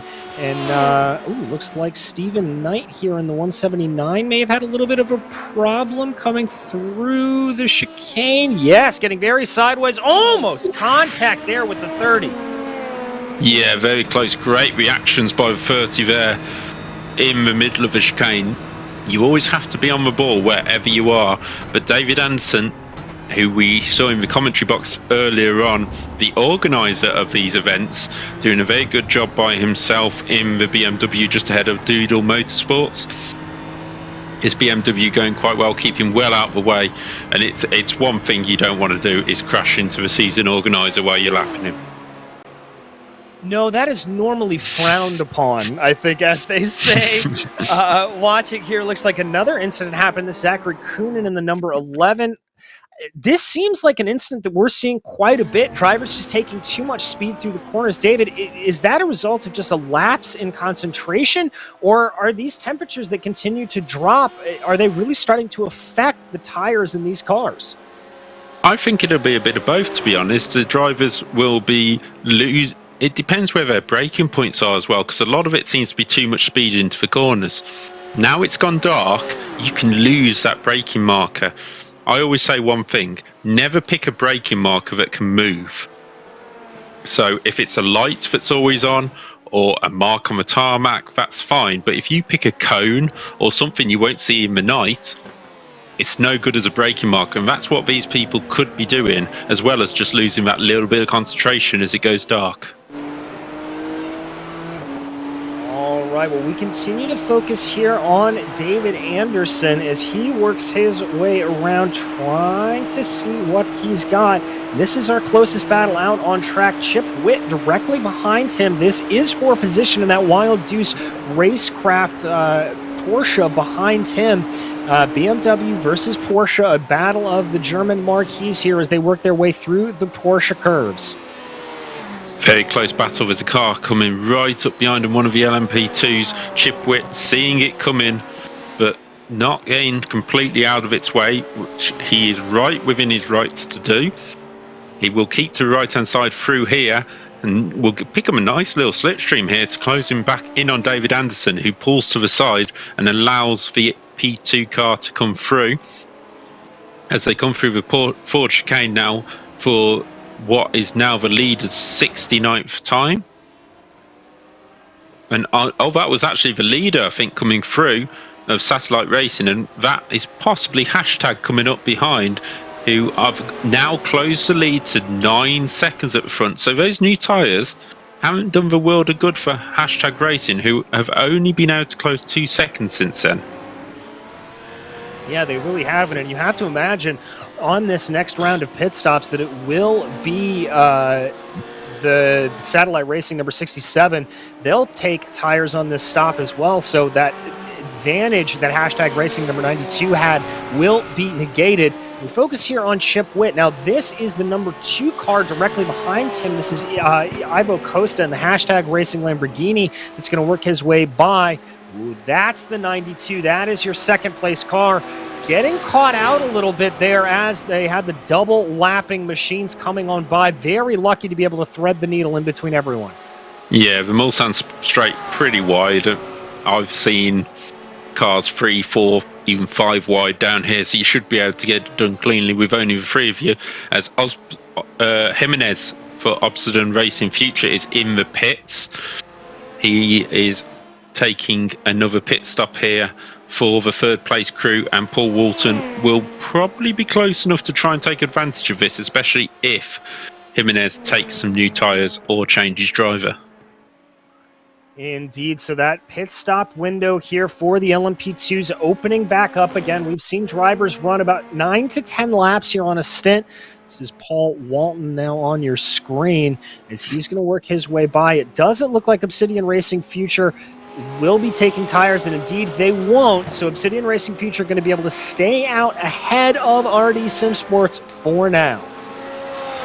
Yeah, we also had a visit to a pit of Christian Ost in that Audi in the GT class. So it's not been the best of stints for Ost, but he is staying in the car, it seems like, for the next stint, and his team relying on him as James Foster, who we keep seeing with the VR headset, has gone past into 10th in class. Continue to look at Paul Walton, who's doing a fine job in this LMP2 car. 25, just consistently setting the laps, ticking them off, trying to close the gap down to Jimenez, who is only 6 seconds clear, but obviously took 1 pit stop longer. Yeah, exactly. And Jimenez, as we said, didn't take tires on that last stop. So this is a little bit of that strategy coming into play here. I think with the cooler track temperatures, tires are going to become less and less of an issue as they continue to go around. Looks like Penguin RC Complex SimWorks is down pit lane in the 157. No real changes there for that car. So both GT3 and LMP2 pit windows look to be open at this point. Everybody able to come down pit lane, everybody able to be thinking about it. Looks like we've got another one. That's Michael Parker coming down for the Pneumatic Motorsports blue machine, coming in out of about 7th place.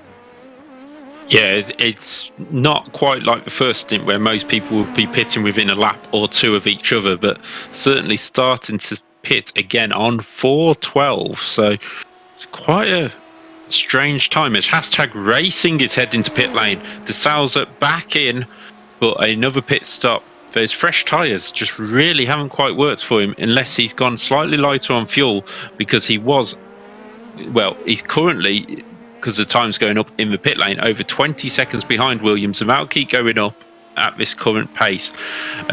Just looking at the time screen, Omar Abad has been off the track. He's running currently last of the LMP2 cars in 15th place. Indeed, he is. So Omar having a little bit of problems there, driving for the World Community Drivers Machine. Looks like there, in addition to coming down pit lane, there is going to be a driver swap. D'Souza out of that hashtag racing number 92. Riqueros going into that machine right now. This is currently, though, your second place driver, Joaquin Jimenez, driving around. Excuse me, he's in third right now for Obsidian Racing Future. Don't think he's going to be able to catch up to the back of the hashtag racing number 92 is indeed hashtag racing back out and underway. No tires taken as expected, so they're going to be double stinting on that set of tires that they have now. The gap up ahead to Satellite Racing LMP2 is about a minute and 10 seconds, but we anticipate Satellite Racing LMP2 coming down pit lane here probably on this next lap. Here is Paul Walton for RD Sim Sports in the 25. Let's see if he decides to come down pit lane. As we've seen a lot of these drivers coming down here. I don't exactly remember what his pit strategy was the last time out. Is he going to fade to the right? Yes, he is. This is Colin Johnson in the 721 going into the chicane. Oh, that is a big hit with some rear brake locking. Yeah, that will have just been completely unexpected by Johnson. Last time he probably braked in exactly the same position, just hit the brakes a little bit too hard, locked the rears, and around he goes, and that is not the best position to be in. Paul Walton did enter the pit lane in the RD Sim Sports car, so it is pit stop time for them. Just having a look, Jimenez obviously holding on to that third place. Rui Quiros. It's very unusual, I was going to say, to see as we look at this on board with Colin Johnson. Yeah, just a snap on the rear of the car and just nowhere to go. You wouldn't be able to catch that in a million years. No, and I don't know about you, David, but I have been behind the wheel when you have that happen. You're just driving along and you apply a little bit too much brake pressure, maybe try to hold that brake a little bit long, and the rear end just snapping away from you as those rear tires lock. It is a absolutely helpless position to be in. Yeah, completely helpless, and not a lot you can do apart from change the brake bias for the next time you come round. Just looking, Paul Walton, Christopher Hill and Nolan Kinslow in the pit. I found it quite interesting that Rui Quiros didn't take new tyres, considering you're swapping drivers anyway. But, you know, sending a driver out on used tyres is not normally the way to go, in my sort of opinion. It's always nice to give him a nice fresh set and get them changed while you're swapping drivers to keep that one long pit stop. As Ost is off, and that's a very big hit into a wall just before Indianapolis.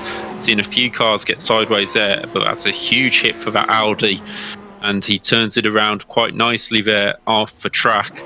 But he is definitely going to have to head to the pits for some repairs there. That must have broke something on the side of the car. As you can still see, the wing is very much bent. You can see just how much steering lock he's having to put into the car. The suspension damage, very, very clear. It looks like he's able to get it a little bit straighter, but yeah, there is still definitely suspension damage. By the way, your leader, the Satellite Racing LMP2 machine, is in the car. Paul Darling now jumping behind the wheel of the 67, waiting to see if they will take tires. Here is Rui Quiros. Remember, when they came down pit lane, it was about 8 seconds of a gap in between the two. We'll have to see how they turn out here, what will happen as they work their way around, coming down into the Ford chicanes. Quiros, the 67 is going to be taking tires, so this means this is going to be very, very close in between the two. I see him spinning the rear tires, ready to get going. Quiros waiting to get it up and going, but that is going to be Quiros out before Darling is back underway. There has been a swap for the lead between Hashtag Racing and Satellite Racing LMP2. Yeah, good strategy there by Rui Quiros and the Hashtag Racing team to try and jump Satellite Racing. But as I said before, that's just a slightly longer stop with the driver change and the tyre change, whereas Hashtag spread them out over a couple of stops. Just trying to see if Darling is heading out pitch yet. Still not heading out, so he got a little bit of damage he is trying to repair as well, because this pit stop does seem to be taking a very long time to do.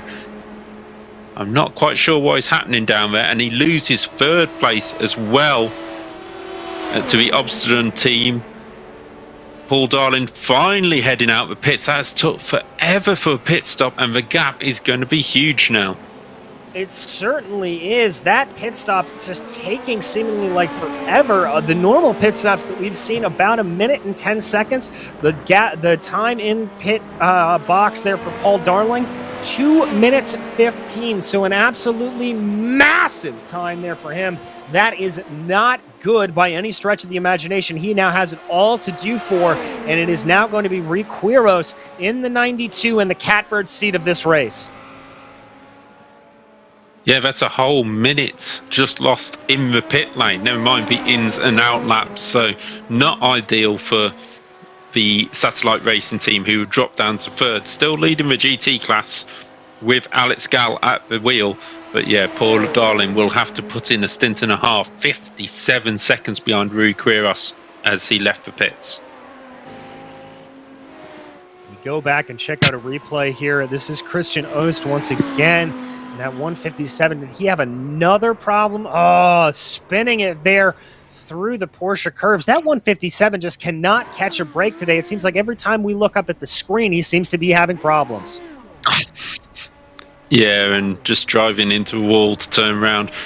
Well done for getting the car out the way of the trap, but yeah, not the ideal way to turn that Audi round. And yeah, some days it's like that and you just think, I'll go home and start again.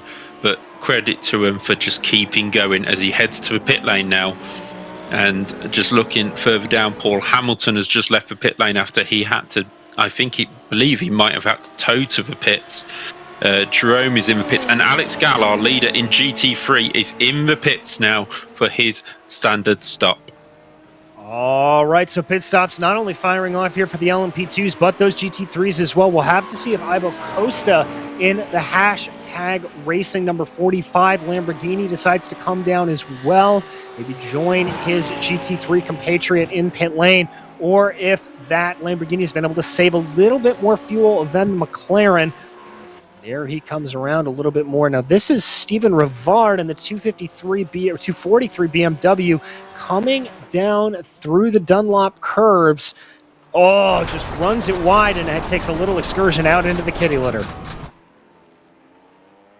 Yeah, Stephen must have caught the grass or something in the darkness down that hill, because that was a very unusual way to go off the track there. Hashtag racing also heading to the pits. The Satellite Racing, hashtag racing for GT3, both into the pits. You can see one of the P2 cars heading out. That will be Stephen Knight, who's running 13th in the LMP2 class. But the 68 is in the pits as well. That is a change of driver for the Alex Gall car. Matus Drozda is in the car. Luis Felipe Pinto gets into the 45 car as well. So a couple of driver changes at this stage, and these drivers will probably try and get to the end of the race with 1.5 hours to go. Yeah, exactly. And David, talk to me a little bit about what it's like jumping in a car like that. It's such a unique aspect of endurance racing that you have to be sharing the car with somebody else. When you're getting into the car, does it mess with your mentality knowing that you're taking on the sort of gaps and advantages that somebody else has built over time, or is it just kind of racing as normal?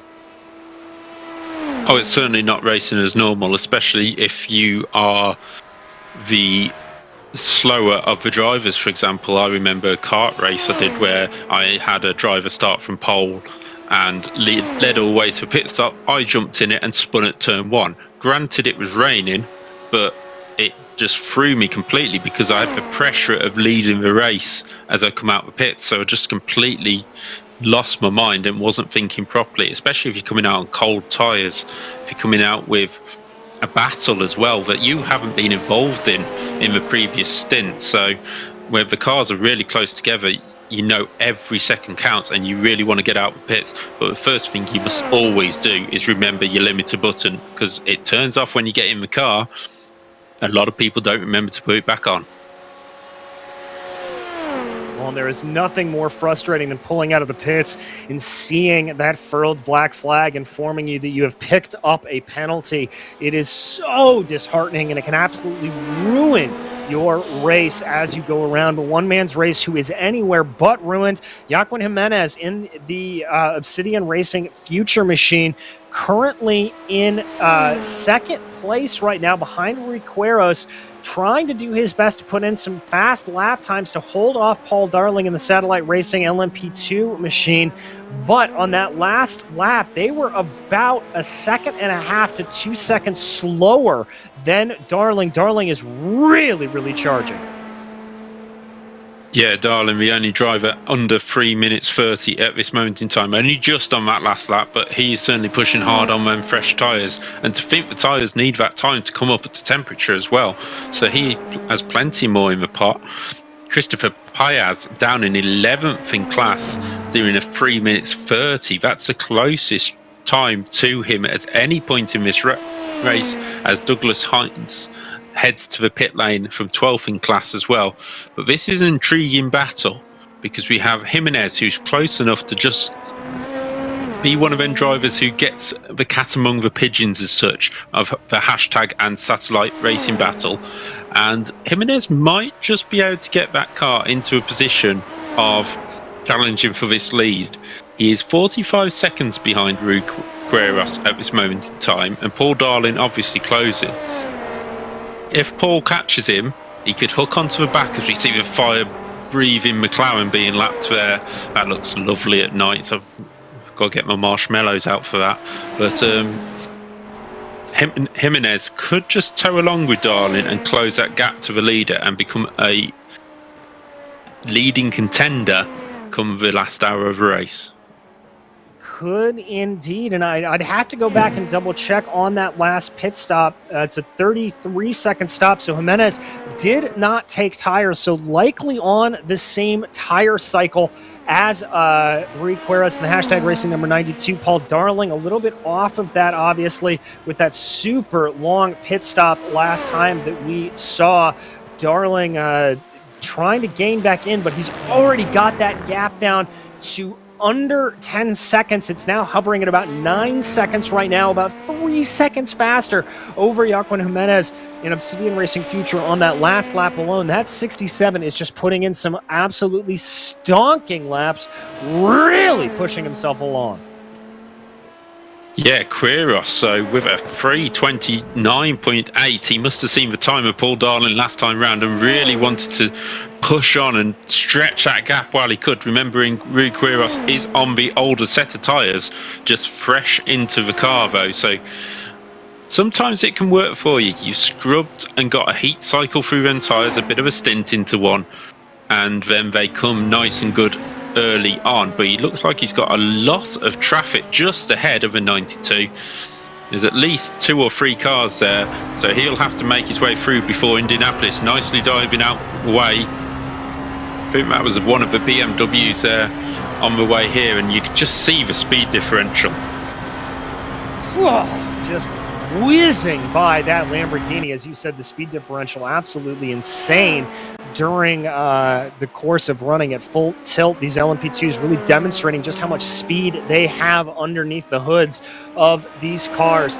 Yeah, the 92 growing the gap here to Jimenez over the course of this past lap. He was able to be just a couple of tenths quicker than Jimenez, and he'll be happy to do that. Just needs to keep that gap as wide as possible, as fast as he can, because I've got to think here, we were talking a little bit earlier about Jimenez and how he might be able to catch in, but it seems like he's almost a little bit of a sitting duck here. If he continues to run some of the laps that he has over the last few laps, he will be very quickly overtaken by Paul Darling, and Darling's got 50 seconds to try to gain back in up onto the leader over the course of about, let's call it, an hour and a half of racing still to go. Yeah, when we get to about an hour to go, we'll certainly know how the pit strategies are starting to work out and whether drivers will need that extra stop. Jose Correa in the GT class has just visited the pits for his pit stop while running 5th in class. But yeah, that gap is certainly coming down Paul Darling. This time round, Rui Quiros, 3 minutes 29.02, almost dipping back into the 28s, which they haven't done for a long time in this race. The conditions come into the drivers now, the cooler conditions, normally when you get the quicker lap times, but also the vision is even worse for the drivers, so you have to know exactly where your braking markers are. As we saw a little bit of dust kicked up there by Quiros, which shows how hard he is pushing, and he's got 2 more cars to contend with on the Mulsanne straight there. They might be fighting for position, so you won't want to get involved in that. There is Hernandez in the P4 GT3 car just ahead, but just trying to wait and see what lap times the other drivers can put in when it gets to 2nd and 3rd place. Indeed, and we'll keep our eyes on that, but this is actually a battle for position for the final podium spot in the GT3 class. Frederick Sorensen only about 0.8 of a second up the road from Edison Rojas Hernandez, and so very, very close. There you can see the BMW and the Porsche as they streak on by out of Arnage. The Porsche here getting the advantage of the draft as they head down into the Porsche Curves, pushing their way along there. There you can see the side-by-side. Not much separating these two. Hernandez able to pull the gap down to under about 0.5 of a second courtesy of the draft. And was going to probably lose a little bit of that time through the Porsche Curves, as we talked about, that it gets a little bit more difficult to get the pass done through there, to be able to trail as quite as close behind, courtesy of some of the trailing elements here, the aero wake that comes off the back of these cars. Yeah, what is amazing to see though is the last pit stop for Sorensen was on lap 55, whereas Hernandez was on lap 65. So Sorensen coming towards the end of his stint, but it definitely means for sure that he will probably have had a whole pit stop saved towards the end of this race. That could be absolutely crucial. We anticipate that these GT3s will probably need to have at least 2 stops if they are able to finish this race. Probably a 2-stop race for them from here on out, or maybe if they're able to stretch it here, they can make it work on 1 more stop if they're able to go an extra 30 minutes or so and make it to the top of the hour. They should be able to make it through to the end, so we'll have to see what happens. Looks like that Hernandez has dropped back a little bit from the 43. The gap now expanding to about 1.4 seconds, so not nearly as much time in it as there was earlier. Very, very close still.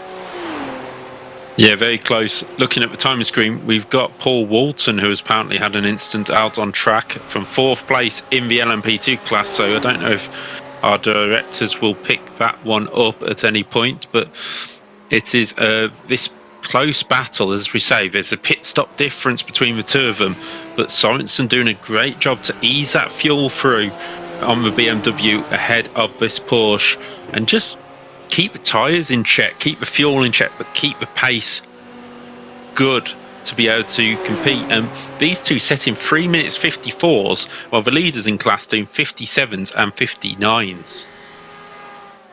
Yeah, they are very much the talk of the GT3 field right now. Sorensen feeling the pressure and having to respond to that Porsche behind.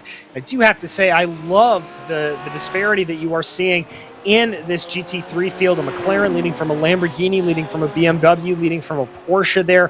Ferrari's running 7th in class. A good number of cars out there. We don't really see the Mercedes represented out there, but that is an older car, and obviously the Ford as well. But I love the different makes and models that we are seeing through this field. Jumping back there, this is the Doodle Motorsports number 243 machine. Jesse Atkinson behind the wheel there. Jesse's got a nice little camera for us as he works his way around that BMW, trying to see what can happen.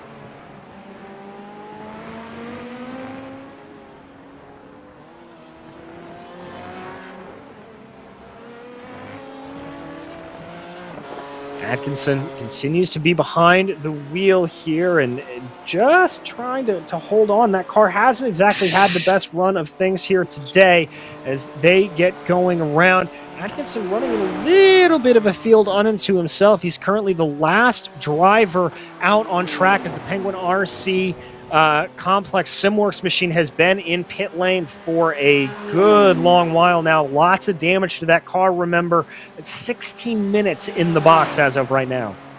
Yeah, not ideal for Christian Us, but the amount of incidents we've seen for that car, we're not surprised that he's going to have a bit of repairing to do. Going back to that time which I said Paul Walton had been off the track, 3 minutes 54 was his lap time, so he lost 20 seconds in that one lap. So it'd be interesting to see what happens there. And Pinto is off the track. Pinto has lost a couple of positions in the GT class. I'm not sure what's happened to him, but he has been passed by Sorensen and Hernandez. So it looks like it might have been around the Porsche Curves area. This part of the track really catching a lot of drivers out. Oh, it just carried too much speed, and that rear end snapped like a rubber band. That is a huge accident which Pinto would not have seen coming until he saw the concrete wall in his lights, and that could have caused huge damage to the car, and he heads to the pits. But so does Sorensen, who is the driver who owed us a pit stop. So Hernandez moves right up into second in class. That's going to be a huge break there for this Sim Racing PR Blue Machine, although he still does have about 17 seconds up the road to try to work his way towards the leader in class. But both of them still being able to work it out. So this is a really surprisingly good run, I have to say, for Edison Hernandez and the rest of that Sim Racing PR Machine. They are doing a fantastic job to be able to get everything done and dusted. Yeah, that's what we're saying about endurance racing. You just keep yourself nice and cleanly out of battle. Pinto back out the pits already, so I'm presuming they had a fast repair which they can use throughout the race, which they must have had one left to go into the pits. Sorensen's still in there at the moment. Probably another 10 seconds until he leaves the pit lane. So, but according to our timing screen, Pinto's dropped back below him again, so I'm not quite sure what has happened there. Has Pinto ended up back in the pits? I'm not quite sure what's happened there, because Sorensen and Pinto are both out together on circuit. So yeah, I'm not quite sure what's going on there. But Hernandez running second. Here is Pinto coming down, and there's Sorensen in the Dunlop curves, and Pinto is not there. He's towed to the pits, it looks like, and could be out of this race. And I'm seeing on my screen right now that Luis Pinto has manually disconnected. So I think that was the hashtag racing, your second in class. I think their day is done. They're calling it quits. Oh, if he's manually disconnected, has he had maybe there's been a hardware issue? We'll see if Pinto comes back in or any of his teammates come back in, because that would be part of it. But I'm not quite sure what happens here. Here's Sorensen out on circuit, so he'll be sort of half glad that Pinto hasn't come back.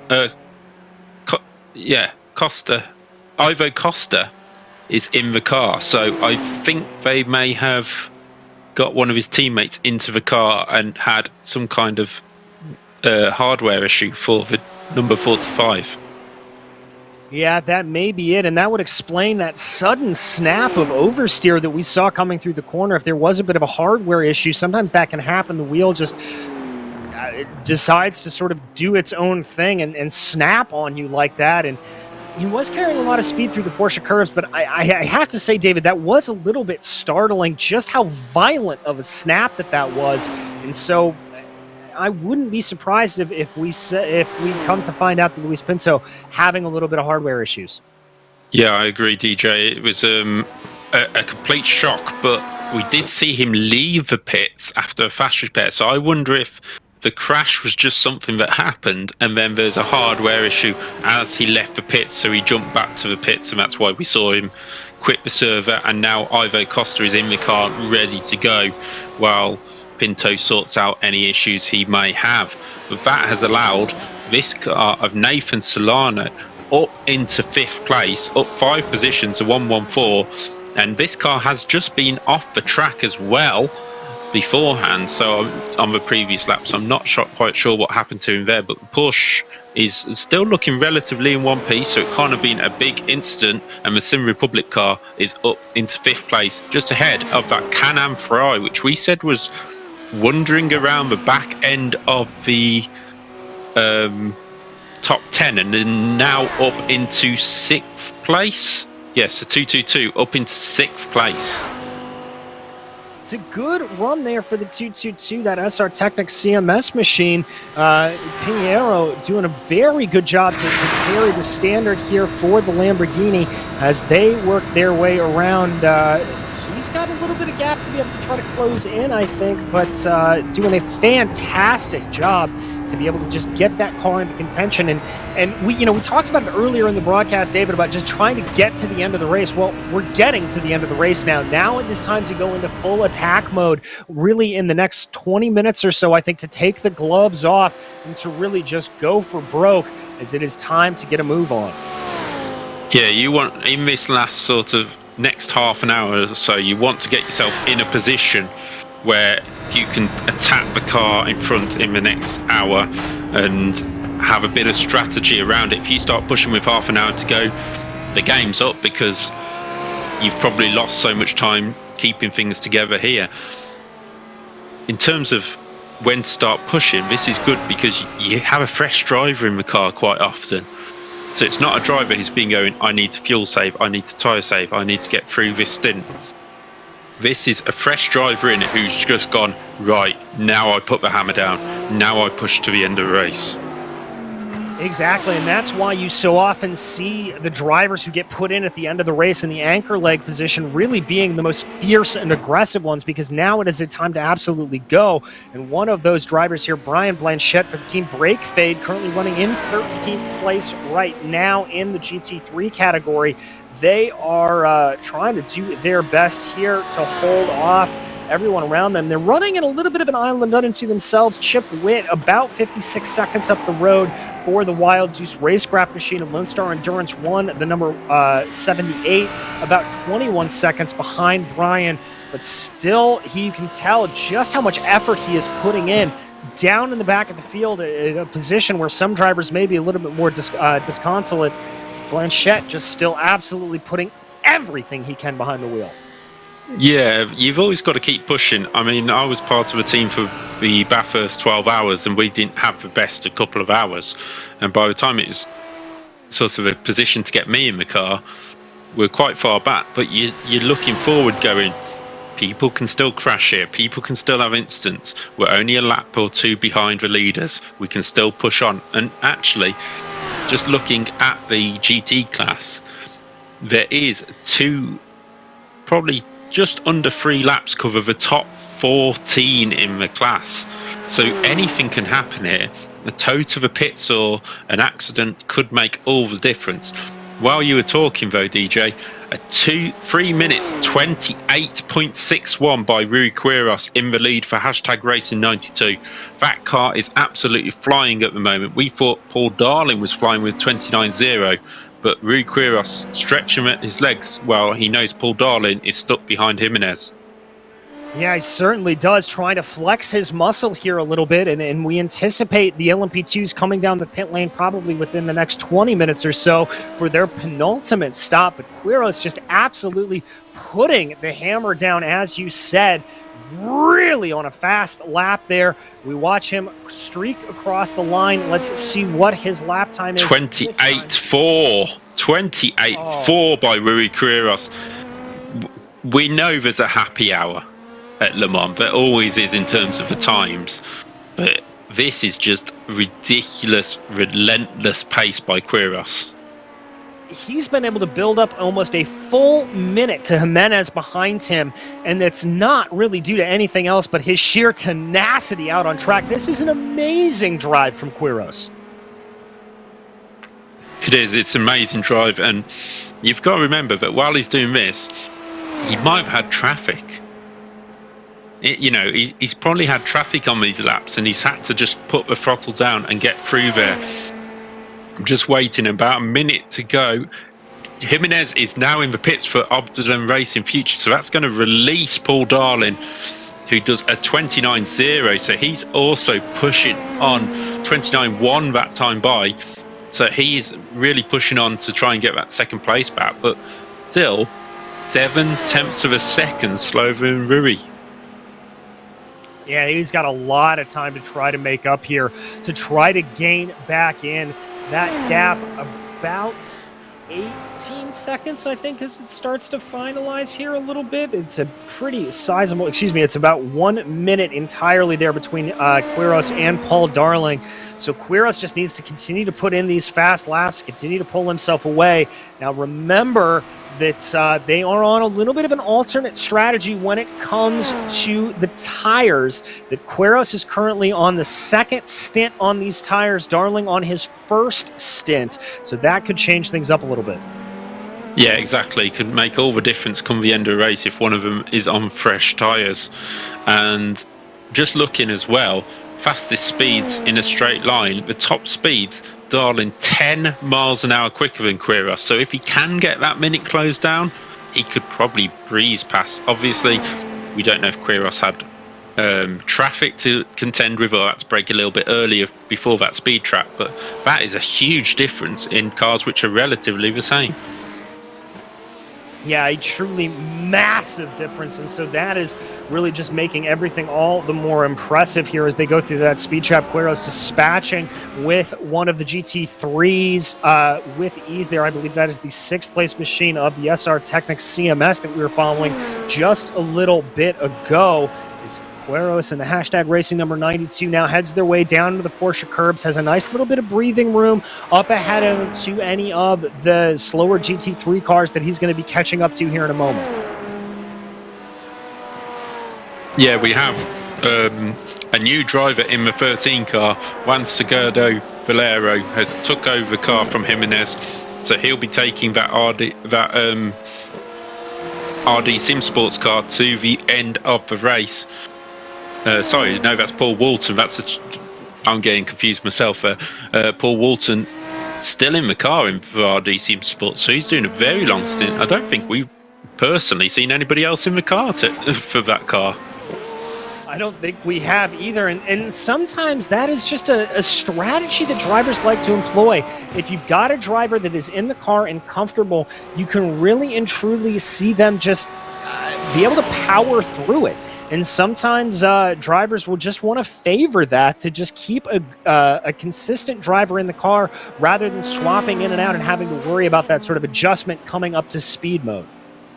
Exactly, and also you got the time saved in the pits. It's normally about 20 to 30 seconds for a driver change, so that is, if you do that 3 or 4 times in a race and you only do it once instead, then you're going to save yourself a minute's time, as we see Valero in the Obsidian Racing Future car there in 3rd place overall, the Argentinian in the number 13 car, pushing on and really wanting to try and cement that second place if he can get it off Paul Darling. But Darling's pace is just extreme at the moment, constant 29s into the 28s with 28.2 fastest lap of the race. All right, so the race is on once again between hashtag racing and satellite racing, as they are really starting to put down the blistering pace here, as we definitely get into a little bit of happy hour here at Le Mans. Valero, as you said, riding around in 3rd place, trying to gain in a little bit, but just a little bit far off, I think. And they're off sequence a little bit. They were able to pit as late as lap 78 by my marker. And so that is really going to help them, as they will probably be able to take a little bit less fuel as they work their way around. Exactly, and in terms of pit stops, endurance racing is all about keeping it consistent as the dust kicks up from Valero's car, and also the lack of time you have in the pits. Minimise that, you've got a great chance in any of the classes. As we can see, the gap between Valero and Walton is 28 seconds. 7 seconds back is Christopher Hill, who we've seen motoring on. And Paul Walton has had an incident on track, apparently, according to the timing screen. So is that another incident to Walton, who did do a 3-minute 29.96 last time by, which was his fastest lap of the race, but has he thrown all that away? He's back on circuit, so maybe it was just a running wide incident, but it does actually come up as crashed on our screen. And that may just be a little bit of a thing on the live timing here for iRacing, provided to us by SDK. As there you can see Walton, a little bit of a wiggle there coming out of the Ford chicanes. That car not exactly seeming as planted and as calm as I think he would really have liked it to be. No, he was 6 seconds off the pace of what he set the time before, so definitely an incident of some kind there for Walton, and I think it's just pushing it too hard and really wanting to get that podium position, but sometimes you just have to drive slower to go quicker. I know that sounds really strange, but the calmer you drive sometimes, it's something I have to drill into myself at times, that you don't have to push it to that limit all the time, and then you'll still get the quick lap time, as hashtag Racing 92 is now in the pits. Our leader is now in the pits. Yeah, they are in pit lane, and no, you're very right about driving slower to go faster. There's a great story about Jackie Stewart back in his Tyrrell days when he had a massive lead on the field, and he was told to slow down by his team and ended up going faster for that exact reason. But I believe we have Mr. James Foster ready to join us here for a little bit of an interview. James, changing conditions out there. You were driving a long time in VR. How's the car feeling? How are you guys feeling about performance overall? Yeah, it's all good fun. Never had a good day, which is normal for us. Well, you are going along here. Talk to me a little bit about the changing conditions. Obviously, we've seen this track temperature come down a little bit right before you got out of the car. Was it getting a little bit more difficult to drive, or was it seem like the lap times were coming down for you? Because we're seeing some blistering times set by our LMP2 leaders. Yeah, the track conditions are good. I had a little bit of an incident because once the night time hit in VR, I went down to 30 frames a second. Stupid night shadows. So I managed to get out of there without feeling sick, so that's the main thing.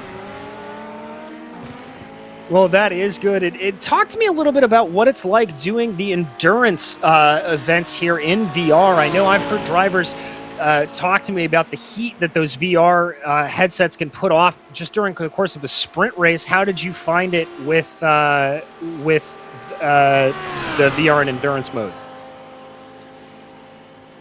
I don't actually find it too bad, to be fair. Once you get it comfortable on my face and it doesn't sort of dig in or anything, I don't have any issues with it at all. I think the most I've done is 3-hour stints in it. Well, we're watching your teammate here on the screen. Obviously, a little bit of a gap up ahead to Chip Witt and the Wild Deuce Racecraft machine. Do you guys think you're going to be able to catch them by the end of the race? I mean, we're always hopeful. My early incident put us in sort of fuel-saving mode to try not to have to make an extra stop at the end. So, kind of just plodding along, trying not to do an extra stop. So we'll see what we can do at the end. Hopefully, they'll let me take the reins off and try and go a bit quicker at the end. I hope we can see those gloves come off a little bit for you. David, do you have any questions for James? I think it's just, obviously you said you'd done 3 hours in VR before. Is it something that you would definitely use for sort of a 24-hour race and that? Because obviously you get the darkness falling. You said you had the issue with the frames per second limit on the VR. Is there things you can change to help that out?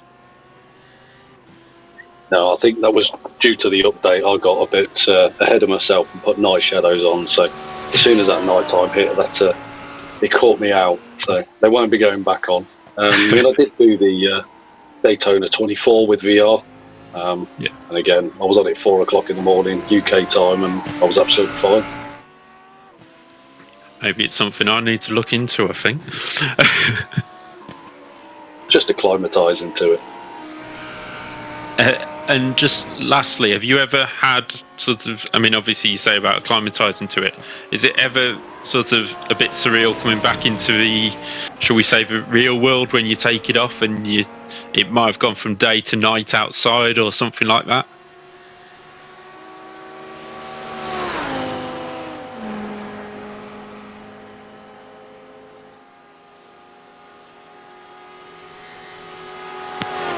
James, you there? Oh yeah, sorry, phone again. No, I race in a little cupboard underneath the stairs, so. Oh right, okay, yeah. That helps you then. Yeah, a little bit. I don't get claustrophobic because I'm kind of like that anyway. They'll just have to move you, as long as they don't move your bed into there as well, you'll be okay. Don't say that, because I did actually sleep in there one night. Well, thank you for joining us, James. Before we let you go, have you got anybody you want to give a shout out to? Yeah, of course. Obviously, David Anderson and the CMS team do a fantastic job as always. Obviously, yourselves, Apex TV, for putting this on for us all to watch, and obviously to our sponsors, Crowd Recovery. Thank you very much. Thank you, James Foster, who is running in 12th place in class, 27th overall, and we've seen him earlier with a VR suit, and hopefully we will be he'll be back in the car by the sounds of it, and we can have a look at his little cupboard under the stairs. Yeah, it is always interesting to see where the drivers get put in the sims and where everybody's is. Do you have a dedicated room? Are you lucky enough to have that, David, or are you like me and you're just kind of in an office area? I'll be honest, it was initially downstairs on the TV, but then nobody could watch any TV, so the nursery got changed into an office for my wife's business, and she's never been allowed to use it since, because I've been in it. So yeah, it's my business has kind of took over her business, shall we say. I love it. I think it's a story that we're not exactly uncommon of hearing. But just to give you a quick recap of what's going on out on the track, Satellite Racing LMP2 has come down pit lane, as have Hashtag Racing 92. Both of those drivers coming in. Satellite Racing able to eke it out one more lap. So probably one more pit stop remaining for these LMP2s, although it is going to be a little bit tight, I think, potentially on fuel. We may see a massive fuel saving situation coming here at the end, or we could see a sort of splash and dash kind of situation also coming in. Both of those are real possibilities here as we get into the closing hour of this race. Yeah, I think certainly Paul Darling might have wanted to go that little bit longer on that stint if he could have done with the fuel, just to try and negate it to 2 more stops, but it might be just that little bit longer, I think, with this. Maybe a little splash and dash at the end, that stop, take another one, and then a little splash at the end. Yeah, you might need 10 minutes of fuel, which is about 2 or 3 laps, so... But then you've got to include coming into the pit, slowing down, sticking to the limit, coming back out. So it's not something Satellite Racing will really want to do, but Hashtag might have the same issue because they pitted, let me just work it out now. They pitted earlier, just having a look on the screen. Yeah, 1 lap earlier was Hashtag's pit stop. So if they're going to have a splash and dash in the 67, 92 definitely will. Yeah, exactly. So this is going to set up a very, very fascinating end to the race. And yeah, that 1 extra lap of pit stops could, 1 extra lap before a pit stop, could that be the difference between a race win and a P2 around here? And as you were saying, it's really just about as much time you spend in pit lane as you do actually stationary in the box. We've seen pit times be about 30 to 35 seconds is what they're really averaging here for these LMP2 machines without a tire change, and for the pit lane time, really from cone to cone, it's averaging at about 1 minute and 10 seconds. So it takes so much time to come down here. There you can see on your screen flashing that out. Go back to check out a replay here. This is Chip Witt in the Wild Deuce Racecraft machine. Oh, big hit into the wall for the number 2. Yeah, huge hit into a wall there, and certainly not what he wanted to do in this race. I was just actually having a look at the timing screen, and RD Sim Sports have had a huge issue in the P2 class and fallen down the order. I'm just trying to work out exactly where they are now.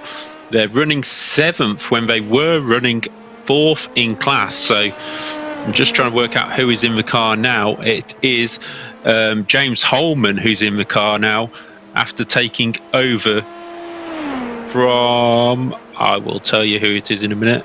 I can remember. It was a driver who was going very quick but having a couple of incidents along the way. It'll come to me in a minute. Well, we'll figure that out for you. By the way, the absolute blistering pace that we were seeing out of your leaders before has abated a little bit. Queros on the last lap doing a 3:30.56, which is still pretty quick as we've seen it, but not dipping down into the 3:28s that we saw drivers doing. So that starting to abate a little bit. The gap right now between the two leaders, between Queros and Darling, Hashtag Racing and Satellite Racing LMP2, is about 56 seconds right now. So Darling trying to continue to weave that down in, but as we said earlier, may have a little bit of fuel strategy that plays into this. And if we see Queros putting in some slower times, I have to imagine that means that he's backing off and doing a lot of fuel saving in the closing stages of this race. Yeah, it was the car of James Holman. So I've just got the list in front of me here. It was James Holman who's in the car now. Paul Walton was formerly in it, and Archie Convoy, who had been in it early in the day. So Paul Walton's done 52 laps, Archie has done 30, and James has just got in the car. So this is his first stint in this race. Imagine waiting almost 4.5 hours to be able to get your first stint in, coming in cold, but also not having sort of the light. He's come out, it is dark. He hasn't had to learn it in the light, so he's learning it straight off the bat in the dark. Exactly, and that is such a hard thing to do. It's difficult enough getting into the car and going out and putting it on pace. It is equally as difficult to do it, if not more, in the darkness. As we watch here, the 67 machine working his way around. Did he have a little bit? Oh, that is the Satellite Racing LMP2 machine having a little bit of a hit into the outside wall coming into Tete Rouge. Yeah, such an easy thing to do out of a Dunlop S is you just come over a hill, there's a little ridge, and if you've got on the power too quick, you're just going to run wide like that. Luckily, looking like no harm done to the car, and he can continue on with his push towards Rui Carreras, but his last lap time, obviously coming out of the pits, a lot slower. Carreras only doing 31s at the moment, so if Darling can find the pace he had before the pit stop, he can certainly do well, but that may have just been cold tyres as he ran just out of the pits. Yeah, it certainly may well have been, and Darling's just going to have to try to focus in.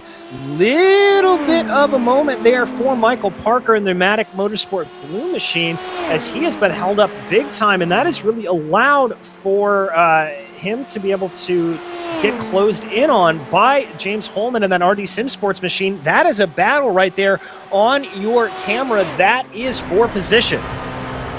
Yeah, it's a close battle between RD Sim Sports and Pneumatic Motorsports Blue, and James trying to recover that time which was lost in that pit stop with swapping over from Walton. I think they lost about 40 seconds in that stop, so that's why you see him down in 7th place at the moment.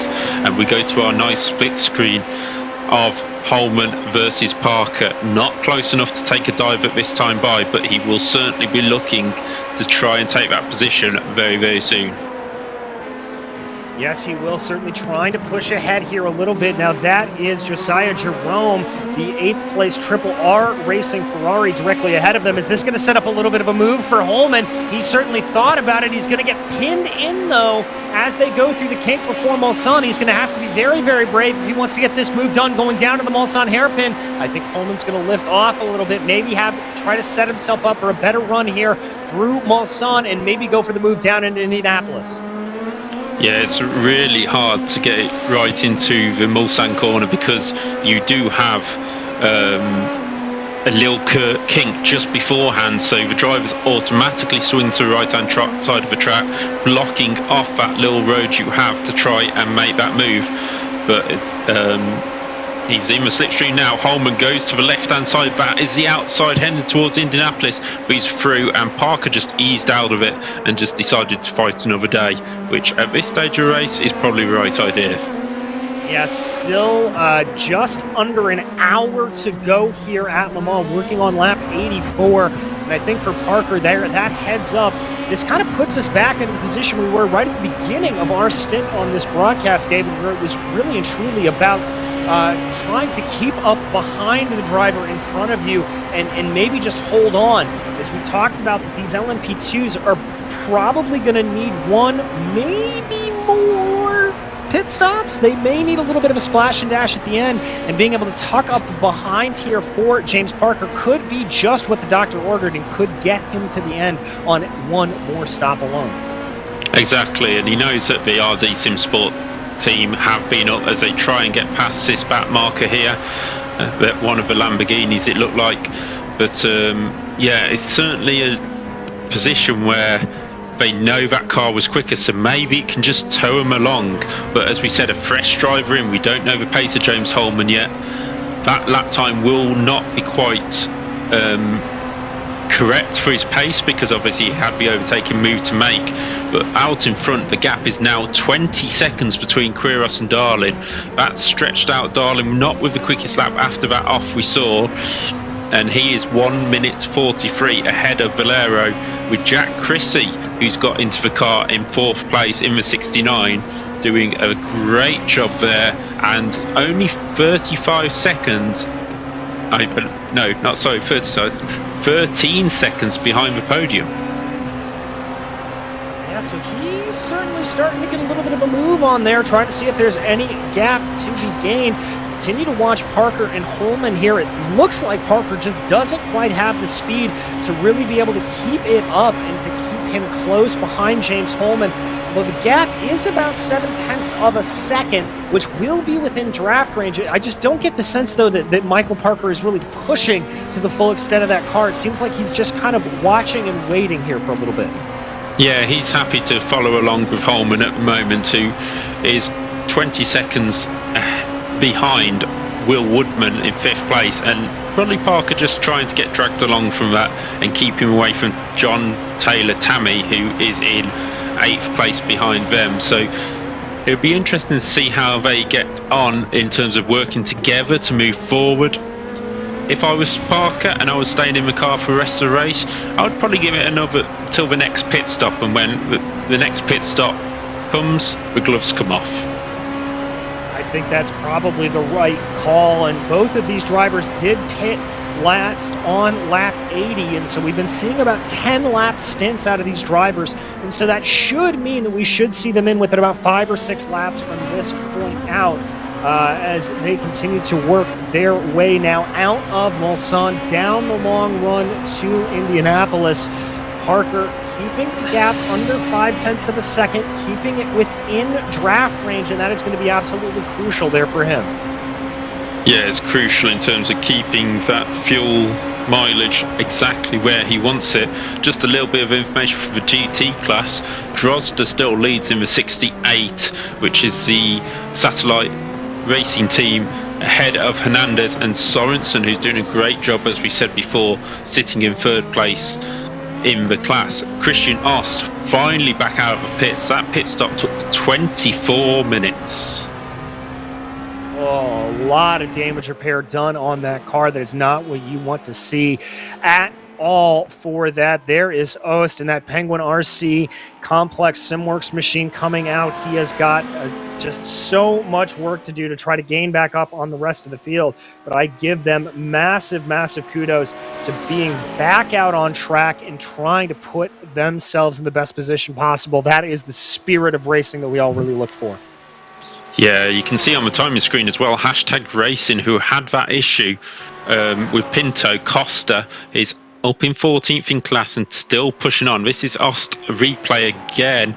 Please don't tell me he's had another incident in Porsche Curves. Oh, he's up on the gravel and he is off again, but managed to keep it just about out the wall with the help of some gravel, and his adventures continue. Maybe we'll just redesign the Porsche Curves for him next time. Yeah, maybe. That car just does not seem to like it whatsoever. Poor guy just can't catch a break through the Porsche Curves. I think that's about the 7th or 8th time we've seen him off. Following here, Jack Chrissy, in the 4th placed LMP2 car, trying to close in onto the back of Juan Segundo Valero, the Obsidian Racing Future machine, but he's got about 1 minute and 45 seconds to be able to gain. I think Jack's going to be a little bit more worried about what's going on in his rearview mirror, as Will Woodland, the SimHQ Motorsports Orange machine, may be closing in a little bit. He was faster on the last lap. Yeah, Will Woodland putting in a good run, and you got to remember that 69 car of Jack Chrissy we saw fighting with the number 4 of Michael Parker early in the race, and now they're about a minute apart as we see Colin Johnson having a little adventure there in the 721. That car running 15th overall at this moment in time, but if there's any statement of the word at the front of the LMP2 class, it is Hashtag Racing, who has popped in another 28.8, a second quicker, roughly, than Paul Darlin behind, and the gap is out to 22.5 seconds now. Yeah, a big gap there in between them, and he is certainly putting down the pace here as Rui Quiros, as you said, about a second a lap faster on that last time by. Really just dialing it in. I think what this means with the pace that we're seeing them run, and granted, we've seen them run these fast-paced laps near the end of stints as the fuel gets a little bit lighter. I have to think that they are not worried about fuel saving, and that probably means that they will be coming in here to the pits. They may be able to make this to the end on one stop, but one way or another, they think that they are going to be safe. They don't have to do any fuel saving. So you go back, checking out a replay of Zachary Coonan here. This is going down through the Dunlop S's, just catches a little bit of the grass, loops that number 11 machine around, lucky to get it stopped and to not make any contact with the wall. Yeah, and gets out the way very quickly just before the rest of the cars come through, but he certainly got a little bit of dirt on his tyres through the Dunlop S's, and that was not the way you want to end up facing, shall we say, but he kept it out the wall and got it going very cleanly, which was a good job by Zachary. But going back to the front of the field, and say the gap is big enough now that Paul Darlin really needs to push hard to gain that time back, and they both pitted on lap 80 and 81. This is 86, so they'll be looking for another 4 or 5 laps out of this stint to be able to get to, that would be roughly just before the half hour. So it's going to be so tight on whether they need a splash of fuel. Yeah, it's going to be incredibly close, I think, and I'm getting the sense here that with the lap times that we're seeing getting put down, I think everybody knows that they need to do a splash and dash. Everybody knows that that's what needs to happen, and so they're not necessarily worried about trying to fuel save, that nobody's going to be able to make it to the end, or everybody's going to make it to the end. We all seem like we're on relatively similar strategies here at this point. Yeah, especially in the LMP2 class, because these two have just decided we're going to push like hell. But just noticing, Hashtag Racing, the gap is up to 1 minute 1. I'm sure the gap wasn't 1 minute 1 not very long ago. Valero is now 22 seconds behind Paul Darlin. So has Paul Darlin had an incident somewhere, or is that because his lap times doesn't suggest it? So maybe it was just our timing not quite up. Oh, it was my reading of the timing screen. My apologies. So yeah, he has a minute to Valero and 22 seconds to, a minute to the leader and 22 seconds to Darlin. Valero does. So been no man's land really for the number 13, as we see Colin Johnson going backwards there on circuit. Nice recovery at the first chicane. Indeed, and that's not the first time we've seen an LMP2 have that sudden sort of rear-end breakaway like that. The rear brakes locking rather suddenly there on him, and that is not the way you want to be pointed, I think, as you phrased it earlier, David. Not exactly the best way to do it, but certainly, is that an element of fatigue? Is that an element of the car starting to wear down a little bit? What is causing those rear brake locks that we've seen a couple of times from the drivers? It can just be a miss of concentration, as we said before. The darkness falls, and you sort of may get slightly disorientated by it all, and just brake in the wrong position, then panic, and then brake that little bit harder, which snaps it round. As we now see what should be the final pit stop for the Satellite Racing GT car. The leader of GT3 is in the pits, and McLaren leading the way, and this should be his final stop. It should indeed, as that should do it for the GT3s as they work their way around. We anticipate, as we said, in Sim Racing PR Blue also coming in as well. We anticipate the LMP2's probably going to come in within the next 10 minutes or so, if that splash and dash strategy is to be believed, as they get themselves going around.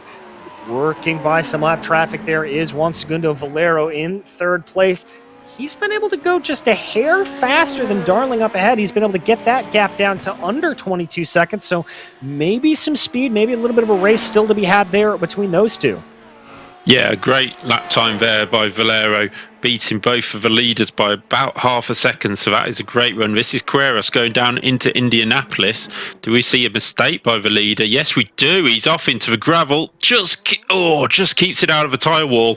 But that shows you how close and how much Carreras is still pushing, even though he has his huge lead at this moment in time. Yeah, but that's not going to do him a whole lot of good, although he only lost about 3 or 4 seconds on that. The gap now down to 58 seconds between himself and Paul Darling, so Cuero wouldn't have necessarily liked to have seen that gap come down, but it has been good. There you can see, just continuing to try to grow it. There's a little bit of a better indicator there between Valero and Paul Darling, as Darling definitely has the upper hand here, but there have been moments where Valero looks like he could have capitalized.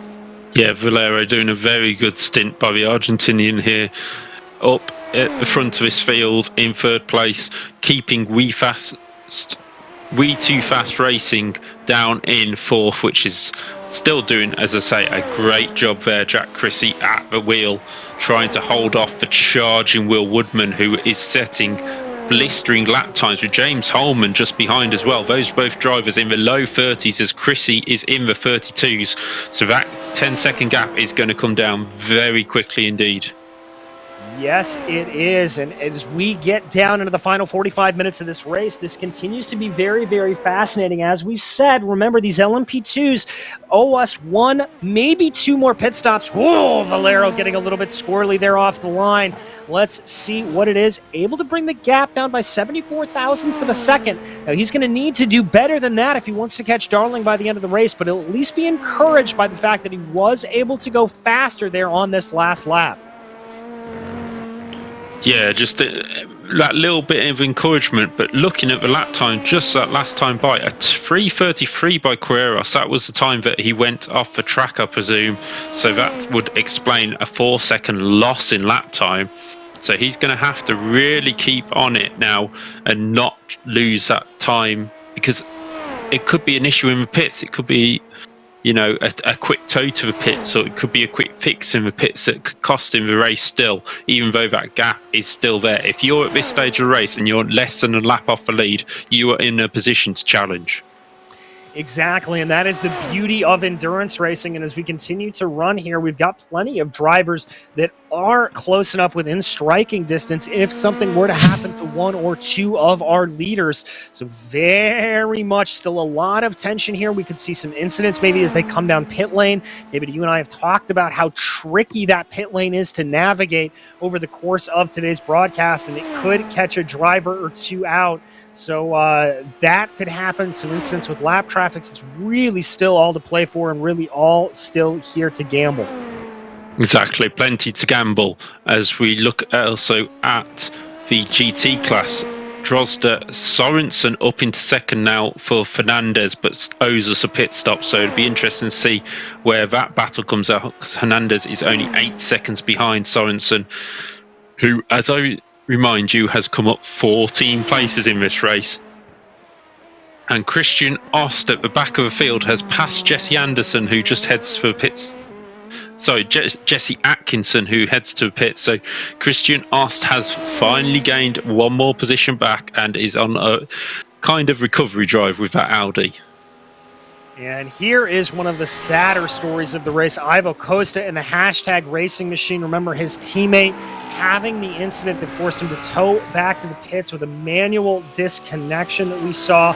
Very, very unfortunate. Luis Pinto, that teammate there of Costa.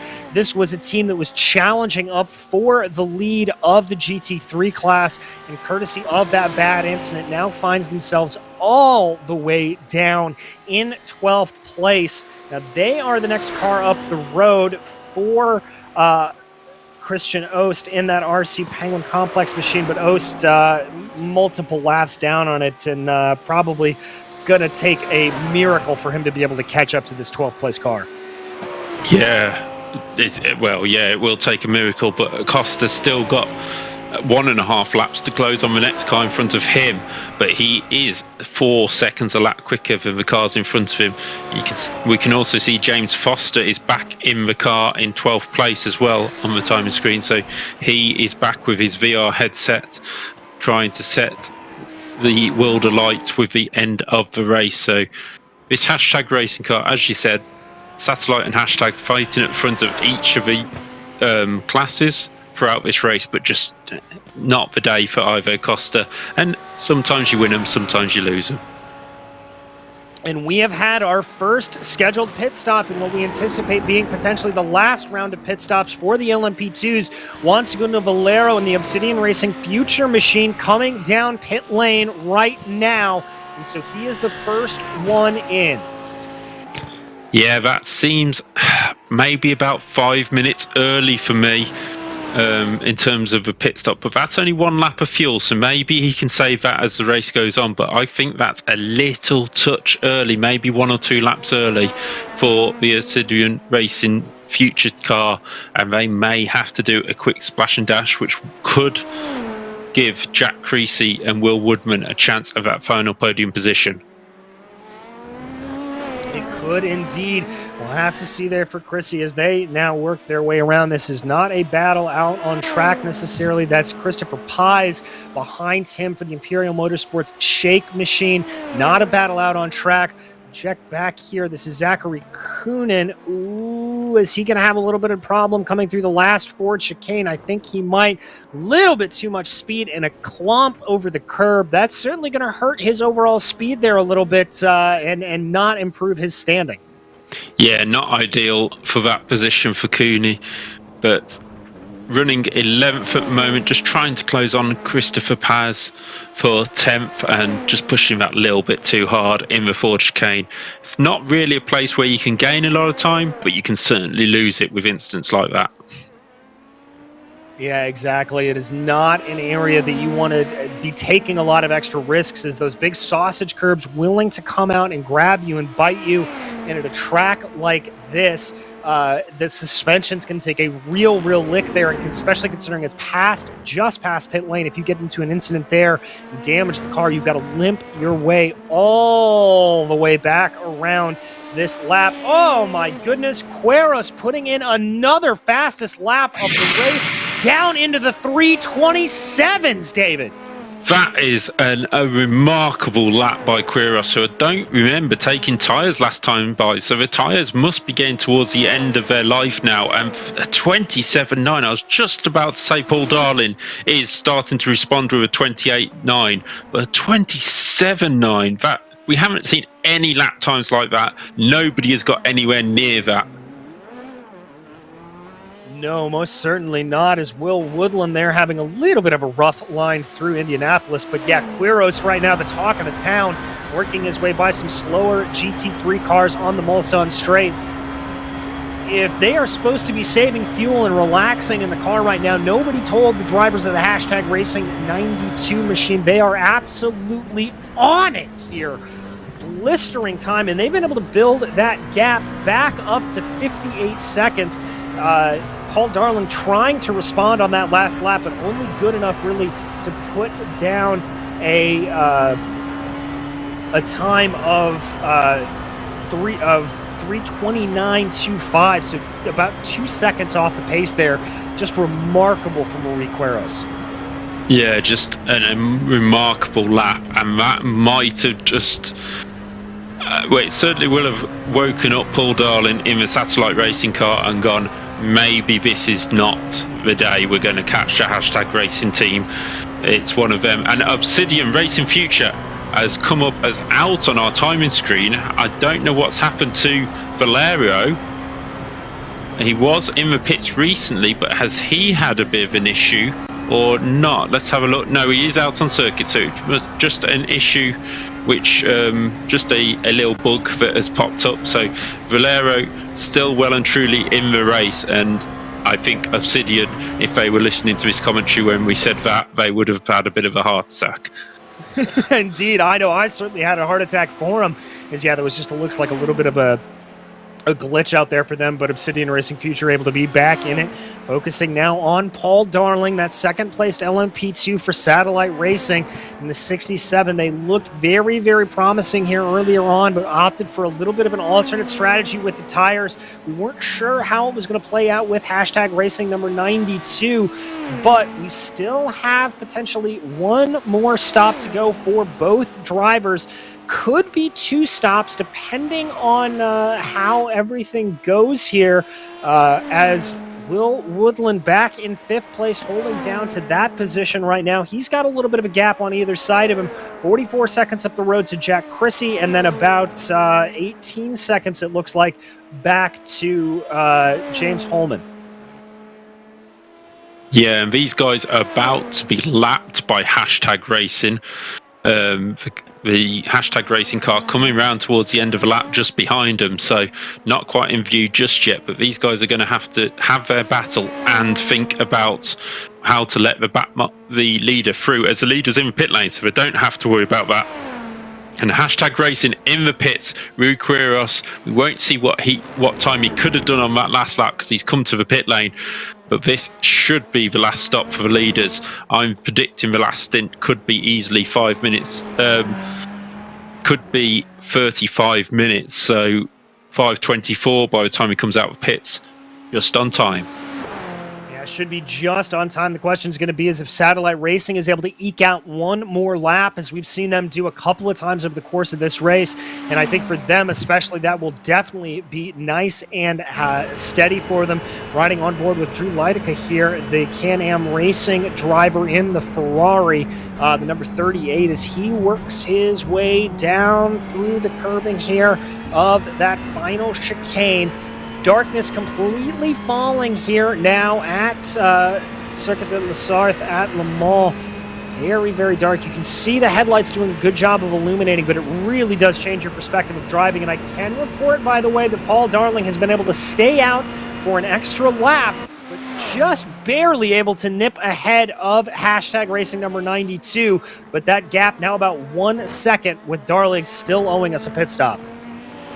Yeah, so close between the two, and Hashtag probably would have liked to take the lead coming back out of the pits and just lay down that marker of we're still ahead of you, but being close behind isn't going to harm too much either, as we have second place in the GT class. Sorensen is in the pits for what will be his final pit stop, because he's slightly off kilter with everybody else in the class, so he will head to pit lane and probably drop down to 3rd place here. Yeah, I think that's about where it's going to put it. This is currently your leader in the GT3 class, Batusa Drozda there in the satellite racing GT machine. He has got a very sizable margin over the rest of the entire field to the tune of about 1:17. Absolutely remarkable there for him. Stopped in on lap 78. We think that should be just enough to get him to the end. I don't really anticipate anybody else having to come down. No, it should be all clear now in the GT class. Maybe the odd pit stop. Just looking, the 469 may need a quick splash and dash towards the end of the race, but I think the final pit stops are generally about done, apart from Paul Darling at the front of the field and the midfield of the LMP2s. But GT class should be pretty much all filled up to the end of the race. Yeah, indeed, they should. It should be pretty smooth sailing, and most of that field relatively separated out here at this point, so it's just going to be a matter of trying to keep the cars together, not making a mistake, not having any problems, anything like that, and that will be a huge, huge factor to try to keep it. That McLaren, I always like to say, it's not a matter of if it tries to kill you at some point over the course of the race, it's a matter of when, and so I think for Drozda, he has just got to be careful and make sure to nurse that car home. Yeah, just to let you all know, that's from the exhaust. It should happen. The car is not on fire. That McLaren loves to spit a little bit of fire out. And like you say, when it's going to kill you, it'll kill you if you're right behind it under braking, because it will flame you to death. Indeed it will, as well as that infamous off-throttle oversteer that we often see in that, and that's really when you're just kind of off the throttle and the rear end of the car gets very, very happy and likes to break away. A couple of more drivers in the LMP2 class coming down pit lane. We2 Fast Racing, SimHQ Motorsports Orange, as well as RD Sim Sports, all coming in out of 4th, 5th, and 6th, respectively. So all of them coming in, still waiting on Paul Darling to make his final stop, although we anticipate him doing that here within the next lap if everything holds out true. He's actually crossing pit lane right now, and he is going to dive on in. So your leader in from P1, that's going to give the lead right back over to hashtag racing number 92. We'll have to see what Darling does here in the pit sequence.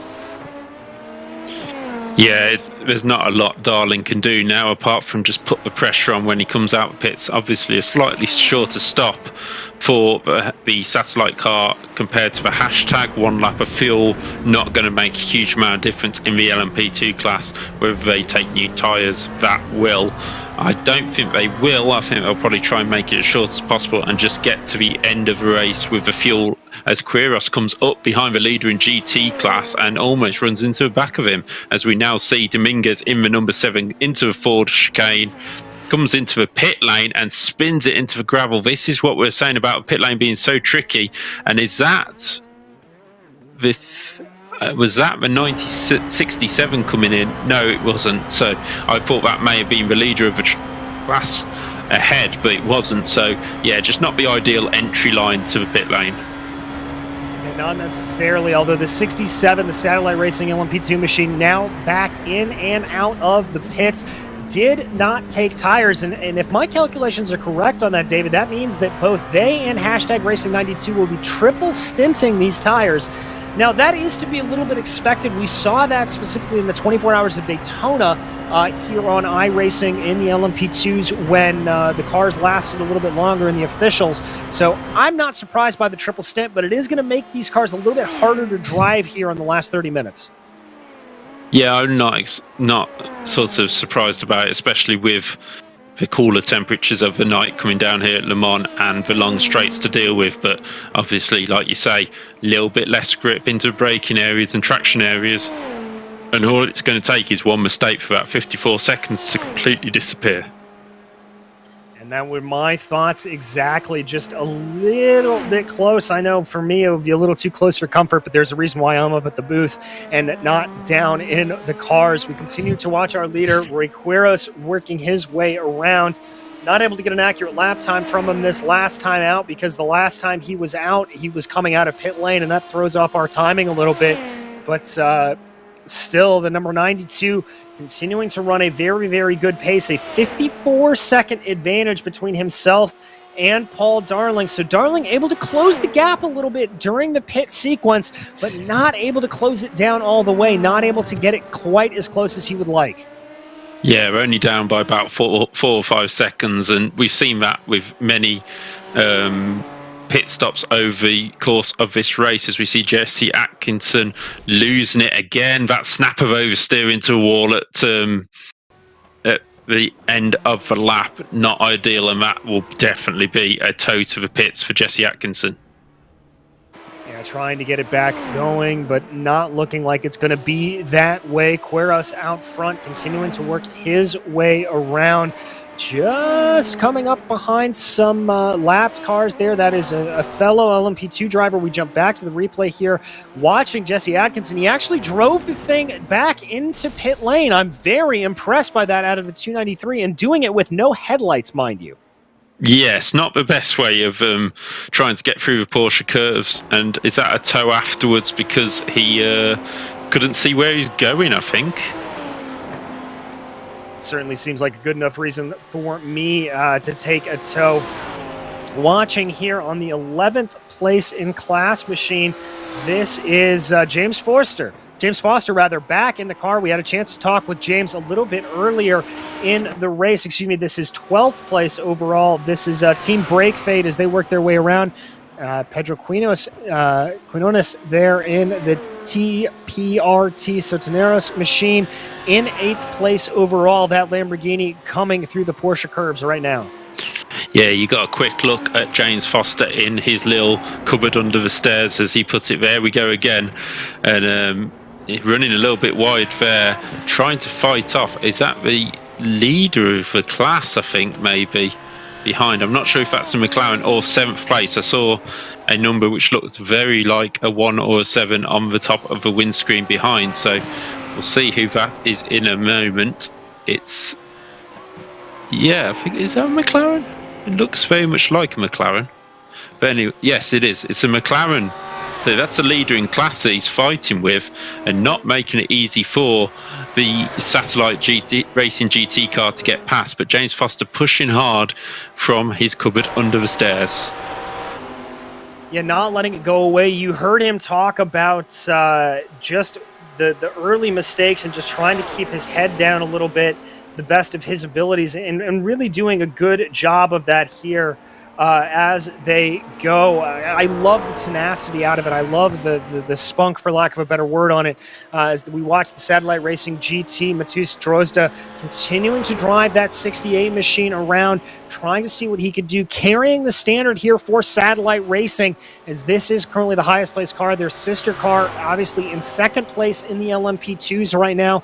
We've got a driver coming down pit lane. It looks like the Tuxedo Racing 61 machine coming in to make their final stop. Yeah, the final pit stop's pretty much there. Douglas Ritter coming in. We've seen Douglas have a bit of an adventurous race, so he'll be glad to see the checker flag towards the end of this. But the gap out in front is not closing down, and it just looks like Rui Quiros is controlling that gap towards the end of this race and not pushing the car too hard. And that's the same said for Drozda in the GT class. Just keeping the gap stationary and not pushing the car too hard and causing mistakes, because it could very easily be a loss of concentration that causes them to lose this race still at these last stages. Yeah, indeed. It's all about race management here at this point. You don't want to push the car too hard, as we focus here on the 3rd place driver in class, Fredrik Sorensen. He's been involved in a couple of battles over the course of the day, but doing a good job to be able to keep that car pointed the right way and keep it going.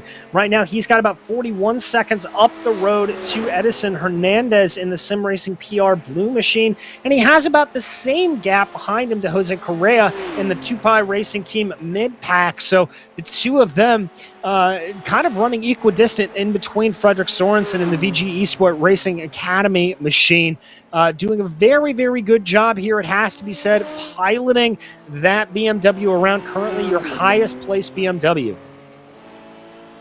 Yeah, Sorensen doing a great job in the BMW, 3 different cars in the top 4 different cars in the top 4 of the GT class, showing the adaptability of the cars and how equal they are on the balance of performance. But didn't expect not to see a Lamborghini in those top 3. That's a bit of a surprise to me, and the top 3 being down in 7th. Yeah, it's a bit of a surprise to me as well. As we were saying earlier in the broadcast, that Lamborghini really the favored car in the last season for these GT races, particularly quick at a straight line it tends to be. And I would have thought in the long straights here down the Mulsanne and things like that, the Lambo would have been doing very, very well. But Satellite Racing GT absolutely taking the torch here for the McLaren and making that work.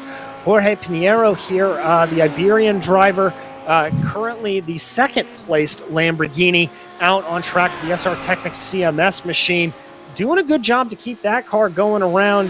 He's got a decent gap up ahead of him to Correa, to the tune of about 1:46, only about 16 seconds up the road from the Sim Republic 114 machine. So we've got to be a little bit careful and doesn't want to be making mistakes like that as he runs a little bit wide of the Ford chicanes, getting into the gravel. Jump back to check out a replay here. This is Douglas Ritter. Remember, we said he was coming down pit lane. Did he have a bit of an issue coming in? Oh, just overcooks it coming into the pit entry. Yeah, just a little bit too quick and up over gravel. Luckily, you can get away with it there, especially if you keep car straight over gravel like he did. And just looking overall, I think that people are just starting to try and get the cars home. But Rui Quiros up front in the LMP2 class has decided, no, that's not what I'm going to do. I'm going to continue setting 3 minutes 28. So the gap out by another almost 2 seconds over that last lap. So Rui Quiros certainly not resting on his laurels just yet. No, certainly not. Quiros doing a great job of just keeping ahead. Looks like we have an off track there for the Sim Republic machine, the number 6 in class. Yeah, that was a big off down. It looks like coming into Tete Rouge, it looks like that 6th place machine, the number 114, having a bit of a problem, a bit of an off, and that not going to lose them position, I think, but still lucky to be able to keep going.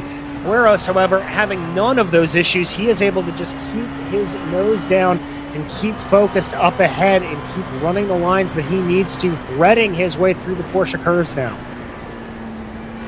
Yeah, he's certainly not thinking about easing off. He's going to keep his rhythm going for this last 20 minutes of the race as we get towards the little crucial time where you'll have people like Quiros just trying to get the car home in a sensible state, not trying to risk anything over curbs.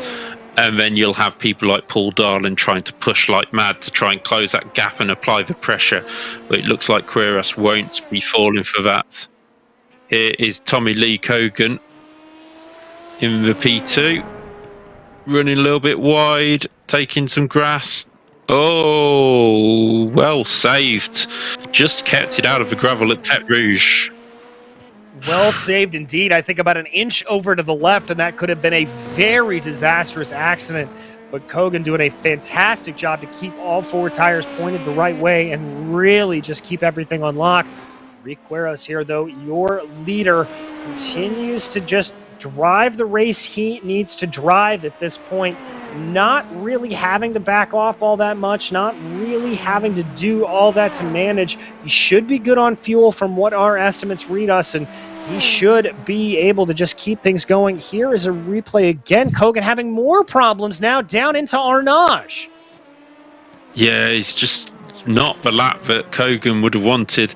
Too much speed in up over the grass Crete, but not too much harm done there for Kogan, and I think he's probably just trying to calm himself down after that off before. And Nathan Solano, will he be, is this going to be a similar kind of instant? He catches the grass on the outside and he goes round this time, and the GT car just, did he just slightly nudge the wall there? He did on the rear, maybe not on the front, but rejoins the circuit. And to be fair, I'd probably prefer that moment to the one that we saw previously, because at least you know where that one's going. It's going round, whereas the one before was just a fun ride across the grass, shall we say. Indeed, it was. It looks like, though, that he is able to escape with damage, and as you said, probably be very, very thankful for it. Queros here continuing to work his way around. Looked like Darling was able to take a little bit of time out of him on that last lap, with a bit of a slower lap for Queros with a 3:30.6. But 0.4 of a second is not going to be enough to gain back on what is now 56 seconds in between first and second in this LMP2 category, with just under 20 minutes to go left in this race. So still plenty of time here for Rui Queros to just eke this car home. Yeah, we have a jump to a toe to the pits for Pedro Quinones in just trying to work out 13th in class in the GT class. So he is now in the pits. He's towed after crashing somewhere out on the circuit. I don't know if we'll pick that up somewhere, but if we do, we'll bring it to you there. But Rui Queiroz is just pulling away at the front. It's just not even a chance for Paul Darling. He's making sure there's not even a chance for him to close this gap. Yeah, he really is, and he is just driving a pixel-perfect race at this point, completely and totally in the zone, not having any problems here, minimizing any mistakes. Jump back here as James Foster and that team brake fade machine trying to work their way up through the field after that earlier incident. A little bit of problems for them. Foster, our VR user who got to talk to a little bit earlier in the broadcast, there you can see James in the cupboard under the stairs right now, as he just continues to pilot that car around and trying to push ahead, closing in on the Wild Deuce racecraft machine directly in front of him, with that gap now down to under 3 seconds. So certainly a plenty of area to be had. This is Quinones. I believe this is what caused that toe that you were alluding to earlier, David. Yeah, heading up towards the first corner. So this might be quite an unusual place to lose it. Oh, he just pulls to the side, so I don't know if there's an issue with his own computer or his hardware there, but certainly a toe to the side for the 13th in class. Yeah, very unfortunate to see as we jump back with Foster, and that is, you can see right up ahead, that red and yellow Porsche. That's the car they're chasing. Chip Witt in the Wild Deuce Racecraft number 2. Ooh, gets a little bit offline from the LMP2, and we've got a bit of a race on our hands. Yeah, they're going to be side by side. Foster really pushing hard on the Wild Deuce Racecraft car. They're going to go side by side here, down the straight.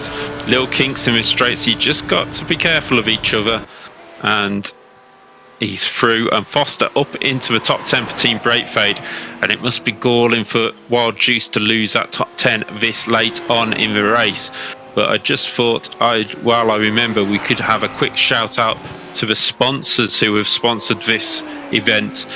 Penguin RC Simulation, who produce wheel and button boxes along with specialised equipment such as e-stops for direct drive hardware and soon to become iFlag devices.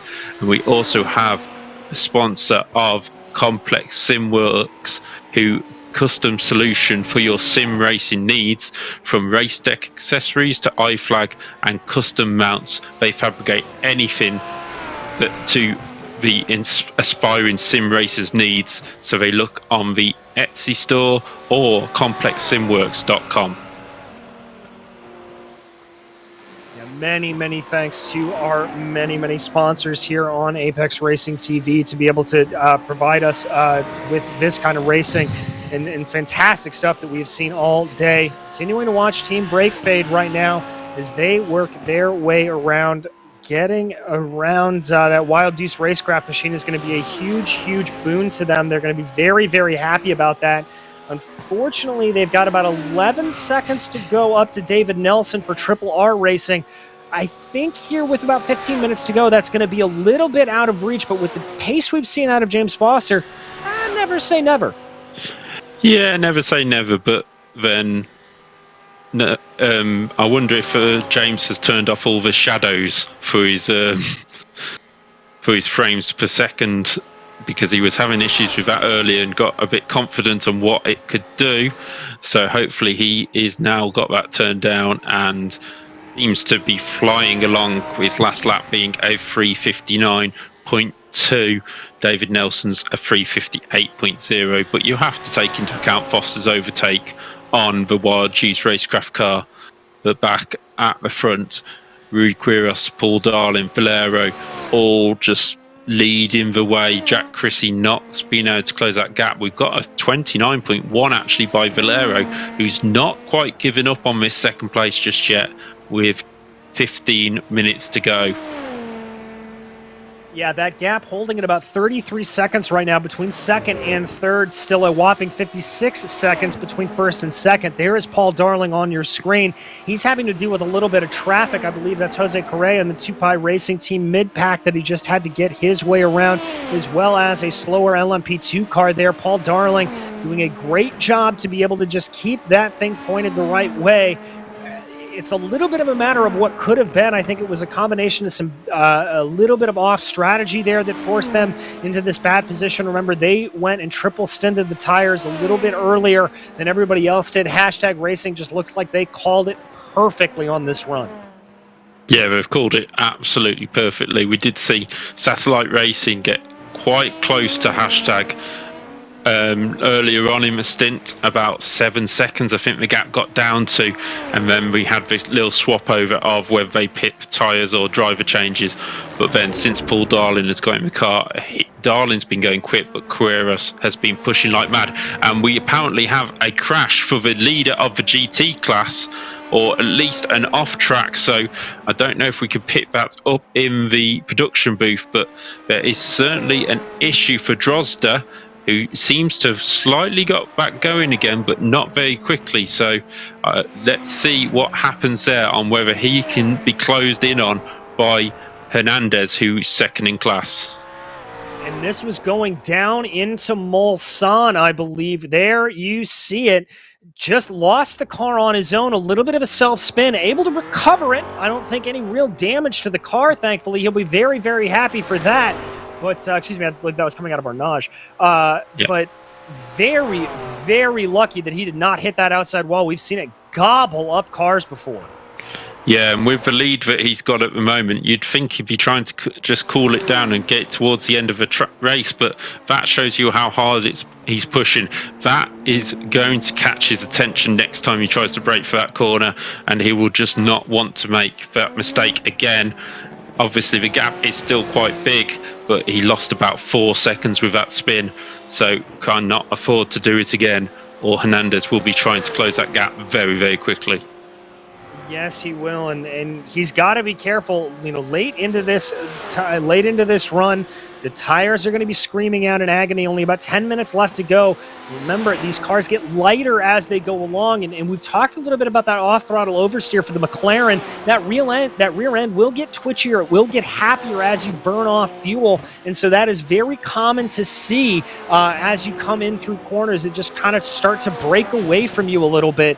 He's very lucky to catch it. As I said, that outside wall at Arnage is one that likes to gobble up cars. If he had gotten caught in that, I can't even imagine what the state of this race would be.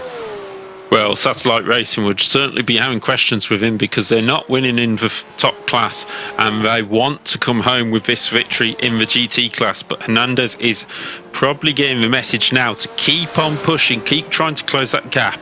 He closed it by 3 seconds that time by, with Drozda's mistake as well. So the gap is coming down, but just not by enough at this stage.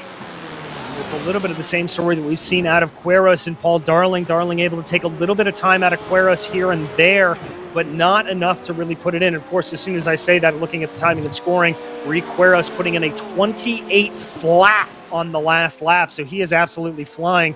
There is Hernandez getting passed by one of the LMP2 runners. I believe that's Will Woodland in the SimHQ Motorsports Orange Machine, working his way on by. Hernandez has a gap of about, it looks like 53 seconds up to Mateusz Drozda, and he's going to try to close that in to the best of his abilities, but I don't know how lucky he's going to be with these very few minutes remaining. Yeah, just under 10 minutes remaining, just over 9 actually, towards the end of this race. And drivers will be just trying to bring it home, especially if they're not in close battles. I think the closest battle we can see is probably 4th, 5th, 6th in LMP2, but yeah, 28.0 at this stage of the race, and a 28.64 for Valero, who actually sets his team's fastest lap of race with 10 minutes to go. So he has certainly not given anything up for Hutchison Racing Future, wanting to try and close. It's a 32-second gap to Paul Darling, so he thinks if he can put a little bit of pressure on him the last few laps, will Paul Darling crack? But we've seen Paul on this channel before, and he's not a driver we see cracking very often.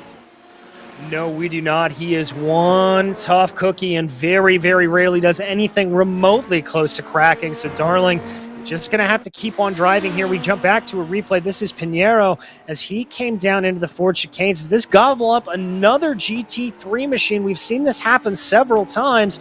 Just takes too much of that curbing on the last part of it. Oh, catches it, spins him around. He's able to get onto the binders, is the 222, and barely avoid running into that wall. Yeah, just managed to stop it before the wall. Just had a look at the live chat from the YouTube channel, and RD Sim Sports earlier on got a drive-through penalty for unsafe pit exit. So it was a 40-second penalty for them, which is why we saw them fall from 4th to 6th earlier on in the hour. But they are now recovering back up to 6th. And so they fell to 7th, back up to 6th ahead of Pneumatic Motorsports Blue, and just trying to close in on Sim HQ Motorsports Orange at this stage, but I feel that it may be a little too late. Yeah, just a little bit too late to be able to really gain in here as they try to go. We focus on Will Woodland here in that Sim HQ, as you said, seeing what he can do, seeing if he has got anything for the drivers around him, but I'm not sure, as it may be just closing in on 7 minutes to go. Not a lot of time left here. Yeah, not a lot of time left, and Will Woodland is going to have to watch out because not far behind is the leader of the race, so he's going to have to watch his mirrors and maybe relinquish a lap to the leader of Hashtag Racing, who we can just see about to cross the line now to set another lap time, and he does a 30.6. That's slow, Rui. Come on, where are you? We're used to seeing those amazing sub-30 times here from Rui. Him actually backing down and calming it off a little bit is such a surprise to us. He has kept us on our toes for this entire race. He has, and he is now on lap 99. So they are going to reach 100 laps here at Le Mans for this race, maybe 101 by the time he's completed this race. But it has just been a dominant position for Rui Quiros and the 92 car, ahead of the 67 car of Paul Darling. So I just can't see it changing now unless there's a huge issue, and I don't want to start putting a commentator's curse on it. Well, those curses are the bane of our existence as commentators. They always seem to catch us out, so certainly do not want to put any of that juju on it. Continuing to watch Will Woodland here. This is one of the closer battles out on track as he tries to close in back to the back of Jack Chrissy in the We2Fast Racing Machine for 4th place, working his way by 5th in class. That's Pinheiro and the SR Technic CMS machine as they get on by. Yeah, it's just about trying to dodge around all of this traffic. He's going to have the leader, that is Hashtag Racing, right behind it. And Hutchison Racing Future is in the pit lane. The 3rd place car, Valero, does need a splash and dash. Literally 2 laps of fuel is going to do it to get him to the end of the race. Oh my goodness, we were worried that this may happen to a driver or two having to come down pit lane with only a few laps remaining, and Obsidian Racing Future being the one that gets caught out by it. I do not love that for them. No, it's going to be really close on whether Jack Chrissy can close in on him.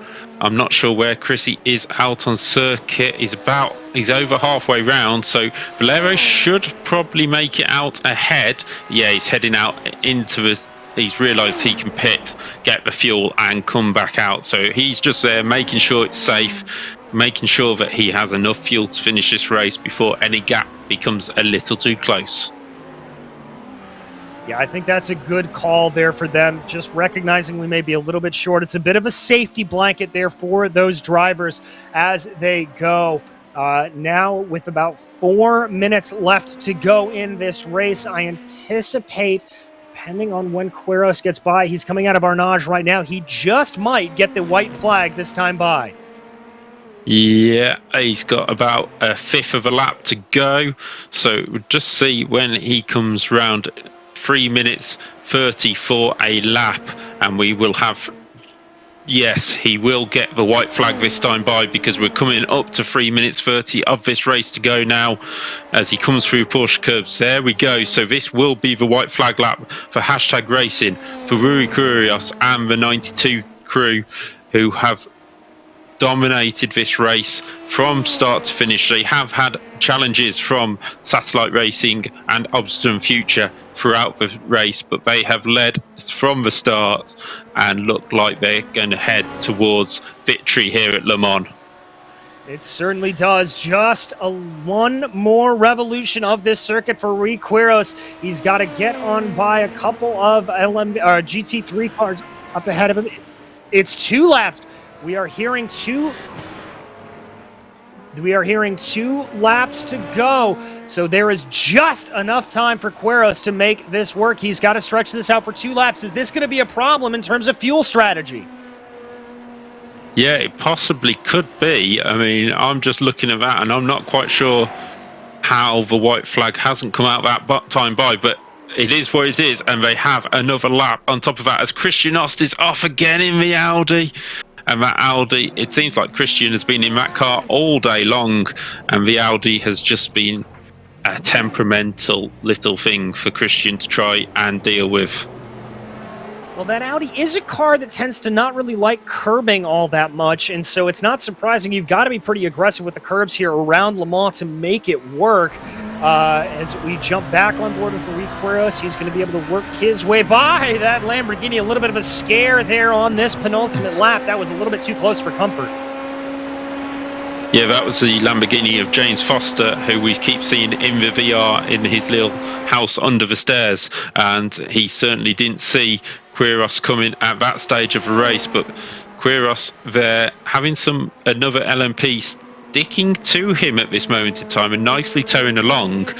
I think that's Will Woodman, who's trying to use leader to close in on Jack Creasy. I can't see that happening either, but we'll just see how things go, and we will see what happens as the car. Here we are on board with Will Woodland, and now this is a bit of a dangerous situation for the leader. He has Will Woodland running about the same pace as him behind, and he really does not want that car around him, just in case. So I'm not saying Will, but if he makes a mistake and just catches a brake or something, it could be curtains for the Hashtag Racing car. So I wouldn't be surprised if we see Rui just wave him through in a minute.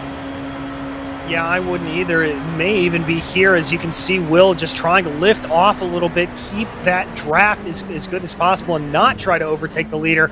But yeah, you don't really want those headlights in your rear view mirror. They can really throw you off, make you a little bit concerned about everything that's going on around you as they work their way down through Arnage. No problem there for Rui. He's able to get it nice and easy and gets a good run into the Porsche Curves. Now we know for sure he will be taking the white flag as they cross over the start-finish line. Rui Quiros in the 92. There's another one of the GTs, or actually they've been an LMP2, just getting out of the way here for your leader. Yeah, just getting nicely out of the way into Porsche Curves, which is always the best place to get out of the way. You don't want to be trying to follow a slower car through the Porsche Curves. Just looking at the GT class, no changes there at this moment in time, so it will be a win for Satellite GT if things stay as they are. But it is Quiros take a big lift into there, so I wonder if he's just saving that little bit of fuel, because that was a huge lift into the chicane, and I wonder if it... Oh, and that is the checkered. Yeah. That is the checkered flag out. Rui Quiros able to take victory here at Le Mans. An incredible run for him. Here is Paul Darling, a valiant effort behind him to try to come in behind, but in the end, it just wasn't enough. He's just got a couple of more corners to navigate here before he will be able to take that checkered flag as well. Yeah, Paul Darling, Satellite Racing, started down in 7th in the class. Unlike them, not to be at the front of the field on the grid, but Paul Darling doing a great job at coming through towards the end of the lap, finishing in 2nd place. But in GT3, Satellite Racing GT have took a victory ahead of Matus Drozda, bringing the car home with Alex Gill in the car earlier on, and that has made Satellite Racing's day, as the 2nd place car in LMP2 is heading towards the end of the race. It takes 2nd place, so it's a 2-1 for Satellite Racing GT here today. And here comes Sim Racing PR Blue in the Porsche. Absolute brilliant run by the Argentinian. At the end of the race, Edison Hernandez did a great drive ahead of Frederick Sorensen, who will bring home the VG Racing Esports Academy car. This BMW has been running like clockwork throughout the race, and into the Ford chicane he comes for the final time. Indeed, working its way through the Ford chicanes, carrying the standard for the BMWs here. Really the only one in the field today to be able to put up any mustard. Frederick Sorensen will take that final podium position. Just waiting for the last couple of stragglers to come across the line, including this man, Juan Segundo Valero, in the number 13 Obsidian Racing Future Machine. Remember, they took that precautionary pit stop right at the end, but he is going to be able to pilot that 13 machine out of the Ford chicanes for the final time to take a podium here in Le Mans. A great result for Obsidian Racing. Yeah, great result for Obsidian, and they had brilliant pace near the end of that race as well. Just didn't quite work out at the start of the race for them to be able to close that gap to the top two, but they certainly put a little bit of pressure on them. Yeah, they certainly did. Waiting for the last couple of drivers to come across the line here to officially finish, including Valero. There he is, your last overall. And I believe we have Way Too Fast Racing coming in, but that is going to bring us to your final finishing order here today. As we said, it was Hashtag Racing number 92, your winners here in the LMP2 class, followed by Satellite Racing LMP2 with Obsidian Racing Future rounding out your podium. We Too Fast Racing was 4th, followed by Sim HQ, Motorsports Orange, RD Motorsport, Saudi Spin Sport behind them.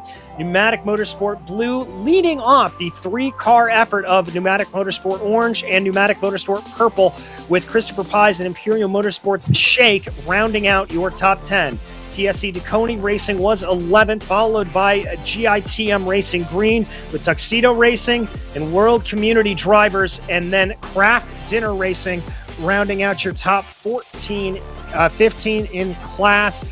And then we head over to the GT3s. Yeah, in the GT3 class, we had Satellite Racing GT taking the victory on the same lap as the top 3. So it was Matthias Drozda bringing the car home in the GT3 class after Alex Gill did a brilliant job earlier on to take victory.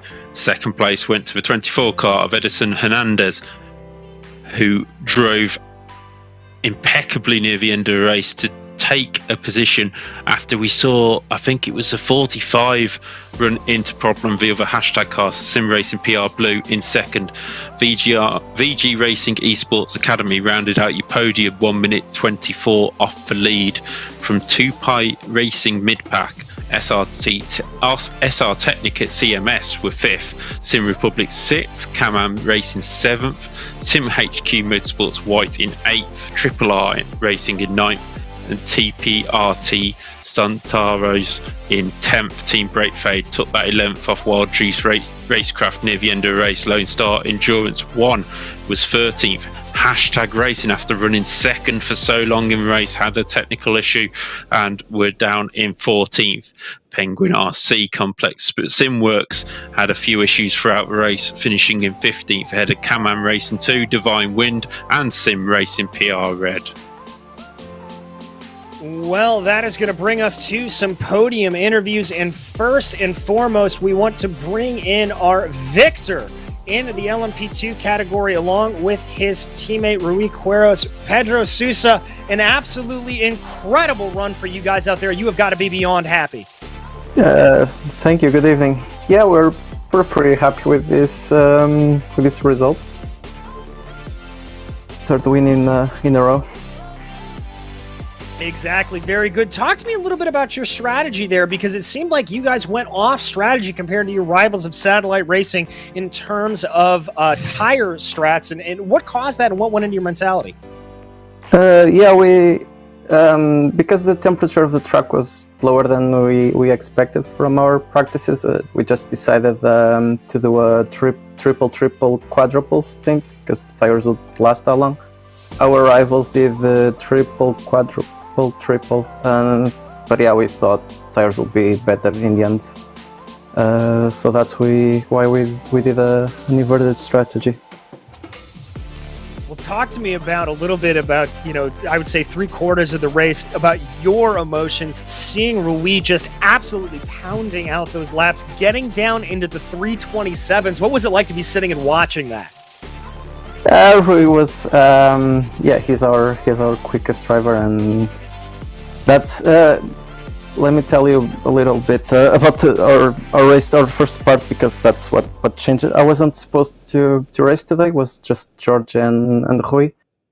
George had a great qualifying, and he managed to pull 8/10ths, and that's how we got the pole position. At the start of the race, there was someone with 2 Fast Racing, I think, that accelerated before us, and they got a head start. But yeah, we managed to overtake them in the first lap. I don't know if you remember, because 6 hours long race. George have about 20-second lead. I don't know who was second then, but Satellite was second then. And he had wheel issues.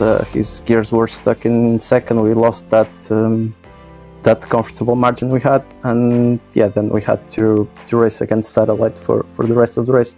That's when Rui entered, and because George couldn't drive again, I had to do a stint so he could rest a little bit. But yeah, he drove about 4 hours, but his pace was unbelievable, and we managed to win by quite a margin.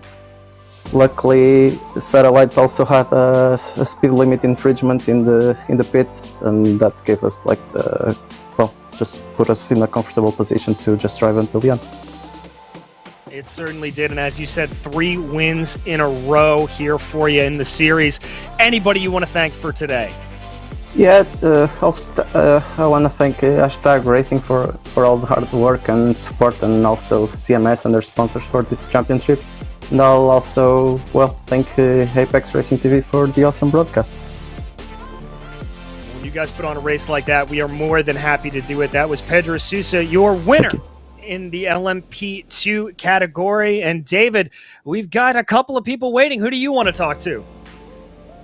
Yeah, we've got the second place driver from the LMP2 class, David Williams. David, not quite your day, couldn't quite keep up with Rui in front, but still second place is a great result. Yes, indeed, definitely. Paul had a little bit of a hang-up on qualifying today, but which he's normally amazing qualifier, so definitely uncharacteristic. But man, he drove a heck of a first stint and got us back up to second. Those Hashtag guys, they're fast, man. I don't know what we're going to do to catch them. But we got to figure out something here. I think I need more butt in the seat, more get my pace up, and we need to find a few tenths. Them guys are quick. Yeah, we were watching some of the times, especially in that final stint of a race where you would close a couple of seconds because they got caught in traffic, and you'd just pop in. Well, I think the fastest lap was a 27.9. I don't know whether you felt like your car could get anywhere near that, but you were still setting 29s and 28s throughout that stint. So the gap was closing at some points, but just not by enough. Yeah, as far as the car goes, yeah, I mean, I think we had a great setup, but I mean, you gotta face the facts. Rui's a 7K iRating driver. He's no slouch, right? So, I mean, he's been doing this pretty well at a pretty high level. So, Paul, I think he popped off a 28.2, if I'm not mistaken. He did, yeah. Yeah, he's got some pace, but yeah, we're gonna have to find something to close that gap. We need to out-strategize these guys at some point, but. Yeah, I think it was a great race overall, though. Other than my catastrophic mistake on literally the last thing I had to do all race long, which was press the pit limiter button, I somehow missed it. So if I wish I could take that back, I think it would have been a lot closer. But I still think Rui would have been able to just outpace us. But I would have liked to seen us have the opportunity to push it that extra 101 lap, because we saved fuel on the first stint, thinking we might go to 101 laps. So we were trying to make sure we were good to do that. And then that 40-second penalty, I think, really took away the opportunity to go to 101 laps. So your strategy didn't quite work out because of the penalty in the pits, but still second place, a great result. I can't think what the next event is on the calendar. Obviously, this was a sort of a special event as well. Do you think you can get them on the next event, or do you think maybe it might be just a bit too far with their pace that Rui shows? Well, next event is Sebring. I'm actually really good there. That's probably my favorite track, and I think Paul's really good there as well. And it's a lot tighter, and the traffic's going to play a lot bigger key part of the race. So I believe that the pace advantage that he may have there, I would suspect he does, but you never know for sure until you show up. But I would suspect that won't be as big this time there, and I think it can be negated quite quickly by traffic, depending on how we hit traffic. So I think it'll be a lot more exciting race there overall and throughout the entire field, honestly. Well, thanks for joining us, and congratulations on your second place. Before you go, do you want to say a shout out to anybody? Yeah, definitely. Thanks to CMS, thanks to Apex, thanks for everybody that puts on this series. Thanks for Penguin for sponsoring and actually getting you Apex guys on board here to actually broadcast us this season. And thanks to Satellite Racing, as always. Thanks to my teammate, Paul Darling. We've been teaming up to each other for probably 4 or 5 years now in various events. Always great to get out here on track with Paul. And you guys have a good one. Thanks again. Thank you very much. So that was David Williams, who was second for Satellite Racing with Paul Darling in the LMP2 class. And I think we may still have a few people waiting, DJ. We do indeed, and that is going to be our winner in the GT3 category, Maciej Drozda. An absolutely incredible run for you guys, a big advantage at the end, but I have to say, was there a little bit of heartbreak there, because it looked like it was going to be a pretty fierce battle between you guys and Hashtag, and then Hashtag obviously suffering the problem that put them down in the order? A heartbreak? I mean, on one hand, if you enjoy a bit of a fight, then yeah, of course. Obviously, if you want the win, we want the points. It was a relief because those guys, they were blistering quick. There's no way we could actually match their pace. They were like 2 times quicker than Alex every single lap, and you could see they were inching closer and closer. And even though we had a really good setup because we gave it full wing, we tried something that no one else tried. You could see that we were really quick in the Porsche Curves, and compared to everyone else. Well, we were slow on the straights, but we were extremely quick in the corners, but it just still wasn't enough. Alex tried his best, and Hashtag was extremely quick. But, I mean, we did get to chill out a bit once we saw that they obviously had the incident. I'm not exactly sure what happened. So heartbreak on one side, but a relief on the other side.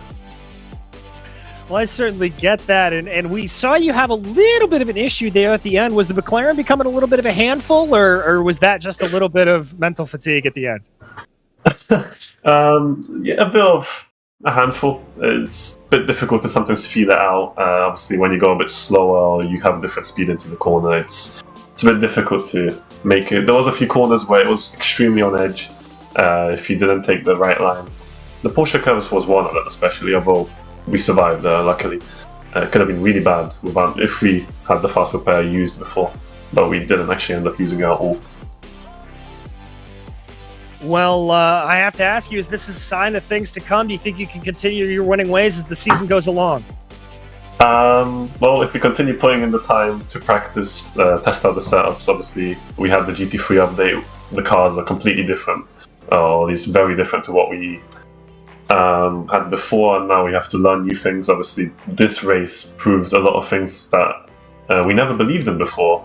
Some of the setup tricks that never really made sense end up working now. Obviously, we tried something different than everyone else. We got the knowledge now, especially with the tire wear, because we did a quad stint, I believe, and it ended up working. So I hope that we can continue the winning ways. Obviously, we'll put in the practice, we'll continue pushing on with the setup, and obviously as we gain more knowledge, hopefully we'll be able to convert it into more wins, or these good results. Well, at least for today, is there anybody you want to thank for the win in class? I mean, it has to be Alex. I mean, the time we spent together on the setup was a very big amount. I've never spent that much time on the setup, or even practice for a race before. He deserves all the credit for that one. I just have to do the fair share and finish the race for us. All right, well, fantastic, and congratulations again on the victory. Thank you. All right, well, David, I think that's about going to wrap things up for us here, as that's going to end our time in a broadcast, but a fantastic 6 hours and a fantastic 3 hours that you and I were able to put in. Any final thoughts for you? What a great event at a great circuit, and we saw some brilliant racing, side-by-side action, and I can't wait for Sebring. Neither can I. On behalf of David Whitehouse and myself, DJ Clark, we would like to thank our sponsors for today: Penguin RC Simulations, SimRace247.com, GoFinder.com, and Complex SimWorks. This has been a production of Apex Racing TV, and until we see you on the track, thanks for watching.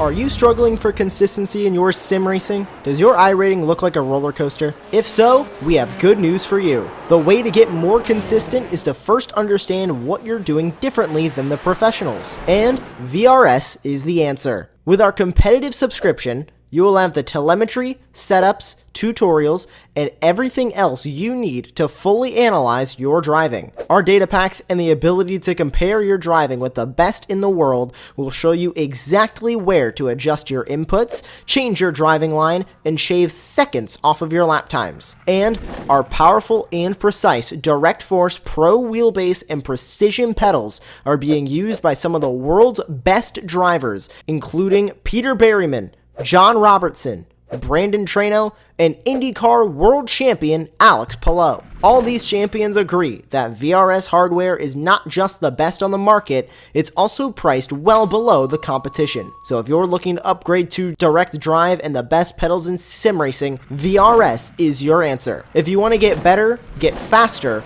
and make it happen sooner rather than later, you owe it to yourself to find out why so many people are switching to VRS. You'll be so glad that you did. Visit www.virtualracingschool.com and learn why the best use VRS.